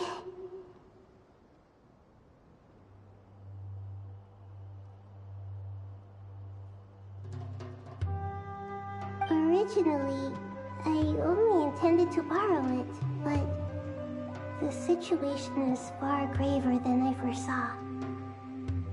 So instead, what I ask of you is to please give the pyronosis to Sumeru.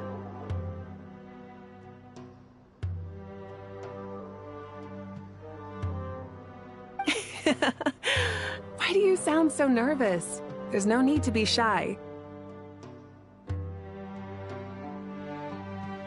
Surely a gnosis is pretty important to a god.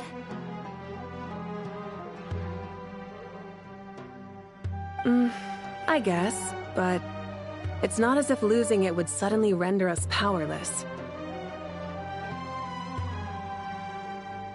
But I'm sure you don't need me to tell you that. With all the nations you've traveled to, and all the gods you've met, you must have realized that by now.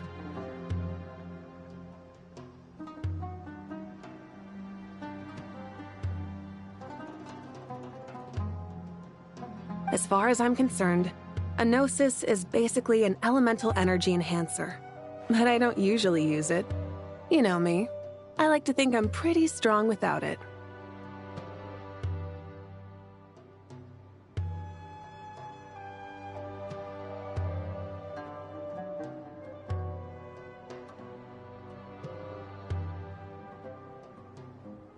Yeah. Not about to dispute that.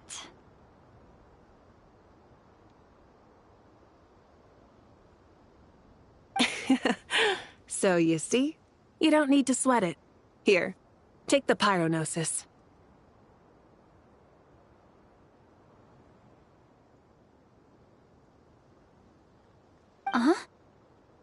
Just like that?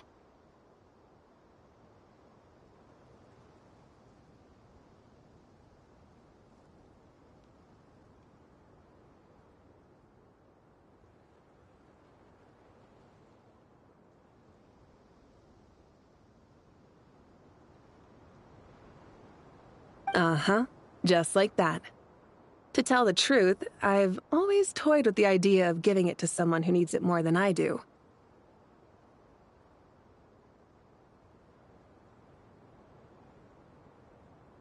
I know you accompanied Nahida here to try and increase the chance of success. It's a good thing you did, because your involvement is one of the main reasons you've managed to persuade me. Are you sure about this? Handing over your gnosis just because of me? I won't try to quantify it, but trust me. Handing over the gnosis to Tumaini is far from the craziest idea I could think of. Besides, even if you hadn't come here personally, I think I still would have agreed to Nahida's request. Irminsul doesn't just affect Sumeru. It impacts all of Teyvat. I know all too well how difficult it can be to protect the things you care about. So logically, morally, or however you want to cut it, helping you is the right thing to do. You don't need to tell me the specifics of your plan. Where the gnosis is involved, the tighter the secrecy, the higher your chances of success. Malika, my heartfelt thanks go to you and the people of Napland. Don't mention it. But now, for the hard part. How do I actually give it to you? The Irminsul barrier is right in the way. I have an idea.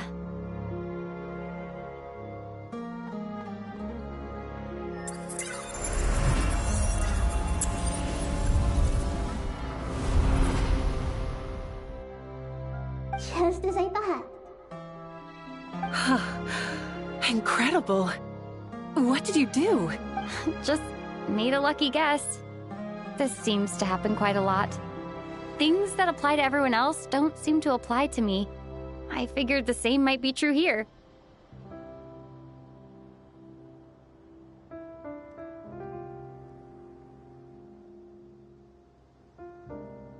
Irminsul usually produces effects based on the records it holds. Since the Traveler is a descender, Irminsul contains no records of her, and thus has no way to impede her.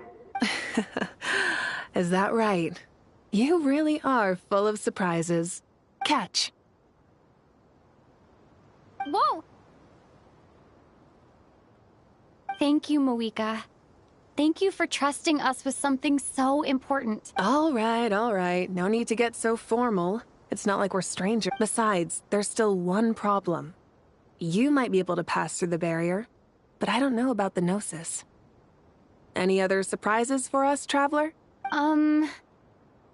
Let me try something. I have the Pyrognosis in my hand. It feels strangely ordinary. Not particularly heavy. And yet, this tiny thing symbolizes the mighty authority of a god. I need to think hard about my memories of Pyro. My memories of journeying through Natlan. All those important experiences I've had. The Gnosis disappeared. Traveler, are you alright? I'm fine. The Pyrognosis disappeared into my body. Just like... phlogiston. Maybe it resonates with you because you've mastered the power of phlogiston. You might not be recorded in the ley lines, but you're still our Tumaini. Whew.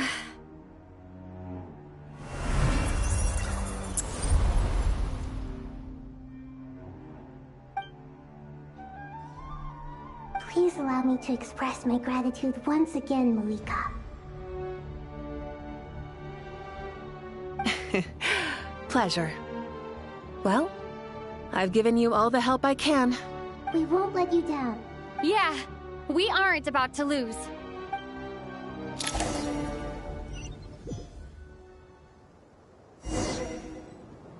Plunge in flame!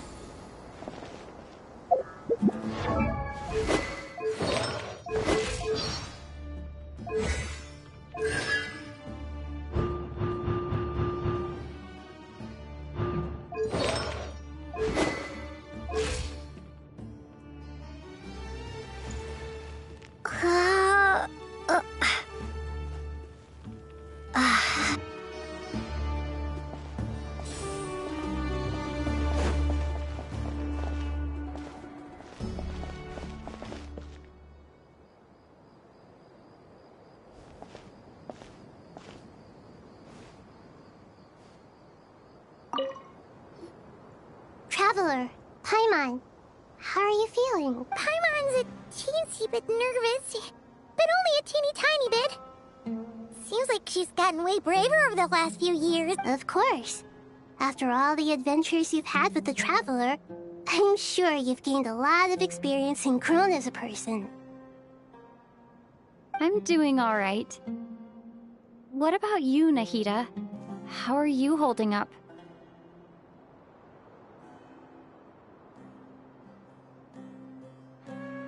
With the negative effects of Irminsul, I am a bit like a piece of fruit that's been burrowed into by hungry insects and left to rot. I'd be lying if I said it was nothing. But please don't worry. We all know what we're getting into, and we've prepared as well as we can. I believe in everyone. I believe in you. And I believe in myself. Stoking the fire inside oneself is certainly one way to live, but knowing when to rely on one's companions is also a form of great wisdom. I've been quietly learning little things from everyone, like plucking tufts of fur from a sumpter beast. Me too. With the constant traveling, I'm always learning and growing. That's the journey of life. I think there's someone else here who would share that sentiment. Don't worry about what I think.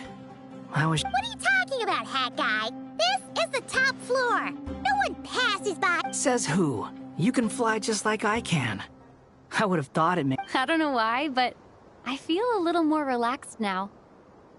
It shows that you feel comfortable laying down your burdens in our presence. It means that Sumeru is a place you can trust, where you know we have your back. And we feel exactly the same way around you. That's what it means to be friends.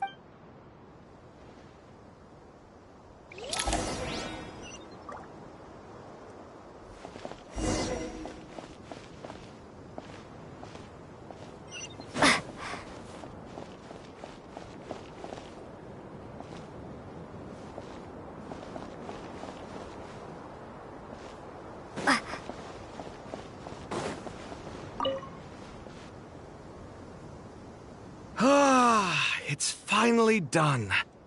Ugh, but I have a nagging feeling that there's something I've forgotten. Oh, there you are. Okay, fair enough. That was a pointless... You must really be exhausted. Well, it's been a busy day. When work ends? Yeah, we're definitely due a break. Probably... Here, this one's for you. Thanks. You want a bite to... Are you nervous? Because everything that happens next is beyond my individual control. What do you mean? There's only so much I... Was it like this? You mean with us? So the enemy is... I still... If your memory is so vivid, you might also recall that it was... I came for a... What do I think? I think we're certainly... It's good having me around to help out. Absolutely. Certainly feels that way. So, the sky is so clear. And there isn't a whiff of decay or destruction in the air. It's hard to imagine that the fall of humanity could happen on an ordinary day. Awful things happen all the time. What you and I have done is increase our chances of... Lofty ideals may provide no defense at all against... Oh, nothing. I hope everything works out to... It will. As long as we... It's... I think it's... Ugh.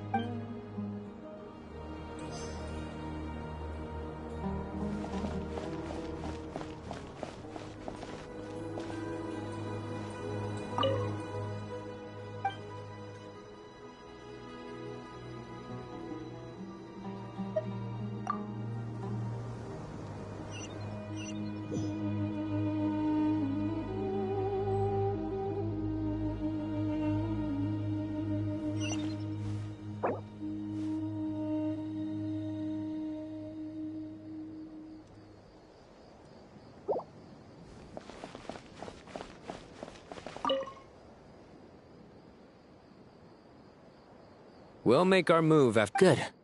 Is everything ready? As much as possible. That'll be enough. Master Tainari! Mr. Sino! I brought some juice and... I know how easy... I gotta ask, though. Who's on Madame Farazan said she... A juicer? Yeah. The juice is very sweet. I think so too. Kale, how are you feeling? Physically, I'm okay. It just still feels strange to me. Why would a great... I know the feeling well. That same question ran through my mind. At least now, you have someone who can relate. All the more reason that you should apply for Spontamod. Tainari... Those two things are completely What are we all chatting about, Would anyone like any juice? I had some earlier, ma'am. Very well, very well. There's this enormous power, and then there's little old you. You feel like there's no connection between the two. And that sense of dissonance is... Yeah. Kale, just because we normally keep the conversation, I don't think it's childish. My professor once told me that your rage... Thanks. Miss Nicole, every innocent person who's been hurt needs time, but it's all about... I don't know if you've known. And since this is... Yeah. Sumeru is my home. And once you're done? Stop it with the sale. Hey, excuse me. There are still 3 Thank you, Madame Far. Drink up and enjoy my handiwork. I think of... Please. I know.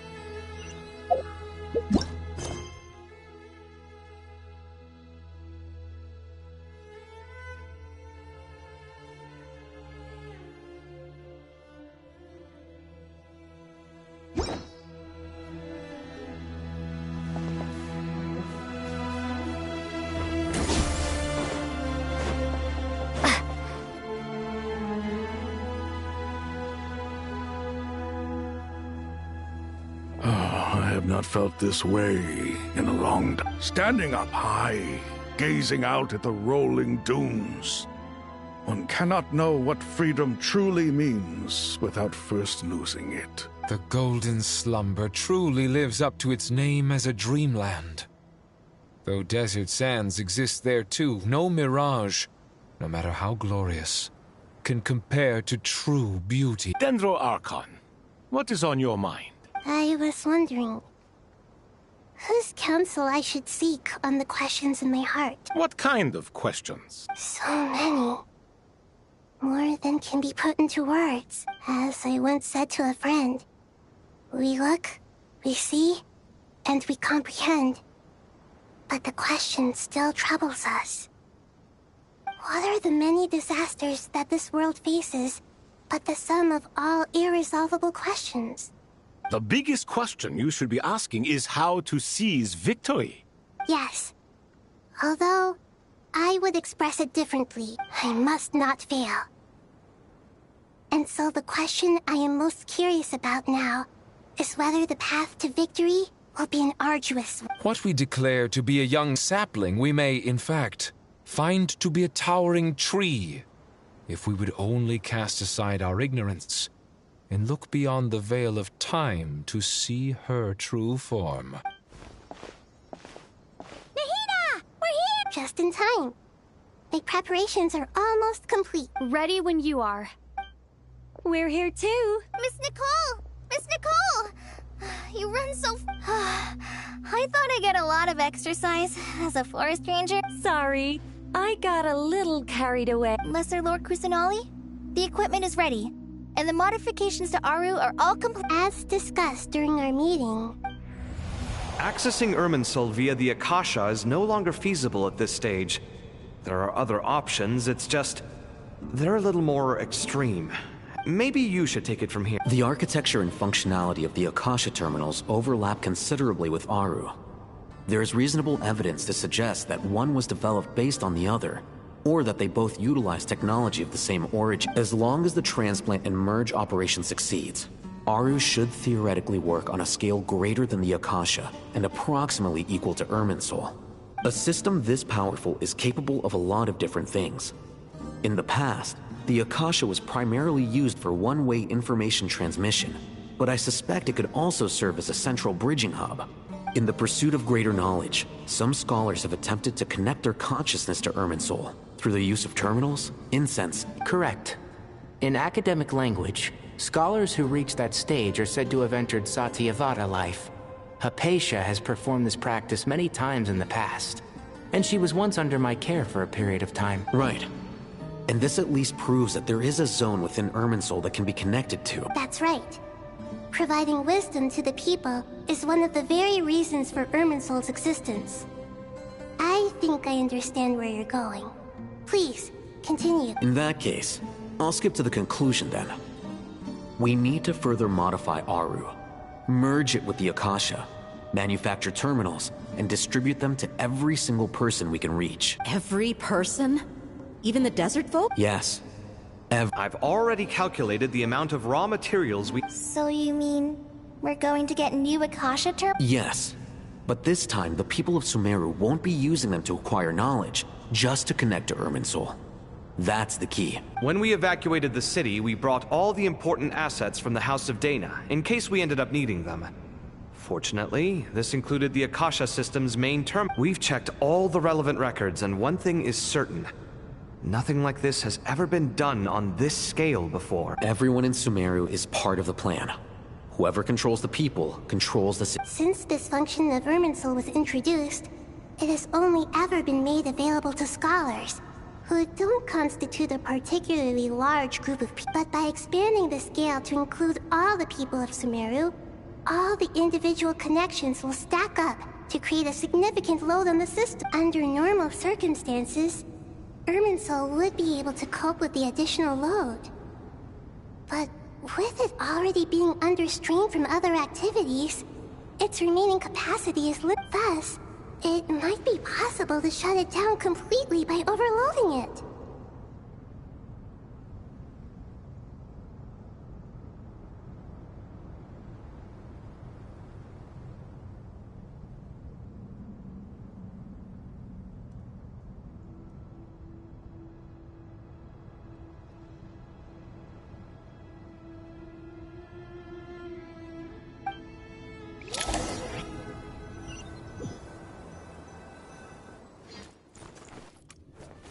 Counting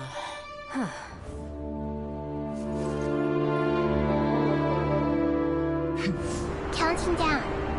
3, 2, 1. Are you ready? Ready.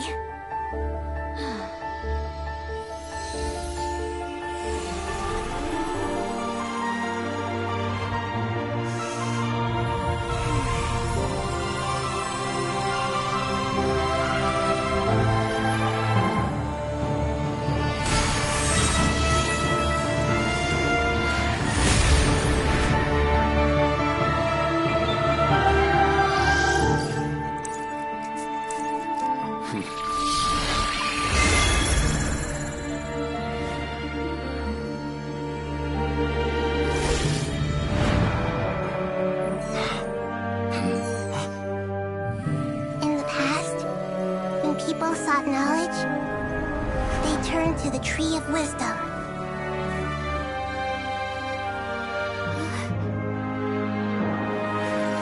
Today, we use it to save Sumeru and the whole world.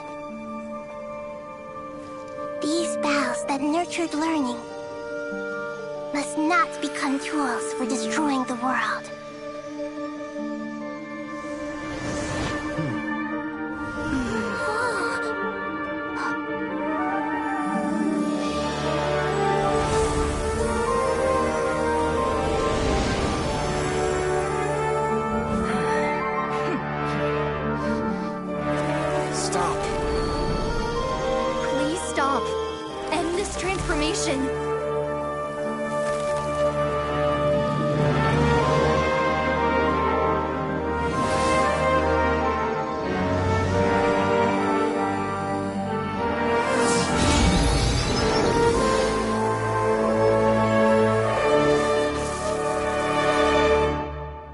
Shut down Irminsul just to stop me?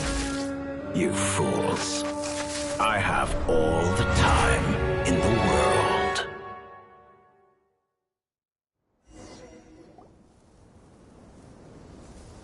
Success! The evil Irminsul tree is stepped growing! Great!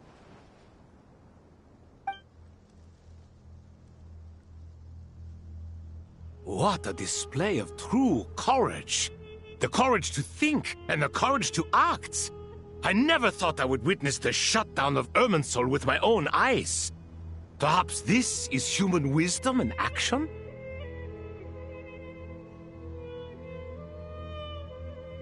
Indeed, only humans could do such a thing. Gods are few and far between. What was once created for spreading knowledge is now used for another purpose. A rather ingenious. I am grateful to you three for your help.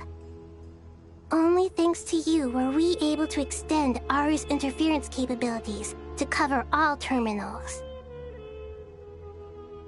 Now, nobody who wears a terminal will have their activity accurately tracked by Irminsul. No matter how many eyes DOTTORE possesses, he will not be able to see us clearly. Now for the next step. I will need the help of your supreme powers once again. How might we be of service, Lord of Dendro? I need to reach the Eternal Oasis immediately. Right now? In that case, Ibis King, would you agree that this is a fine opportunity to dust off our... Never. I assume you have that chess set with you? You mean the one you gave to me as a gift? How could I? You misjudge me. I just wanted to show you another way you can use it. Connect to Safei Shatranj.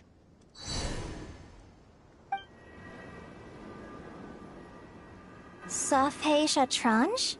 You mean that place in the desert? Thoth's chess set gains its power from the chessboard laid out in the desert by King Deshret and ourselves. All ceremonies conducted using the chess set must be activated via Safei Shatranj. In other words, the chess set is an extension of the chessboard. In the past, Moving a chess piece was a sacred and momentous act. Transfer initiated. Entering live combat mode.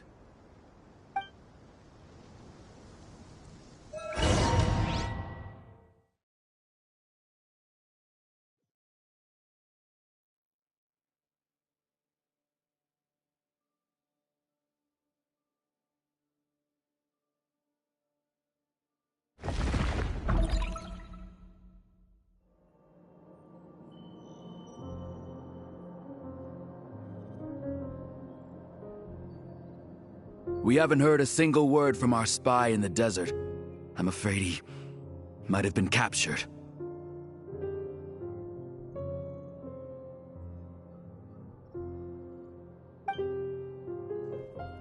Never mind. But we spent years turning him.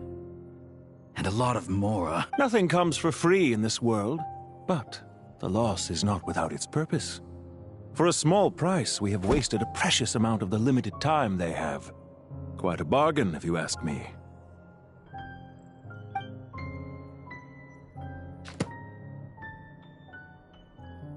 Understood. Weighing profit against loss is a necessary part of life. But to tell the truth, I have been operating at a loss since this all began. Since many centuries ago, in fact. For instance, why would a banker act as the executor of a will? If you hadn't deposited your personal belongings at Northland Bank, I would have no reason to be here right now.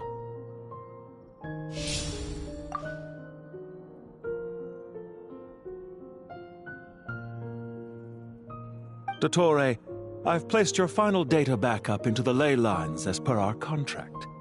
I trust we are now square for the safe deposit fees you paid. Is it not a little petty to split hairs like this, given our amicable relationship? I consider sound bookkeeping a matter of principle.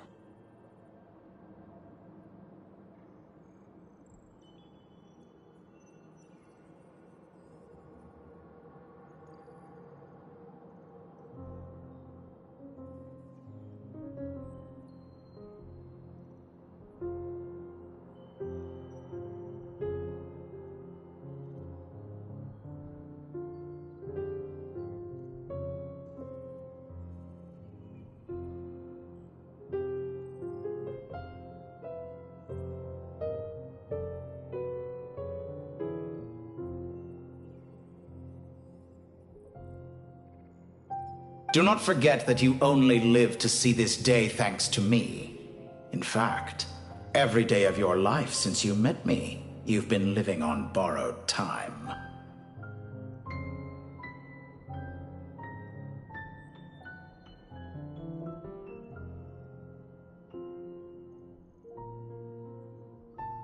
Why, that's hardly a fair assessment. I will concede that my survival was perhaps at your whim, but I became a harbinger on my own merits.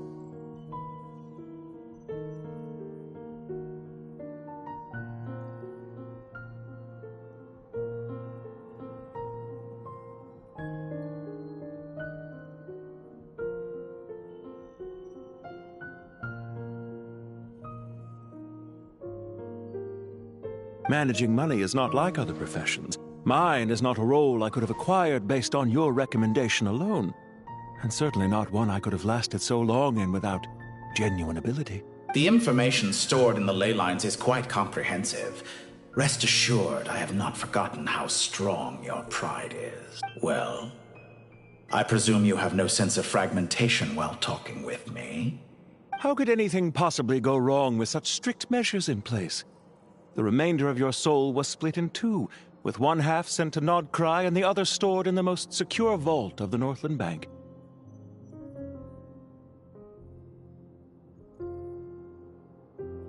Though I must say, your disdain for the other segments is quite amusing. Zandik is you, and you are Zandik. Zandik created the segments, yet you, a segment yourself, reject him.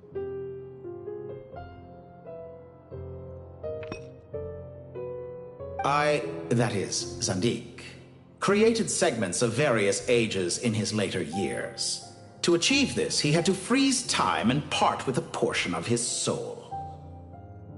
But as constructive as it sounds, it erases my uniqueness.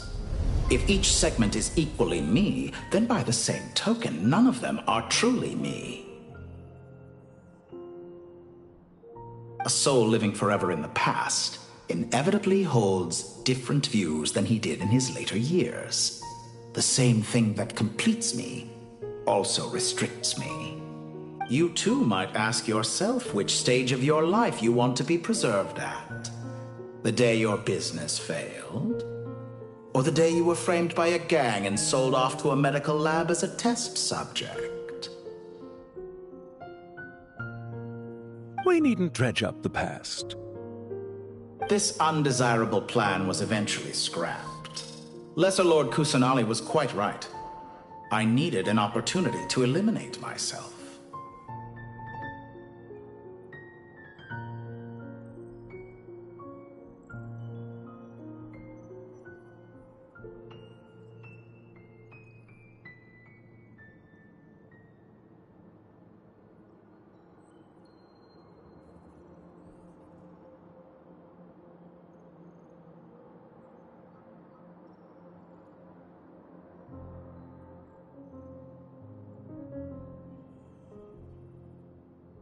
And after that, I concluded that there was no more effective plan than directly splitting the soul. Once the soul is transferred out, you will find that creating a physical body is far simpler than creating a puppet. The other half of your soul suffered a crushing defeat in Nodcry, you know. And yet in the process, I obtained the information I always wanted, did I not? Because now we finally know where the best testing ground truly lies. I once thought your ultimate goal was to ascend to godhood. But as it turns out, that was merely one of your experiments.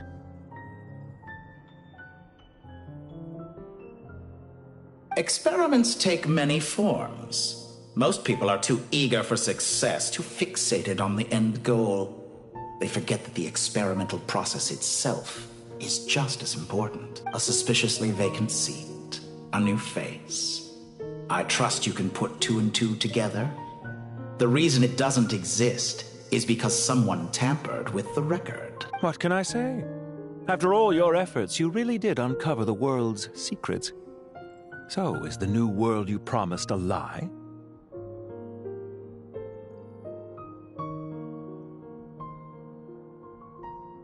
No, it never was. I am glad to be able to control Irmin's soul from within. Now I shall attempt to create a new world inside the existing one. Almost everyone faces the prospect of death, but not a single person has ever been able to experiment unrestrained in the afterlife through sheer force of will.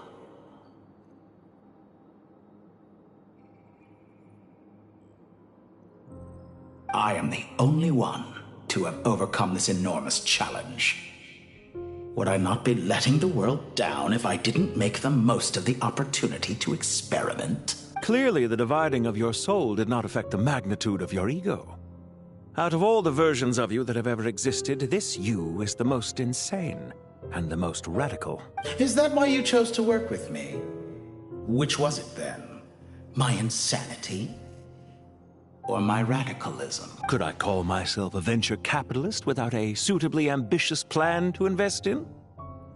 Yours happened to fit the bill quite perfectly. Well then, I must say, while I am surprised enough that you showed up at all, what surprises me more is that you chose to present yourself as my former subordinate, and not as the banker Pantalone.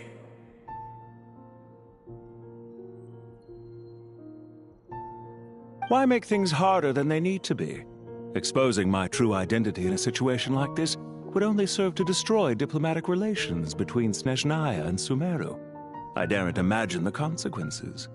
Showing up in the name of the original antagonist gives you the recognition you rightly deserve, while also being sensitive to Snezhnaya's predicament. It was an easy win.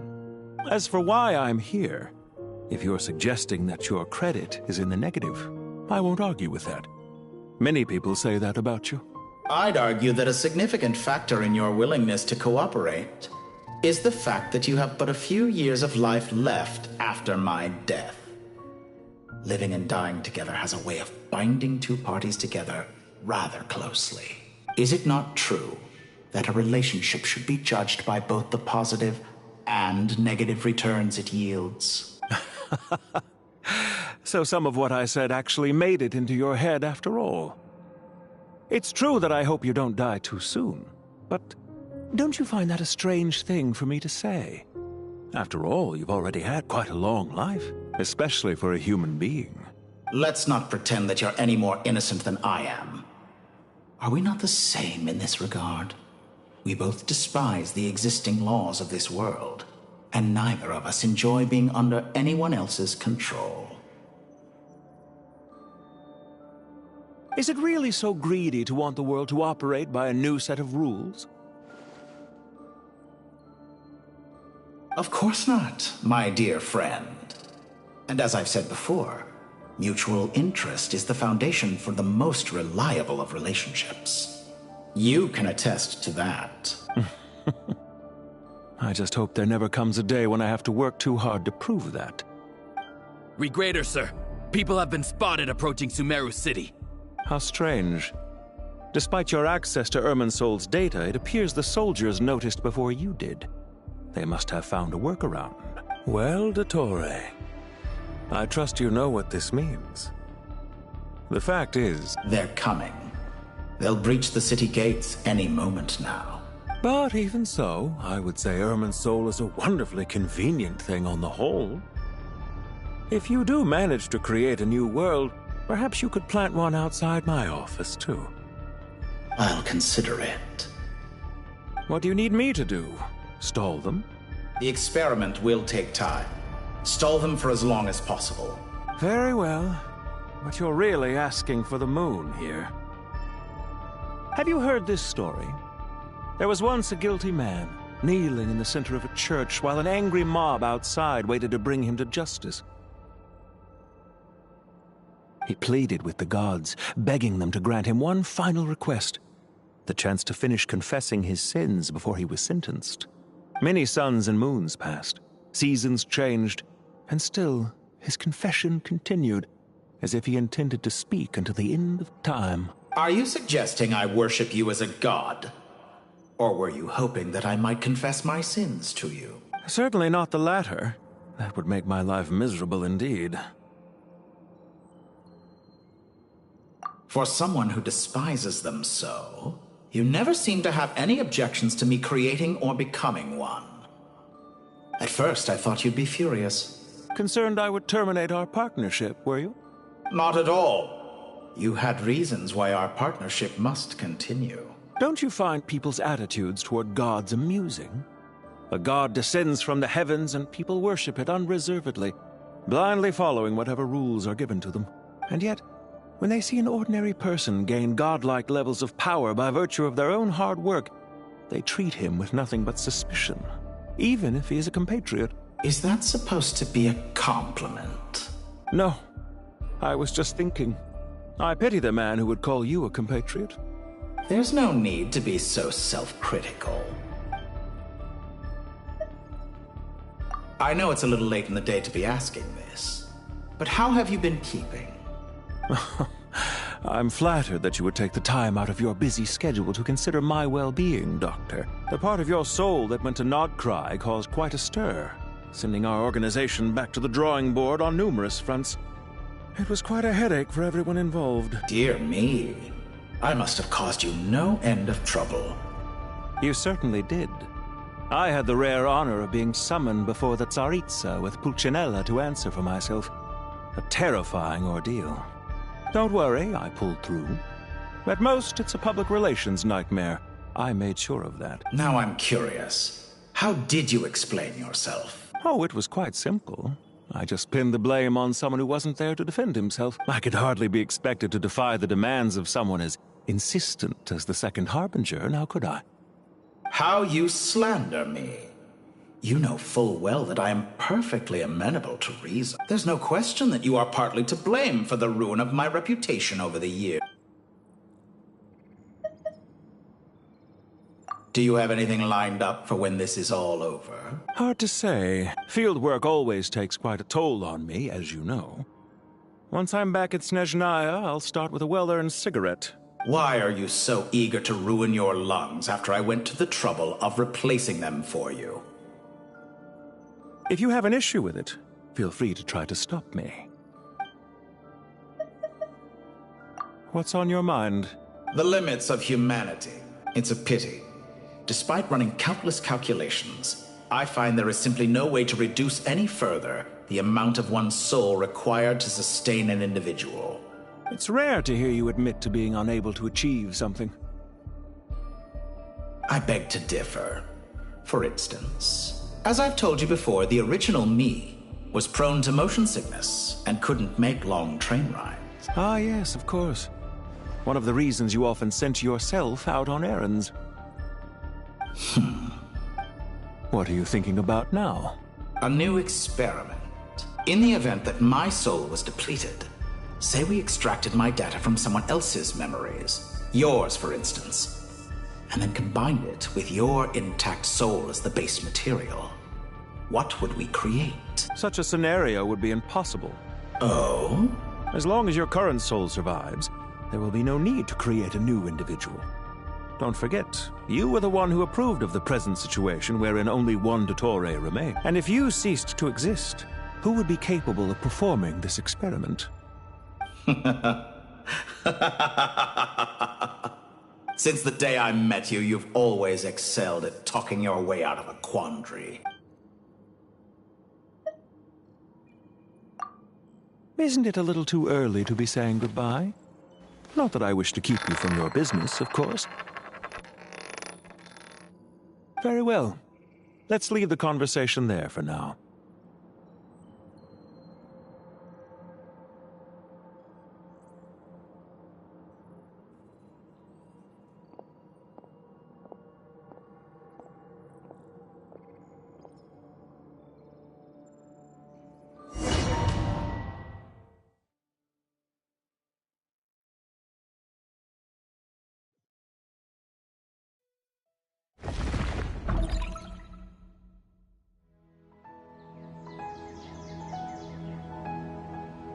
The power of King Deshret's 7 pillars is truly remarkable. Yeah, sets us up for a much easier fight. Really make... I wonder how many people can say they stormed a city twice in their lifetime. I was just thinking that. I've definitely had more than my fair share of unusual... This is my first time here, actually. We never usually leave Gandharvaville. I hope this will be my last time. Does everyone have to chime in? Can't we— What an amusing comment, my dear lady. Whoa! Why is Candace... Because the image on her shield is one of me.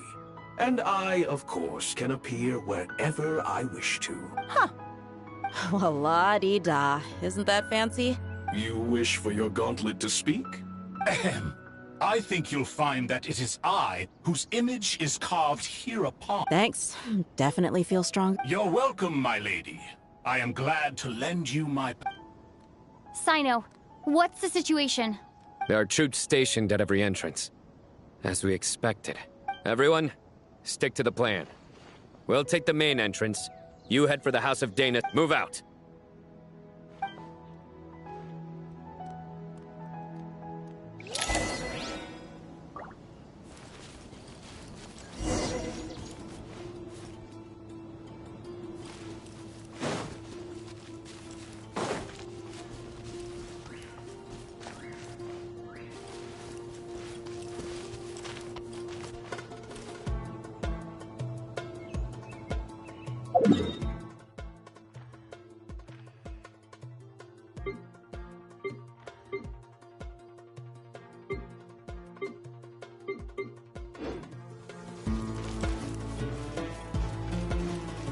Out of my way!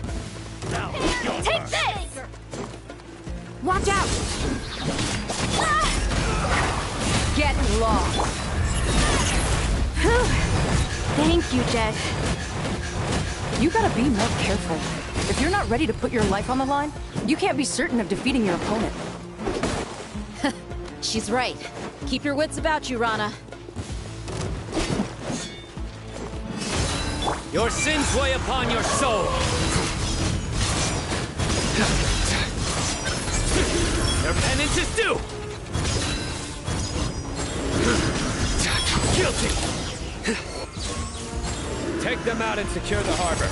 Reinforcements will arrive by water. Consider it done. Show no mercy.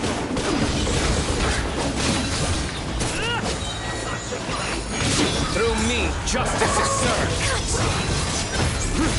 Your penance is due. Guilty. Winter. You stand condemned. This was well done.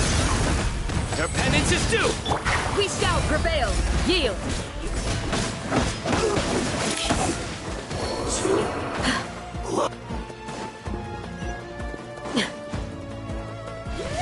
Looks like we're in Change of plan. fight. You ain't messing around. Buckle up. Hi. You asked for it.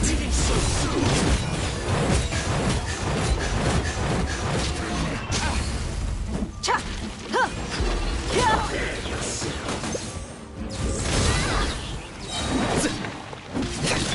Grant us your blessing. Do your worst. Nowhere to run. So... Use the force on me. The judgment is upon you.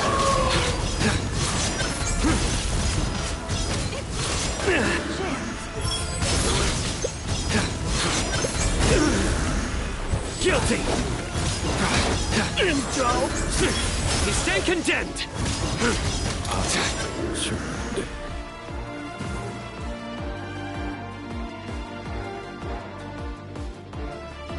Waterway secured. Brothers! Sisters! Perfect. Just in time. Welcome. Once we've linked up, we'll continue the advance. The team has arrived at the north entrance, as planned. Good. Press on.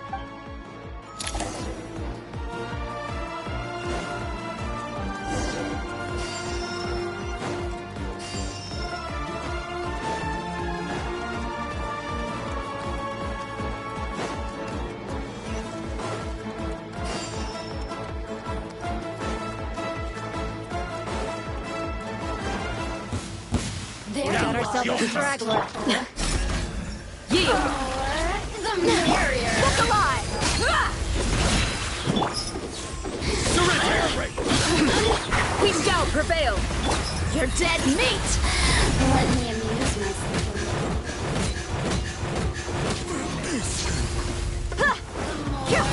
I'm going home.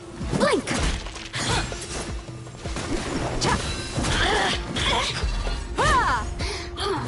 Over here! Wait! Look at me. Just... Let's get it on! Your sins weigh upon your soul. Big one! Guilty. Your penance is due. You stand condemned. Take too long. Guilty.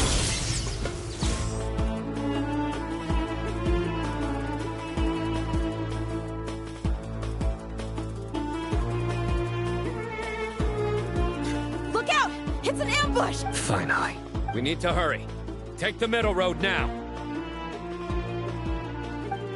Mahamacha Sino, area clear. Don't relax just yet.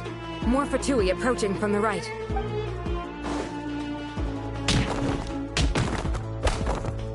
Irminsul cannot track our movements. If necessary, we can split up. Don't worry. We'll wipe them all. As you can see, our people came raring to go. Good, good. How are things with the Traveler?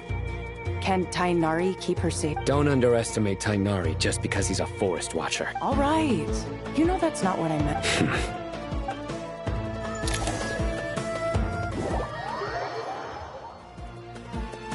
Sino and the reinforcements have drawn the Fatui's fire away. It's our turn. By using a cluster leaf of cultivation, we can pass through certain terrain silently. Good luck with that.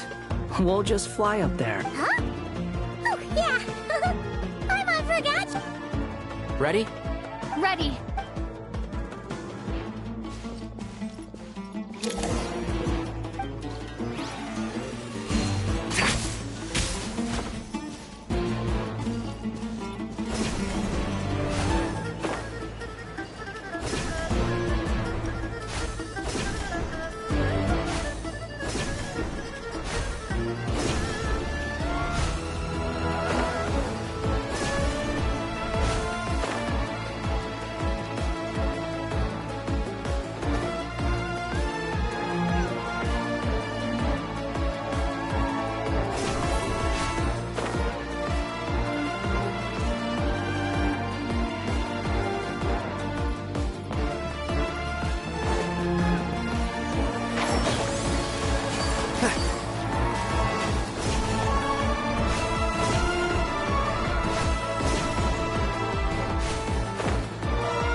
Keep up.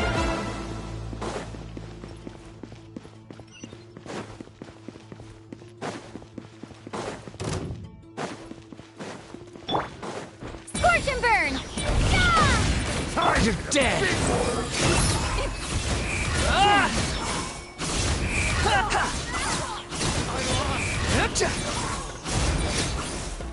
Upon the gale.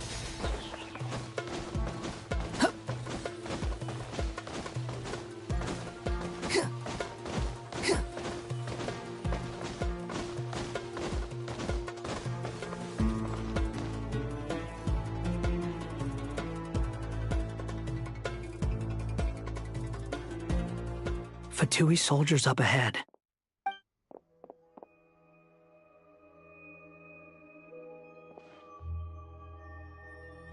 Careful.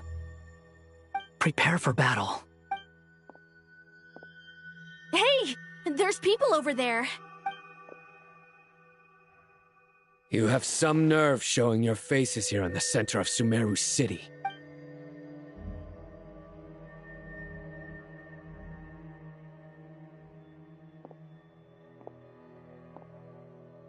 You're right on schedule. Well, this guy sure as heck isn't your average Fatui sergeant. They've stationed quite a few people nearby. It definitely looks like they were waiting for us. But everything about this guy feels too deliberate. I highly doubt he's just a subordinate of DOTTORE's. And he's no mere sergeant. Whatever his rank is, it's high. Much. So you've been waiting for us. But it looks like you're geared up for a conversation, rather than a battle. Very clever, General Mahamatra Sino. I know you're the one in charge of this siege, and I look forward to making a deal with you. A siege? Sumeru City belongs to us! Historically, yes. But things can always change. We have quite a sizable force with us, you know. For instance... There's a Fatui ambush at the north gate. Can you handle him? We can for now. Yes, I'm quite sure both sides can hold their ground for the time being. The battle has not yet reached its climax. But what happens next? Do you enjoy watching bloodshed? Surely some of those here are people you count as friends. Once a war begins, some people must die. I doubt you wish that fate upon anyone you know. Wait a second. It's a trick. He's not even there. Silence! He disappeared. What was that? A ghost? Curses! He was never there to begin with. That was just a shadow projected there to lure us in. Enough talk. Attack! I apologize for being unable to accompany you at this crucial moment, but I am compelled to leave for reasons beyond my control. Please excuse me. Sumeru's General Mahamatra is quite ruthless. It's a good thing I wasn't there in person. Your illusion held them up for a time just fine. But now that they have seen through it, they will realize you were just a decoy. Decoy or not, what matters now is that they will be heading your way imminently. Not imminently. They are already here.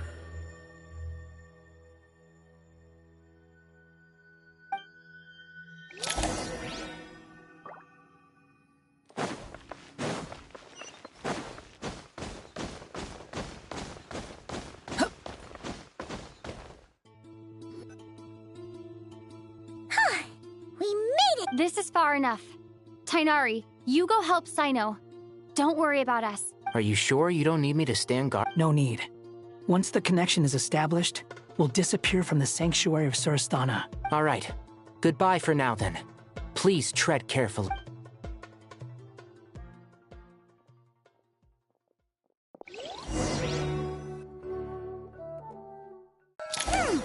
Now where's the interface Nahida mentioned? Come on, where's it hiding? Found it. It's over here.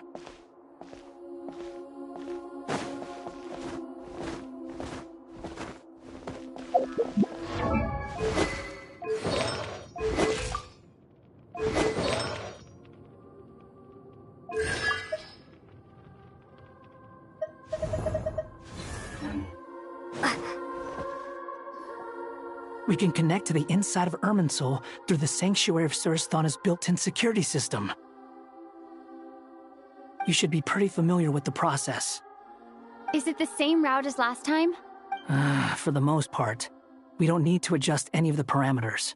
Then I should be fine. And Paimon? Once you're both ready, we'll set off. Wait! The stakes are way higher this time, right? Maybe Paimon should stay outside and help the others. Then, you can focus on the fight without having to worry about Paimon! Huh? Why are you staring at me like that? It's nothing. I just suddenly realized how much you've grown. Hey, you've grown quite a lot yourself. Don't you two start getting into it again. Well, anyway, Paimon thinks she's pretty knowledgeable. Who's the best guide in Teyvat again? And don't forget, Paimon's a college student now. If we say Alhaitham's not a weirdo, it's hard to explain how he came up with the idea of you applying to the academia.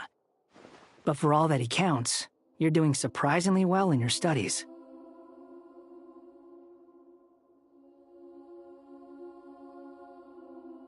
Just goes to show how important it is to have someone supporting you. And Paimon's not the only one. Let's not forget that you only became a student because of Nahida's personal recommendation. That's fair. I have learned a lot in Sumeru. Oh yeah. Did you ever come up with that ugly nickname you promised me? What? No way! We're friends now! Paimon gave up on giving you one ages ago. Anyway, isn't Hat Guy enough of a nickname for you? Fine. Suit yourself. We need to go. Paimon, if you're staying, look after yourself. Will do. Paimon's gonna link up with Tainari and Sino. You guys are the ones who need to be careful. We will be. Bye for now.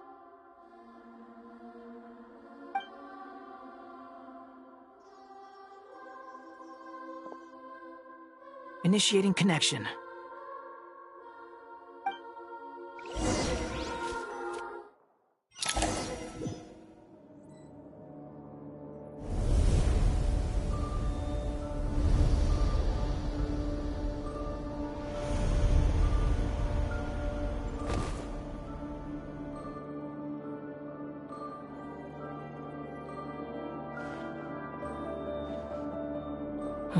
Well, here we are again. Come to think of it, I still don't even know where we're going. Thanks to our terminals, it should be impossible for Irminsul to read.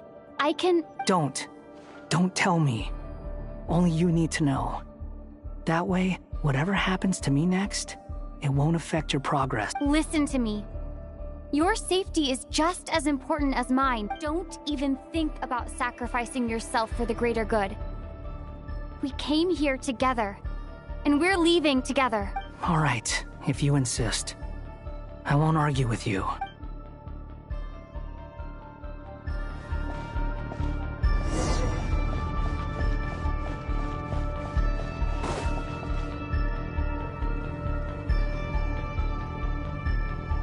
This place looks so different from how I remember. It's unrecognizable. It's a complete mess. Like someone's turned the place upside down. Must be DOTTORE's doing. Either he's searching for some information he needs. It's still changing. He has to know we've entered Irminsul. But luckily for us, he can't pinpoint our location. Be on your guard. Don't let him find us. The red parts have probably been corrupted by DOTTORE's power. Don't touch them, or you might alert him.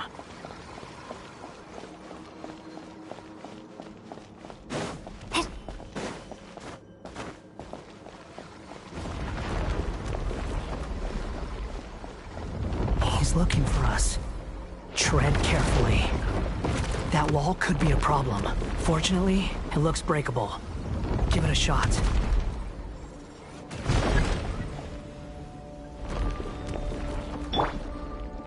Behold!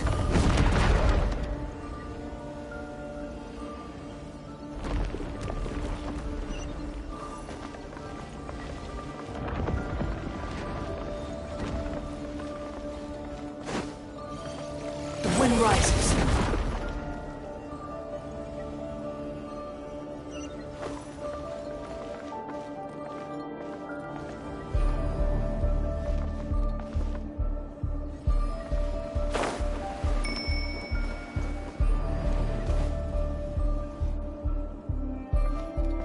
Behold!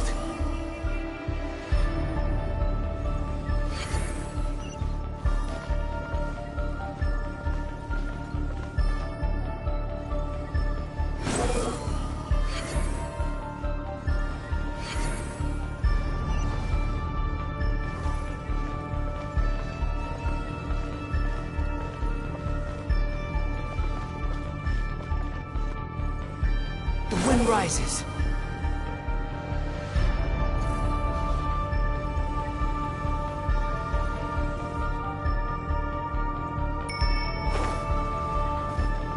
The same old trick again? Are you kidding me? Let's handle it just like we did before. This cheap trick isn't gonna stop us.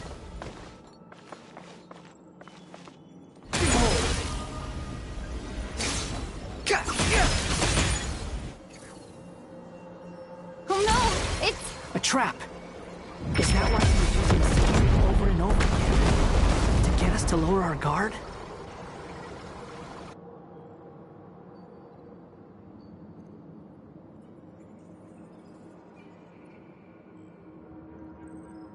I'm trapped!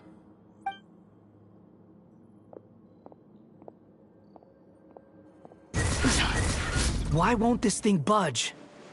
Hello? Hello? Can you hear me? Nicole? Is that you? Yes, it's me. I'm monitoring your progress from inside the Eternal Oasis, and I have to say, this terminal is simply marvelous. It makes tracking you so much easier. I couldn't see anything at first, but now that you two are inside, I can use your location with support from the terminals to get a partial view of the situation inside Irminsul. It's not the clearest image, but it's better than not being able to help at all. So, here I am. I can't intervene directly, but I can help to guide you out of the jam you're currently in. So please, just follow my lead. DOTTORE in his current form is a blight upon both Irminsul and the ley lines. Pay attention to your surroundings. There must be sources of his contamination nearby. The corrupted information... Is that one of them? Precisely. Take it out. Good work. But we're not done yet. Stay close, and let's see if we can find any others like it nearby.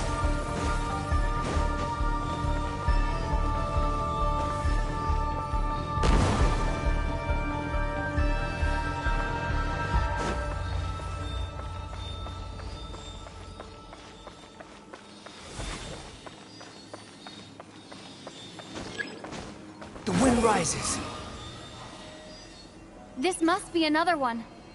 Agreed. Now... Oh, wait! Watch out! It's DOTTORE. I think he's found us.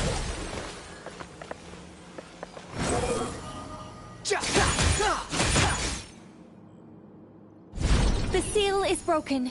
Quick, get out of there.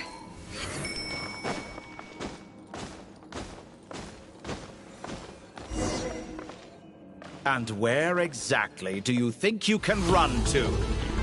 Wait, what is that? Pursuers. That's gotta be it. Run! Don't let that thing touch you. Dodge that attack.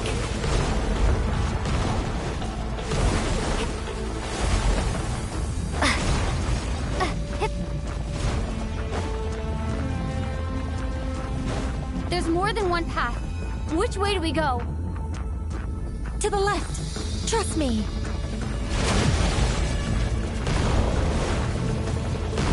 Fleeing like vermin. What a pathetic sight. Hey! Watch yourselves. Stay focused. There's a cliff ahead. Jump! More of those corruption sources.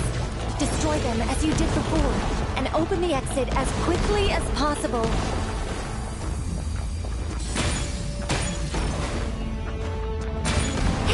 They're relentless. Is he trying to wear us down? You'll just have to destroy these too. I think the pursuit is over. Hard to say. Stay alert.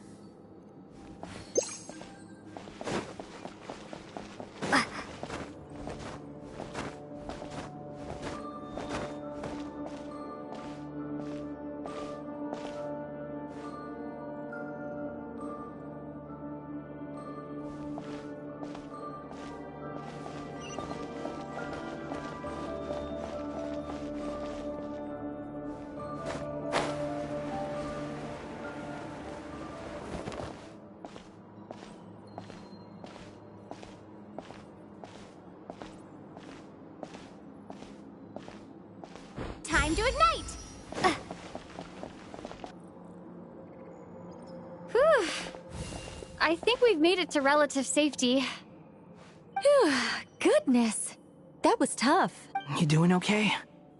I'll be fine. Don't worry.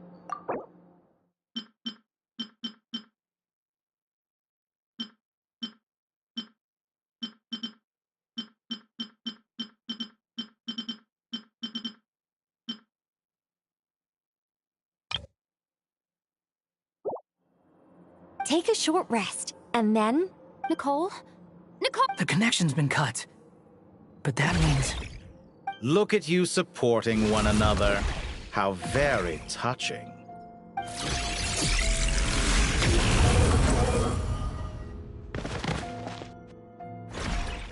DOTTORE! Took you long enough to find us. You're more useless than I thought. Oh, really? I think I deserve a little more credit for my methods than that.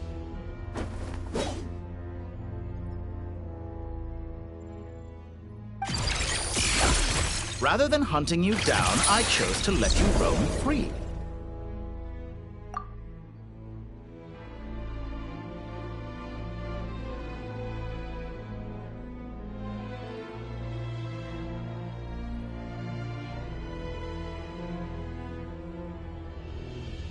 I indulged your presumption that I was unable to track your movements.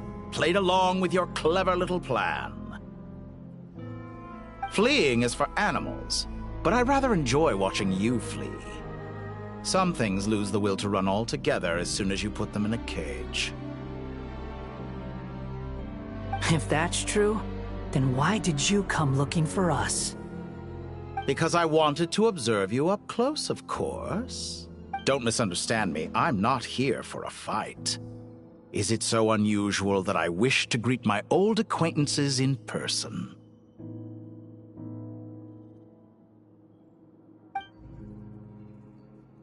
After all, it's been a while. Scaramouche.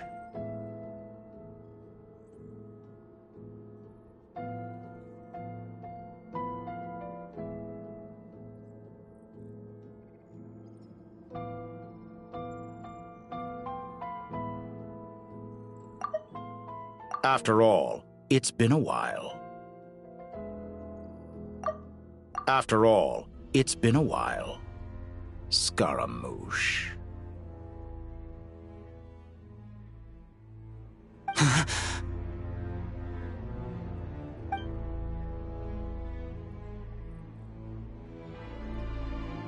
Why are you so afraid? I have done nothing unprecedented in discovering the truth. Nor did I go to any great lengths to uncover your story. You made a bold series of moves in deciding to erase yourself. And with the power of this great chronicling device called Irmin's Soul, you were able to achieve something quite remarkable. Once most people form an opinion about someone, it tends to imprison their mind.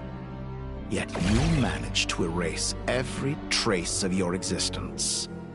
A novel take on death indeed.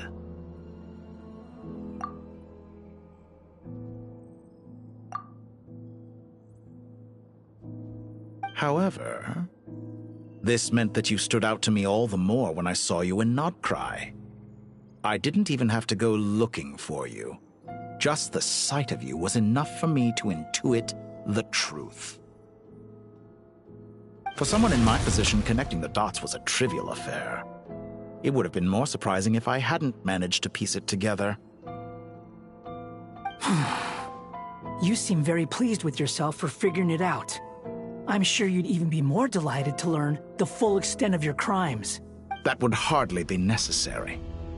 Besides, isn't there something that concerns you more right now? Something that fills you with dread? Let me put your mind at ease. I have no intention whatsoever of restoring any of the records you deleted. For one thing, it would be exceptionally difficult. But more to the point, I doubt that the prospect of losing your current life is all that frightening to you. Because in your case,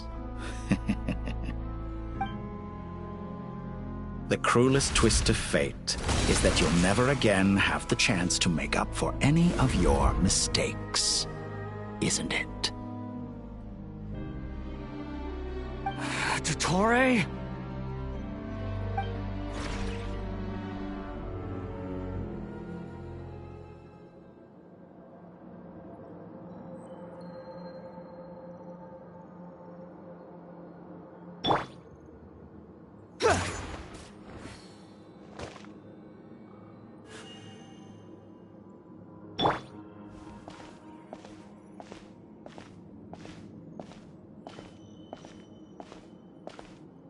All here shall bend to my will.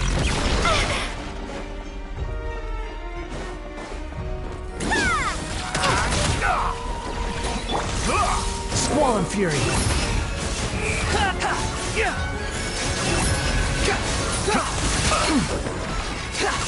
How amusing. I'm afraid you'll need to do better than that to take me down. I expected you to have grown stronger. Ah, how foolish of me. I forgot that you lack any means to increase your power. You will pay for everything you've done. Oh, will I now?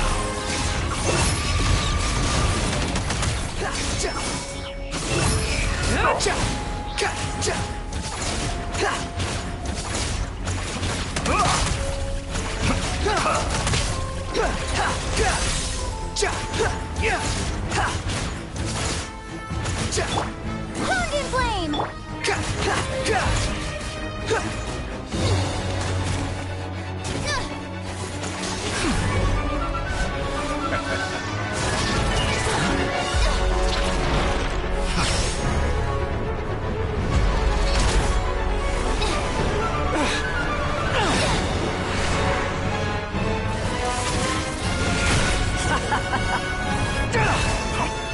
Does the prospect of death amuse you? I can ask you the same question! I'll distract DOTTORE. You focus on the mission. Got it.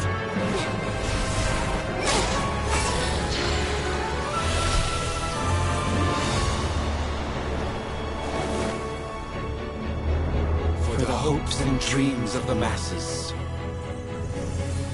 Open the secret door on this enchanting night.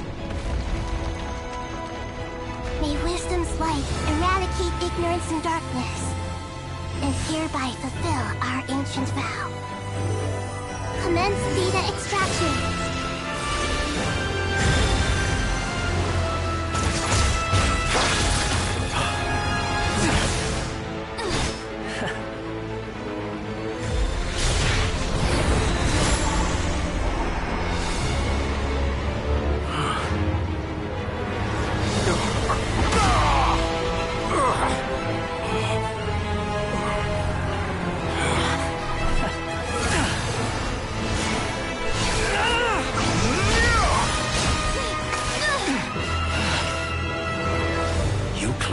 Outdated ideals and stand in the way of progress.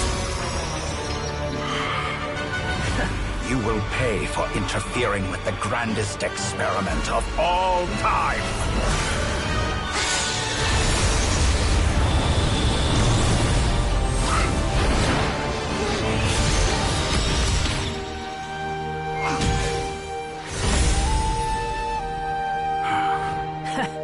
Good timing. DOTTORE, as clever as you are, you fail to understand wisdom. Wisdom takes many forms, but the path you have chosen eschews them all. Huh.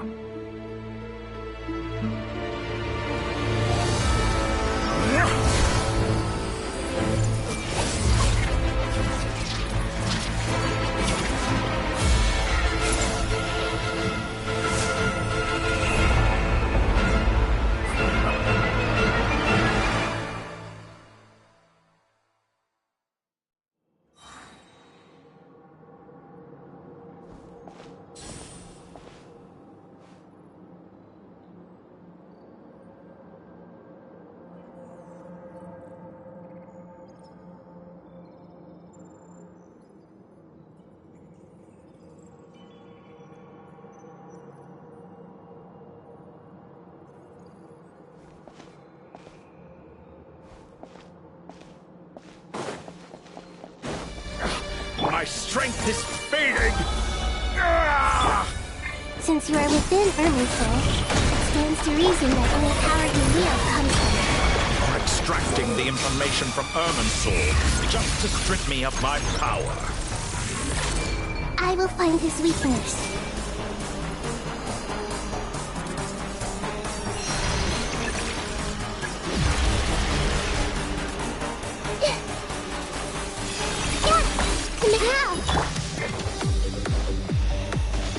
I admire your attempt to introduce a new variant, but it's nowhere near enough!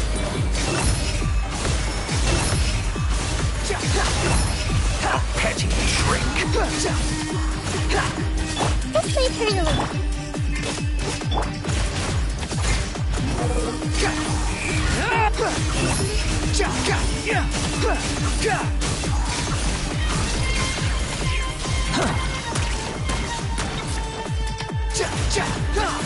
Time to ignite! Grow, grow, grow! Burn all before you! Blade of the primal blade!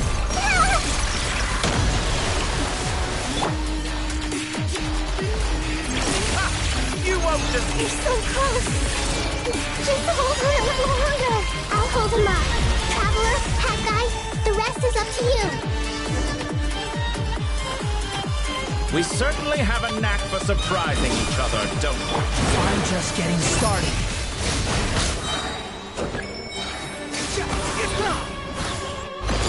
It's time! Say your prayers! Stay on your defenses and watch your back.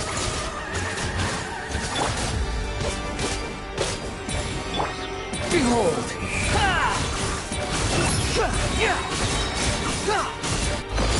It's time! Say your prayers!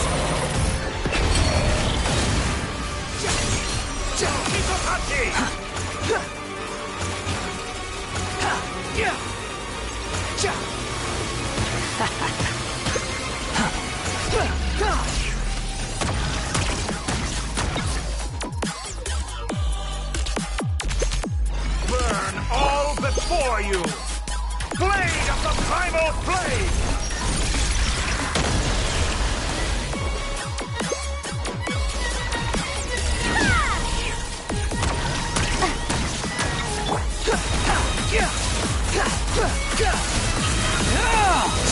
fury. It's time! Say your prayers! Search for it!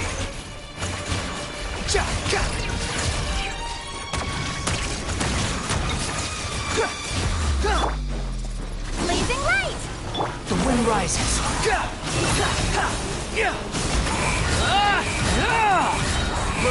All before you! It's time! Say your prayers! Finally, time for you to die. Excited? Time for me to die? How could I have wished this blessed death was something I feared? It's time! Say your prayers! No, Hitotachi!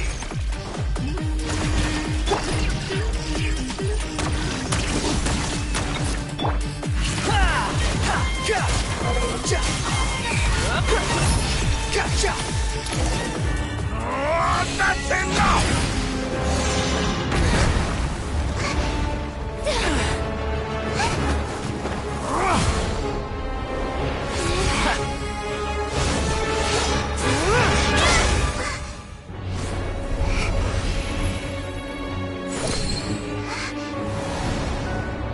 It's all yours. Do with it as you see fit.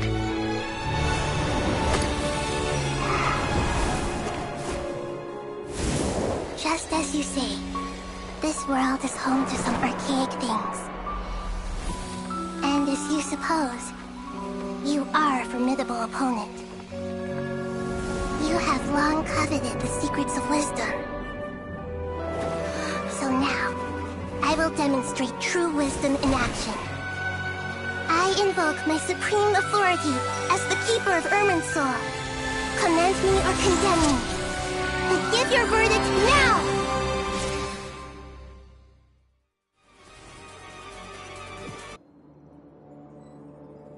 Blessed One of Wisdom, Mahakusaladhama, are you certain that you wish to exercise your authority to destroy Irminsul?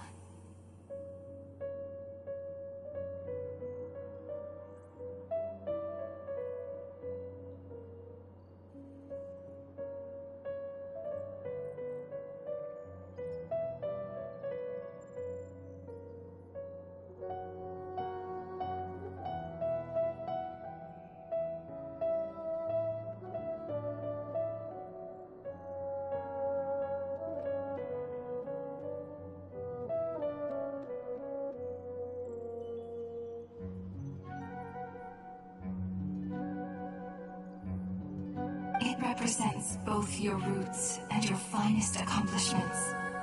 You truly intend to abandon the very thing you have always fought for? This is my decision. Irminsul has been corrupted beyond redemption. Irminsul is the original tree of Tibet. It is the means by which the heavenly principles maintains fate itself. The 7 Archons should honor and revere it, for their authority was bestowed upon them by the heavenly principles. It is precisely because I honor and revere it that I fight for the humanity it exists to protect. Wisdom is knowing how to weigh the options and make the right decision. If you truly care about the fortunes of this world, then it is me you should seek to preserve.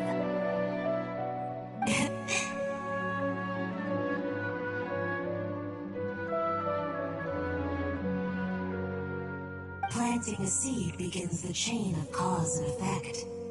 Since you have become a great tree yourself, why should the loss of another tree be anything to fear?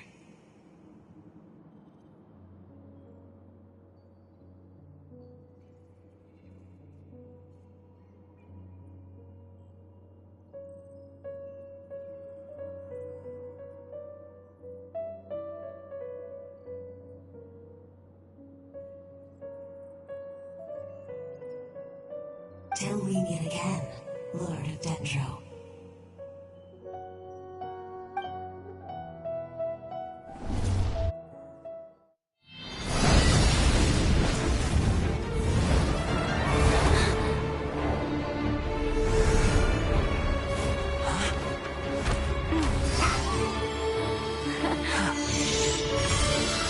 The first flame. The pure, cleansing fire.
Shall we?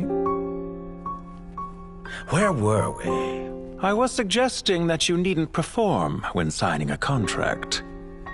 You're only sitting here because your bank demanded an evaluation of the trustee.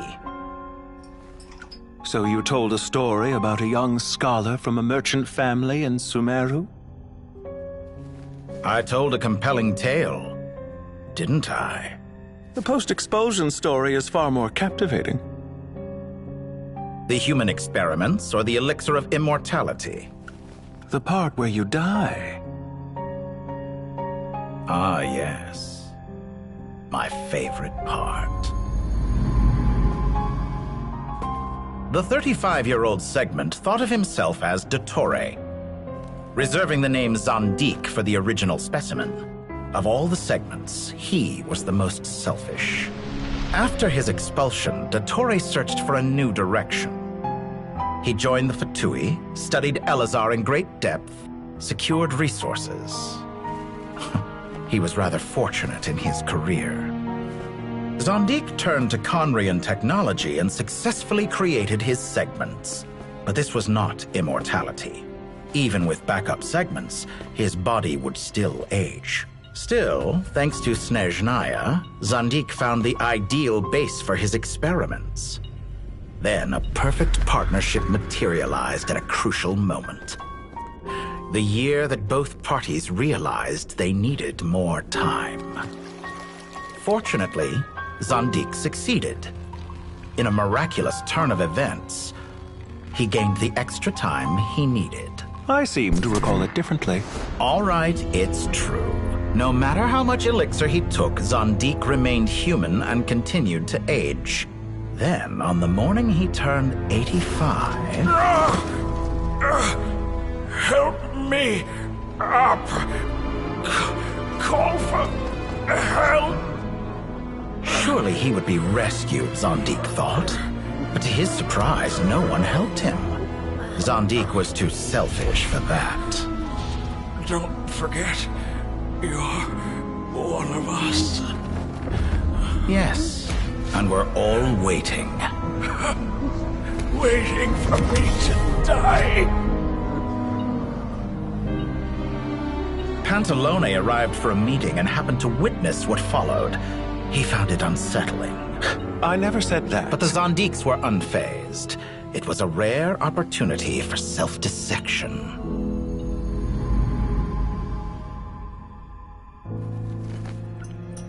What does all that have to do with you depositing your data at Northland Bank? It has made me cherish my time in this world all the more. Fair enough. So you do have a sense of self-preservation.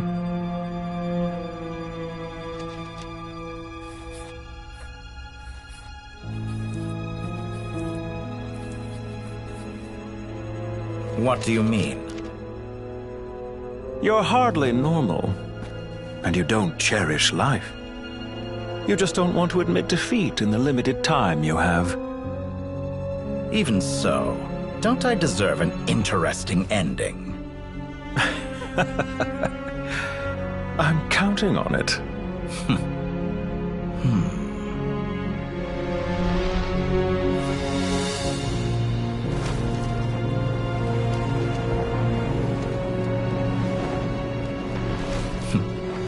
If nothing else, I expect my funeral will be a grand affair indeed.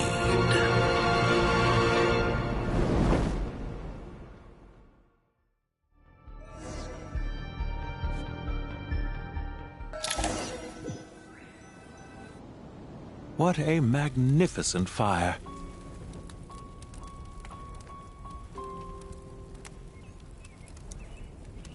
In Snezhnaya, we light fires to ward off the cold. Fire, it seems, is antithetical to ideas such as cold, frozen, and unchanging.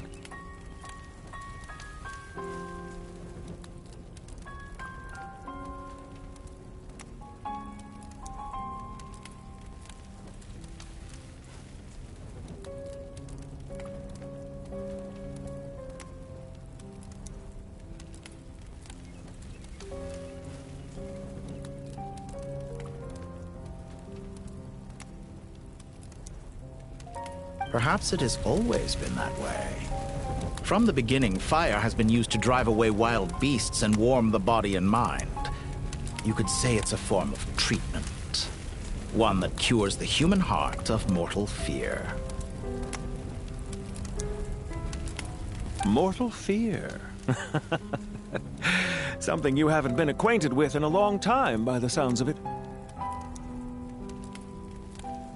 Whereas you, I'm sure, must know the feeling quite well indeed. I remember when we first discussed the elixir of immortality, you claimed that extending your lifespan was about buying more time. But was that really the truth?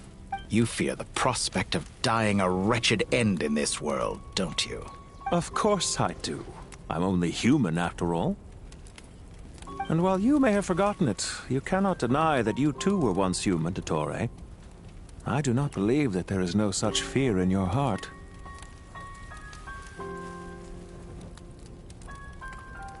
Perhaps you are right.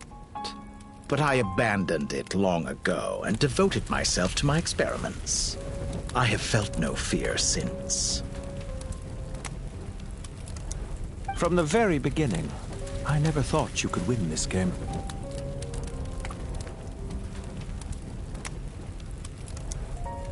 But still you came, contract in hand, to honor our agreement. Because I am a reputable partner.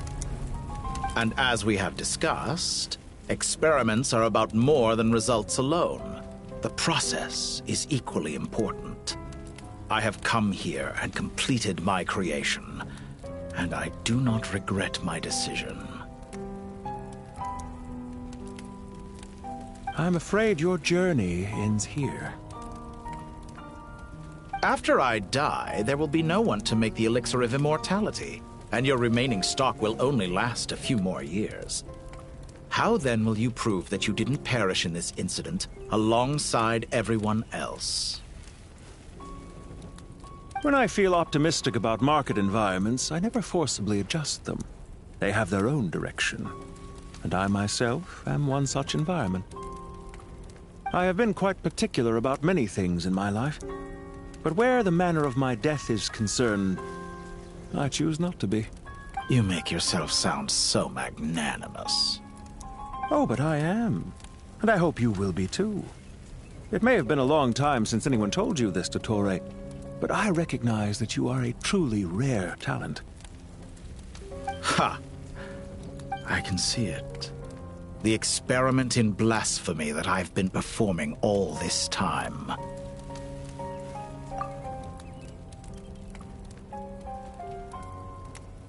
It has been a long process, and I do not care about the results as much as people might imagine.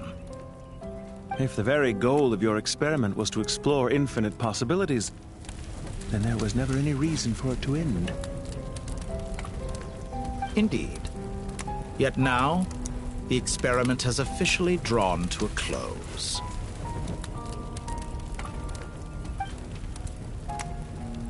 What should I call you?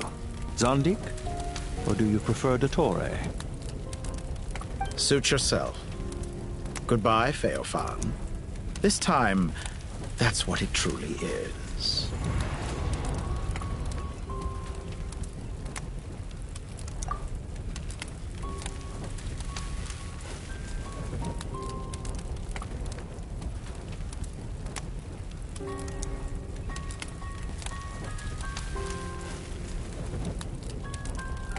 And don't I know it? Goodbye, Zandik.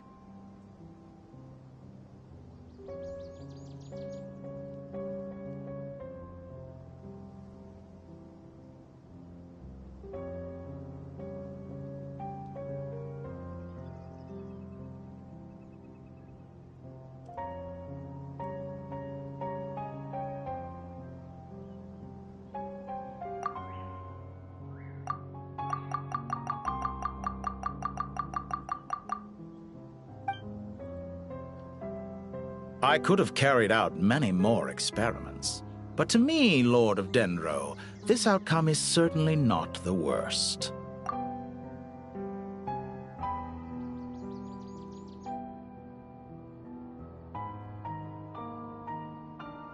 I believe you. But unfortunately, this is where it all ends for you. This experiment does not belong to you, nor do any of the results. Experiment? It sounds like you're trying to outdo me in my own field. Wisdom is conveying information in terms that people can clearly understand. You know exactly what I mean. Indeed. I can see no further outcomes. Ha! You have a formidable mind, and you are braver than I thought. Setting fire to the very thing your survival depends on. Your previous threat was empty, but this time, it is real. When necessary, wisdom can be as fierce as an inferno. Some of the flames that incinerate you come from within yourself. Perhaps you are right. You see what lies at the bottom of the human heart, and that is your wisdom. Here is where your journey comes to an end. All that is yet unknown belongs to those of us who will carry on living. It seems I have unwittingly been your arch-enemy all along. But now, it's all over. I do not deny your intelligence. But what you refer to as experiments, I would never describe in those terms. They are events that take place in the real world, and they are so much more than mere data. Goodbye. We will never meet again.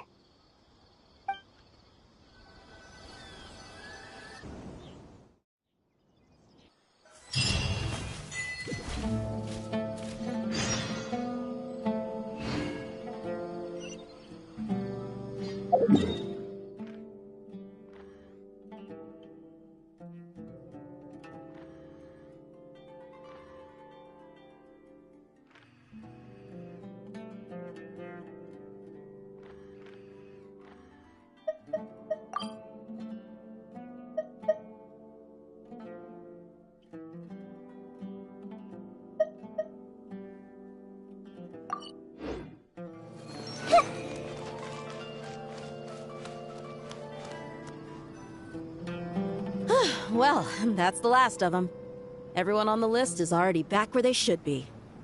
It was a long, hard road, but we finally finished escorting everyone back.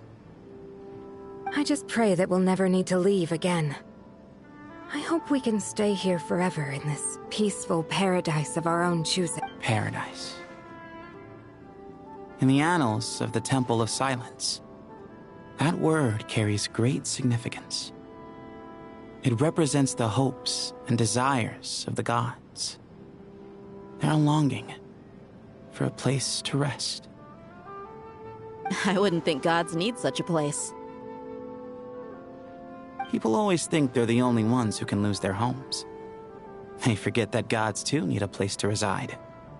As the Goat King once said, "A god without his people shall cease to exist." Gods need their believers every bit as much as their believers need them.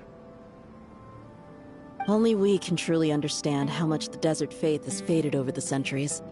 But we still talk about the gods as though they're part of our lives. Given the myriad ways in which gods and humans interact, I'd say they really are. How else could Dunyarzad consider the Dendro Archon a friend? Well, that sounds about right to me.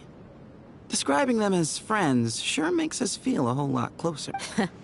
If you told me a few years back that I'd have this many friends, I'd have called you a lot. Belief is a choice, just like friendship. I'll be heading back to the Temple of Silence. I heard the Goat King and the Ibis King decided to pay us a visit. It's back to Aru Village for us. Still... Until next time, old friend. Right back at you. Word is that two... Dropping by? Oh, the temple was... Guess that's true. All right. Oh well.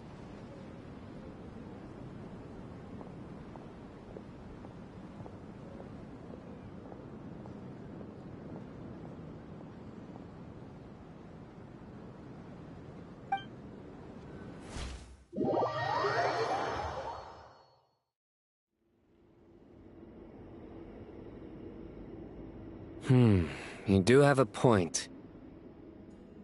See? Retirement has always been a problem, especially for old-timers like us who've been locked away all these years. You finally step out into the light, and bam! You're face to face with a whole different world. Naturally. What do you think, Layla? Huh? Why would you... How could I possibly be qualified to decide... Sorry if my question was unclear. Do you think their statues will stand out too much if we place them here? Hey, I never agreed to this. How could we possibly allow our statues to be left in Hermanubis' home? Different beliefs can coexist. We still need to respect one another. By which you mean, you two plan to stay...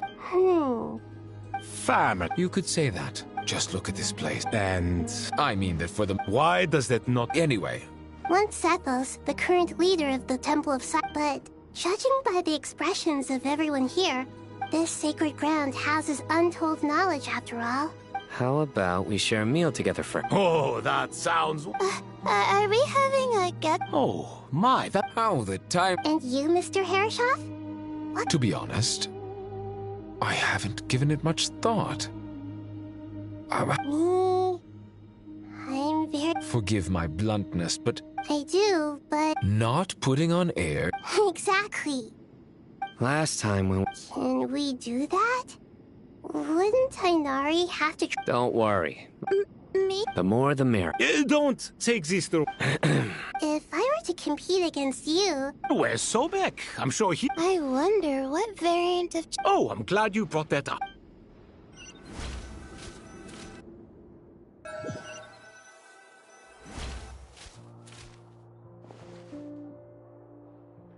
Such devastation visited on Sumeru City. So many houses destroyed or damaged in the fire. Look at all of this. It's going to take me forever to tidy up. I would have thought a little appreciation of my sincerity and effort. Helping? Effort? So you see If you're trying to say... In the wake of a great storm. Can you stop me? I won't pretend. This is the way I see it. Ugh, this is precisely why I hate talking to you about sentimental things. It's like banging my head against a wall. It sounds like this is causing you a lot of anguish. You mean the house or the pain? I mean your... Oh, well... Generally speaking, when anguish becomes the norm, people usually make an... But there are so many people and things in life that are difficult to... Anguish can be a source of inspiration. And I'm... not sure I could break my reliance on it. I'm glad you're able to make yourself think like that. What kind of a response? And I wasn't trying to. I'm just happy for you. Pure and... Happy? Happy that you can always find an answer that backs up your view. You... More often than not, life is a process of running into problems and then searching for it. Not everyone's... Huh. Pass me that bomb. Huh? Okay. You may consider this my progress on the path to mastery. Wait a second. Isn't that box mine?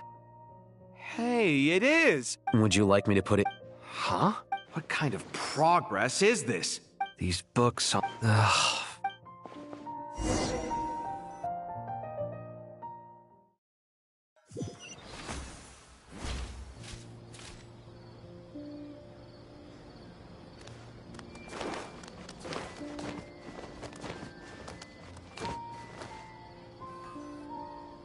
Local subter beasts, imported goods, such a bright future ahead.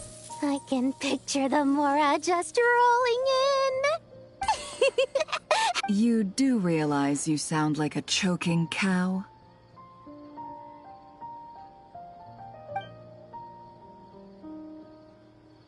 It's called being imposing. Can't you— Oh, I'm positively shaking in my sandals. What commands do you have for me, oh mighty Lord Sangamabe? You've got a lot of nerve, Nefer. You went and told Candace and the others everything, didn't— Seriously, do you have any idea how differently they see me now? Surely that's a good thing.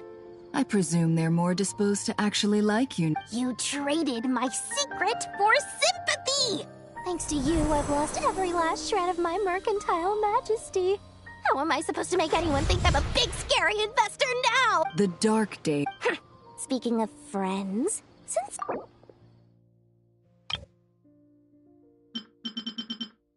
Pipes.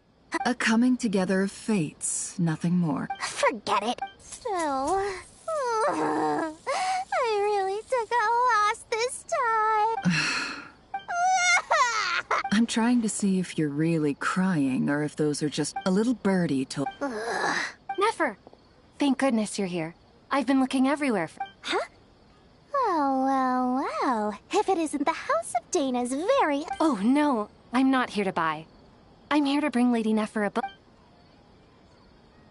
Reasoning knows not— Huh? Isn't that— It was all the rage for a while. Don't bring up that book in my presence. I don't even want to hear its name. That thing wasn't— Surprisingly enough, I've actually heard of this book.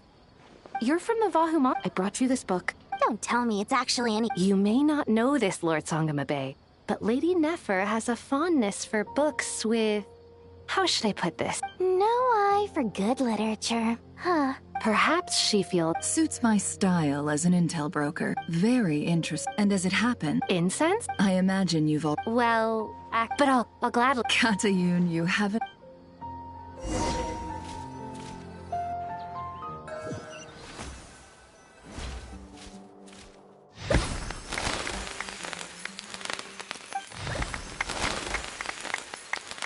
Congratulations. Well done, Kale. After studying for so long. Sure hasn't been easy for you, huh? This— All grown up. No— Thanks, everyone. It's true, Master Tainari. Thank you for your guidance and support. Sino had a matter to attend to at the Temple of Sut. I'm afraid the party will have to wait. Kale still has some matters. Kale? No, it's not what you think. There's nothing wrong with my health. I've made plans with the Traveler and Paimon to visit Mondstadt. Master Tainari and Mr. Sino will be— Well, that's a relief. Let's get together. Of course. Phew.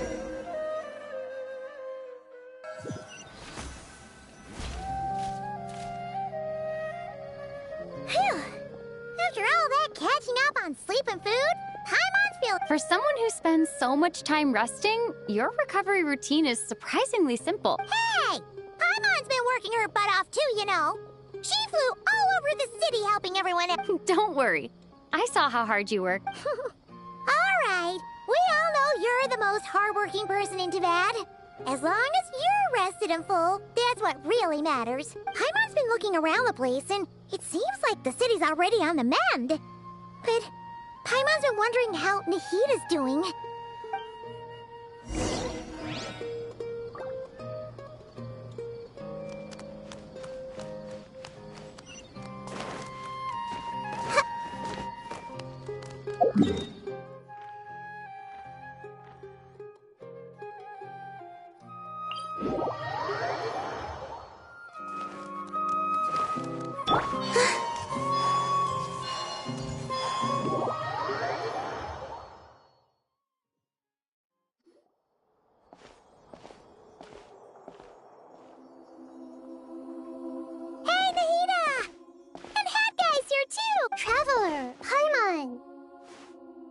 What's going on here? Nothing much. Nahida was just expressing concern for my physical and mental well-being. Oh, the Traveler told Paimon all about that. We've both been very worried about you. Are you feeling? You make it sound like I'm on the brink of some kind of breakdown. Truth is, I'm doing much better than you might imagine. If we can just get to the bottom of DOTTORE's intentions, we can minimize his negative influence. That's the sort of thing I excel at. Just listen to that newfound optimism. It seems like having you enroll in the Bahumana was a truly inspired move. I can really see— Observe, a classic Sumeru specialty. Chalking everything up to education and— To be honest, even I can sense the change. Everything DOTTORE said to you was a way to manipulate your mind. Fortunately, you're no longer under his sway. Can someone as old as me really continue to grow? If it helps, just think of yourself as a late bloomer. It's all a matter of phrasing, and it comes down to what standards you measure yourself. For a puppet, developing at such an age is perfectly normal. But if you choose to call yourself a late bloomer, it sounds more like you consider yourself human. However you see yourself. Well done. All right. I see what you mean. Anyway, what's your— What else can I do but complete my current courses? Everything else can wait. Anyway, that's enough chit-chat. There are still things in the city I need to help out with. I'll be heading there now.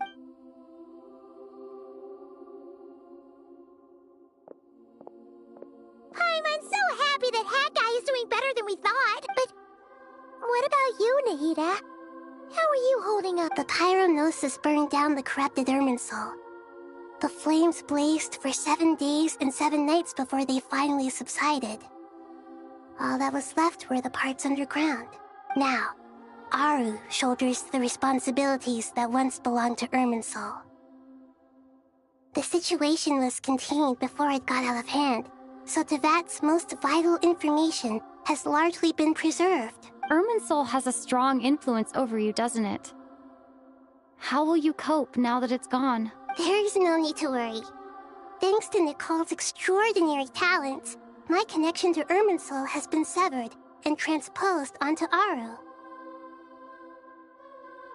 Angels can do things like that? They can.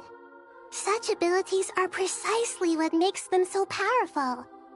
The goddess of flowers, Nabu Malikata, once claimed that she too could perform feats beyond the reach of mere mortals. In my eyes, much of what she went on to achieve reached such transcendent levels. Her and Nicole really are both fascinating and magnificent. So, does that mean your situation is stable now? Correct.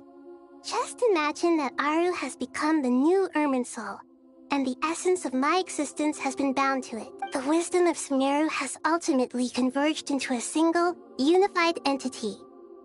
Should we ascribe this all to fate, or is it merely fortune? Whatever it is, the important thing is that you're okay, Nahida. Dendro Archon, Lesser Lord Kusanali. Oh, thank goodness you're here. Sir Nevis, do you have something urgent? Yes, there's something I need to report.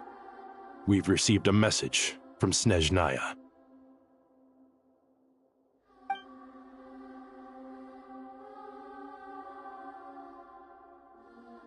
The Fatui Harbinger, the Rooster, sends us his sympathies, along with all the usual pleasantries. His stance is that, following the unrest in Nodcry, DOTTORE was subjected to internal censure. This madness was the act of a rogue element, one who cannot be seen to represent the Zapoliarni Palace. No less than can be expected. Snezhnaya paid a heavy price working to stop him. They even lost one of their own harbingers. The letter goes on to say that even so, Snezhnaya cannot claim to be blameless. Apparently, they will deal with DOTTORE's subordinates in accordance with Snezhnayan law, holding all those involved in his crimes accountable. Additionally, they are supplying relief funds and supplies, which are already en route. They hope this will aid in Sumeru's reconstruction. Sounds like he's got an answer for everything. True. But as diplomatic rhetoric goes, it's highly effective. Completely watertight, both in logic and sentiment. This disaster has had a profound impact on Sumeru. There is much that I will keep in my heart. The matter of DOTTORE can be seen as settled for now. We are sure to cross paths again in the future, and in that light, Snezhnaya would do well to uphold their responsibilities and keep a tight rein over their actions. With Irminsul burned, the flow of fate now carries many more possibilities. I will be watching carefully. Perhaps we can move on to a less serious matter?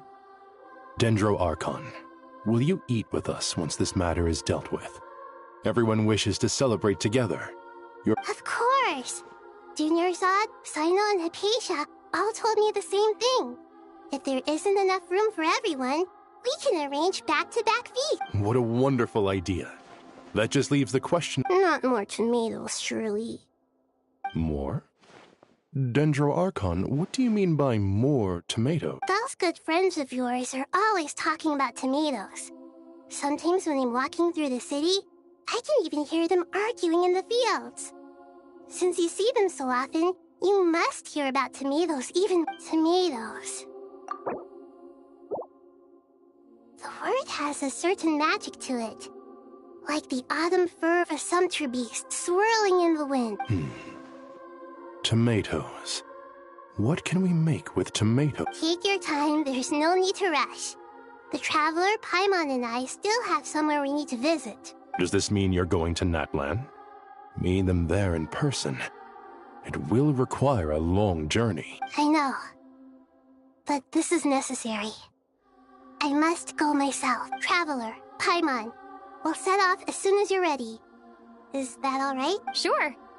We'll be ready whenever you are. You'll hear no objections from Paimon. We should grab some snacks along the way, though. It'll be just like going on a long... Wonderful. I'm looking forward to this.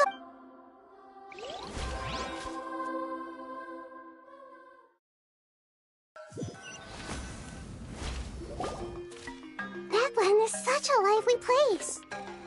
It's super cheerful and positive. I can see that. There are people outside exercising at all hours. You came. Welcome, welcome. You must be hungry from your journey.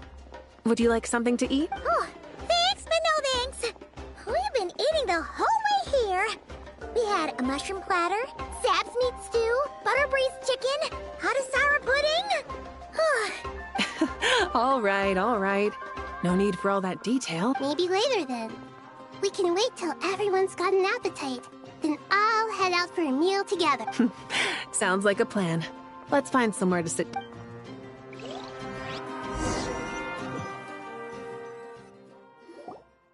I should tell you, I already have some sense of why you've come. Why's that, Malika? To say thank you. Your senses are spot on. But on top of that... Because the pyronosis has vanished? I sensed its loss.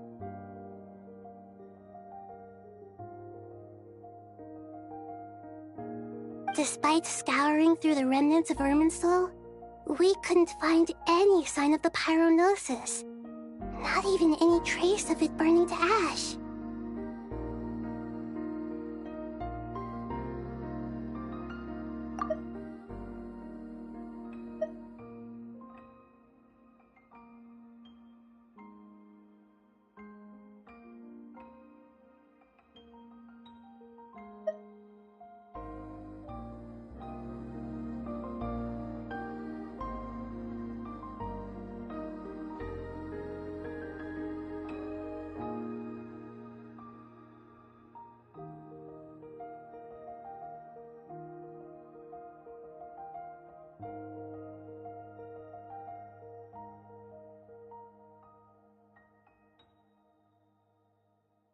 That's certainly unusual.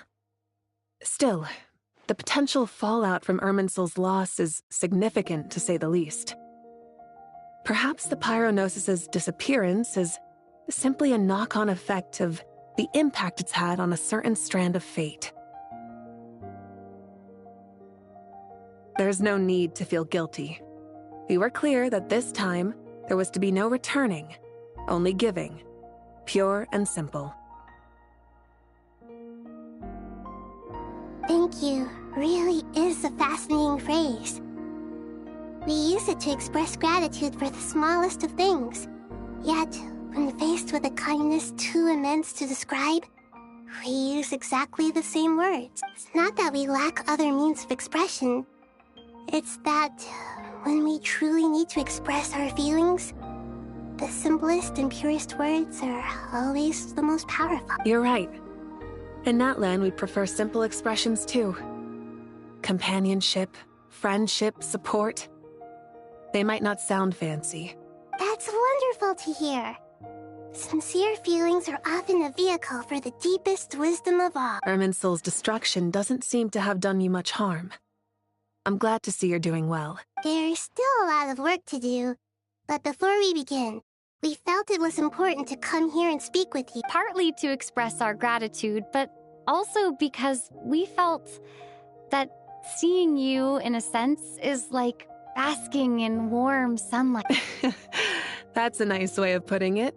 I like that. To tell you the truth, though, I'm not a fan of somber meetings. So, since there's nothing more to say, why don't we go bask in some actual sunlight? What a great idea! Paimon's gonna lie back and soak up some rain.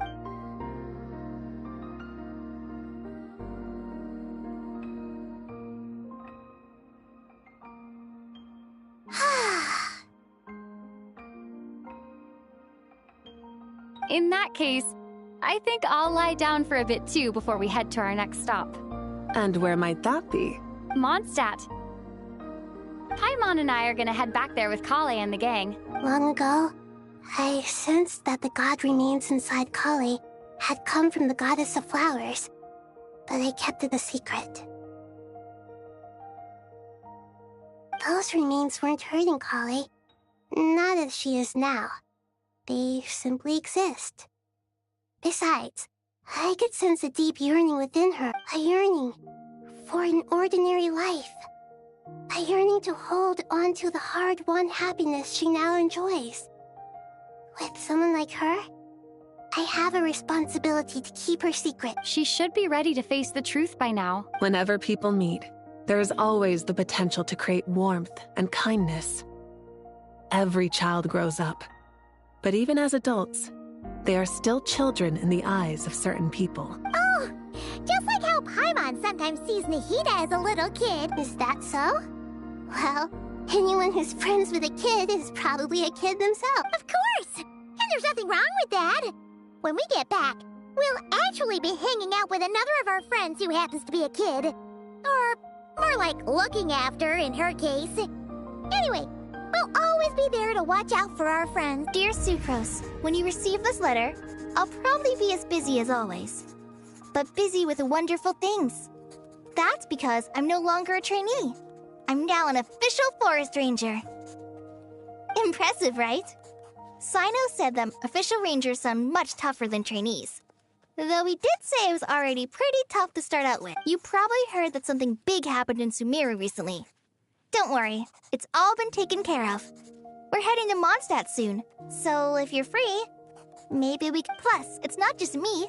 A few of us are going. Hey, do you still remember that time we all got together? You know.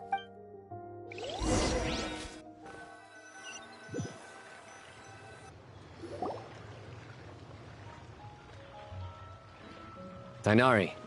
Don't you say it! Is that the great VII? Behold, the great VII, General Mahamatra. How times have changed. I wasn't expecting you to beat me to the punchline. You've really upped the... Kale, how did you know what I was going to say? For the love... Hey! Traveler! Paimon! You're right on time! I hope we haven't kept you... Kale! Sucrose! It's been so long! I've been well. Everything's going great. What about you? Are you still... Not at the moment. Oh, right! That juicer you gave us works amazing! Seriously? That's wonderful. I don't suppose you drew up a detailed test report. Sucrose, you might want to try asking your question. Albedo! Paimon didn't... It's been a while since all of us were together like this. How about we follow the same plan as last time? Good idea, my friend. You never disappoint. So, what are your identities this time? Don't remind him. First things first. Allow me to introduce our very own official Forest Ranger Kale. The rest of us are simply her humble travel companions. This sounds like one of those mushy stories that gets people hooked on some corny, heartwarming premise.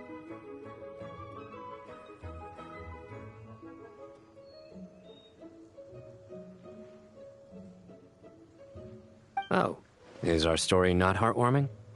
If I recall correctly, there was even a scene like this in King of Invocations. Besides being heartwarming, our story's also about tough, impressive-sounding job titles.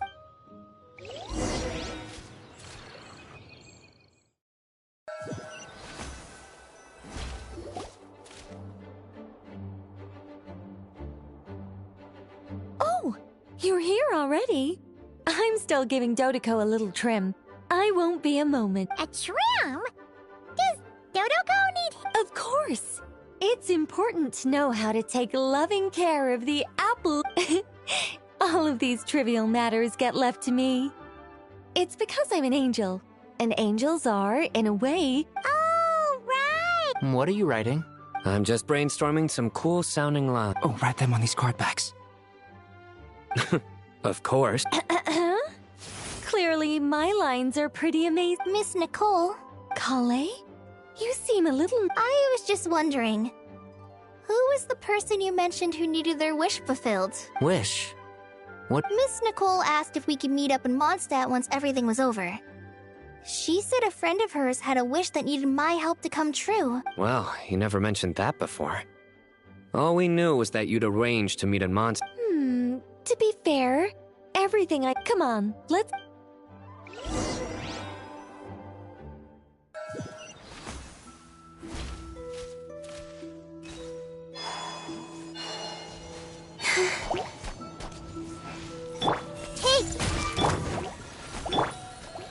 Forest, protect us.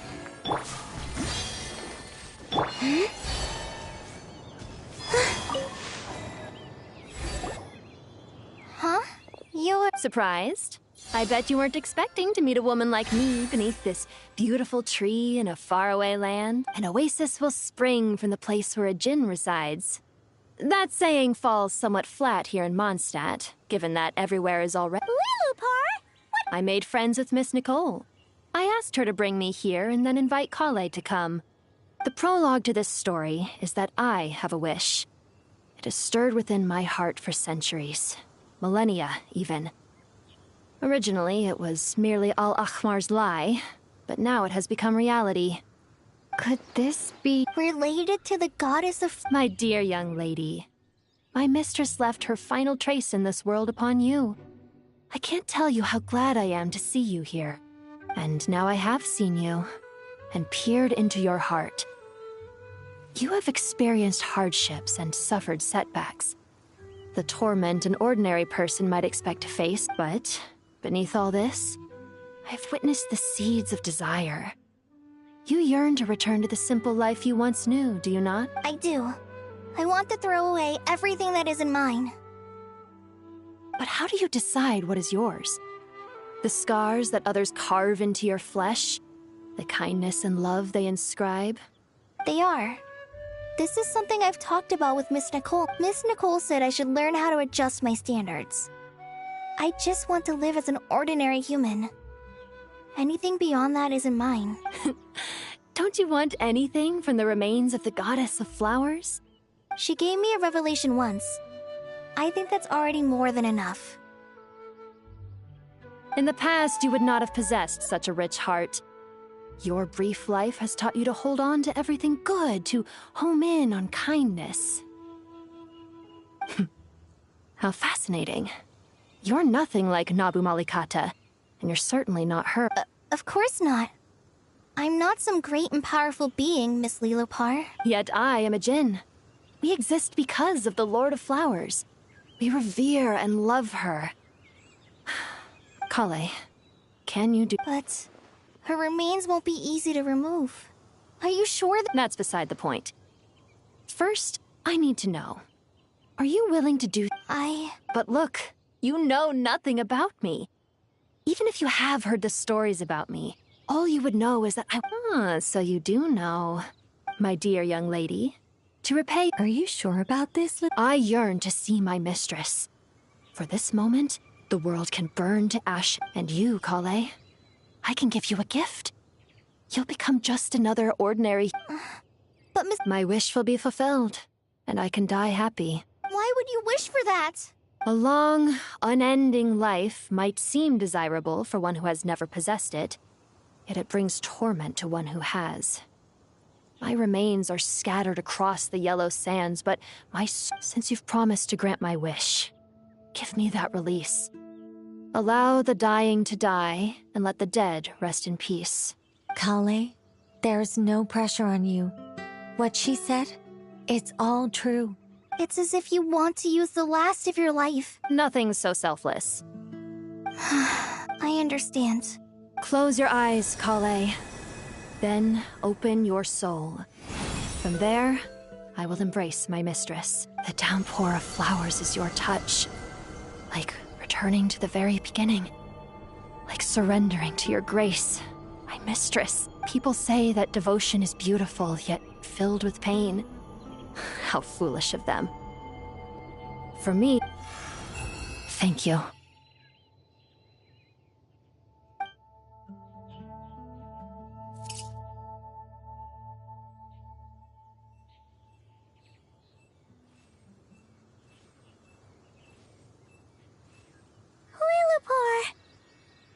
She disappeared. She left, carrying the blessing of flowers. Kale, are you alright?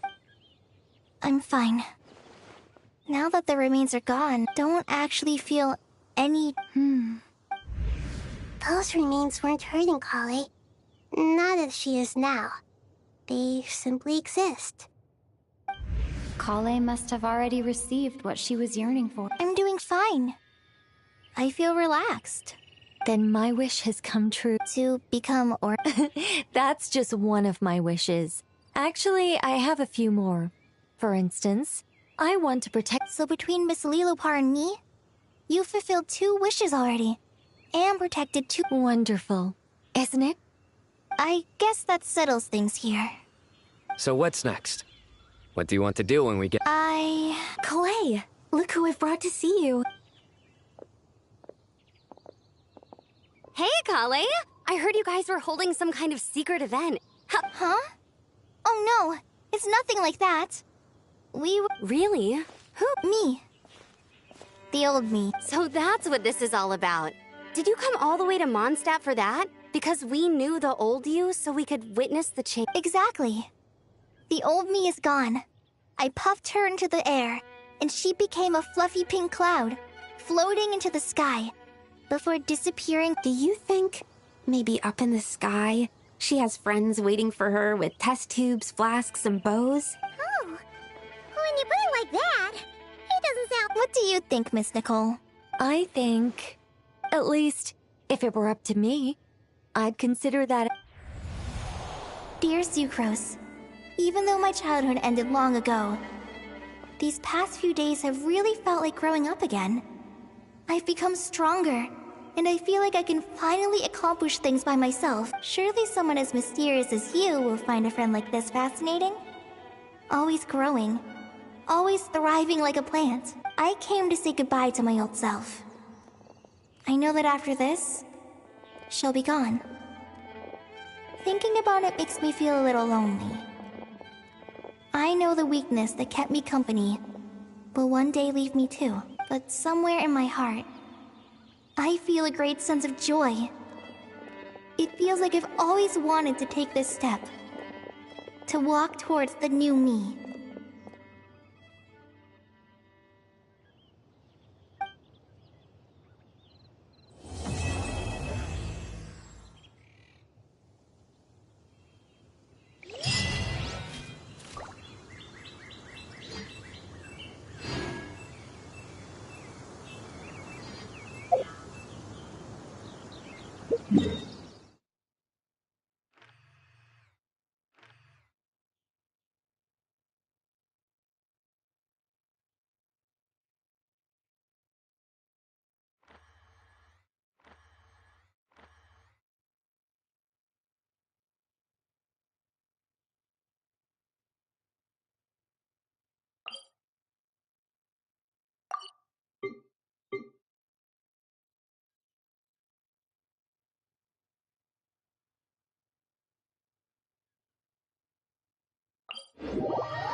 The sand is cool and comfortable to walk on at night, but it gets so hot during the day.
They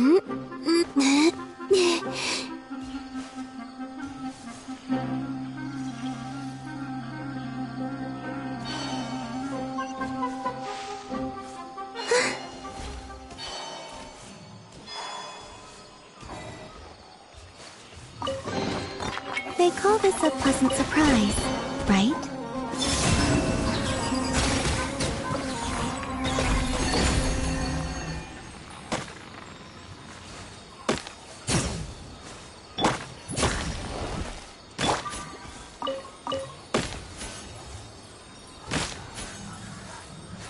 Commit it to memory.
Did they run from home too?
I don't sing for anyone in particular.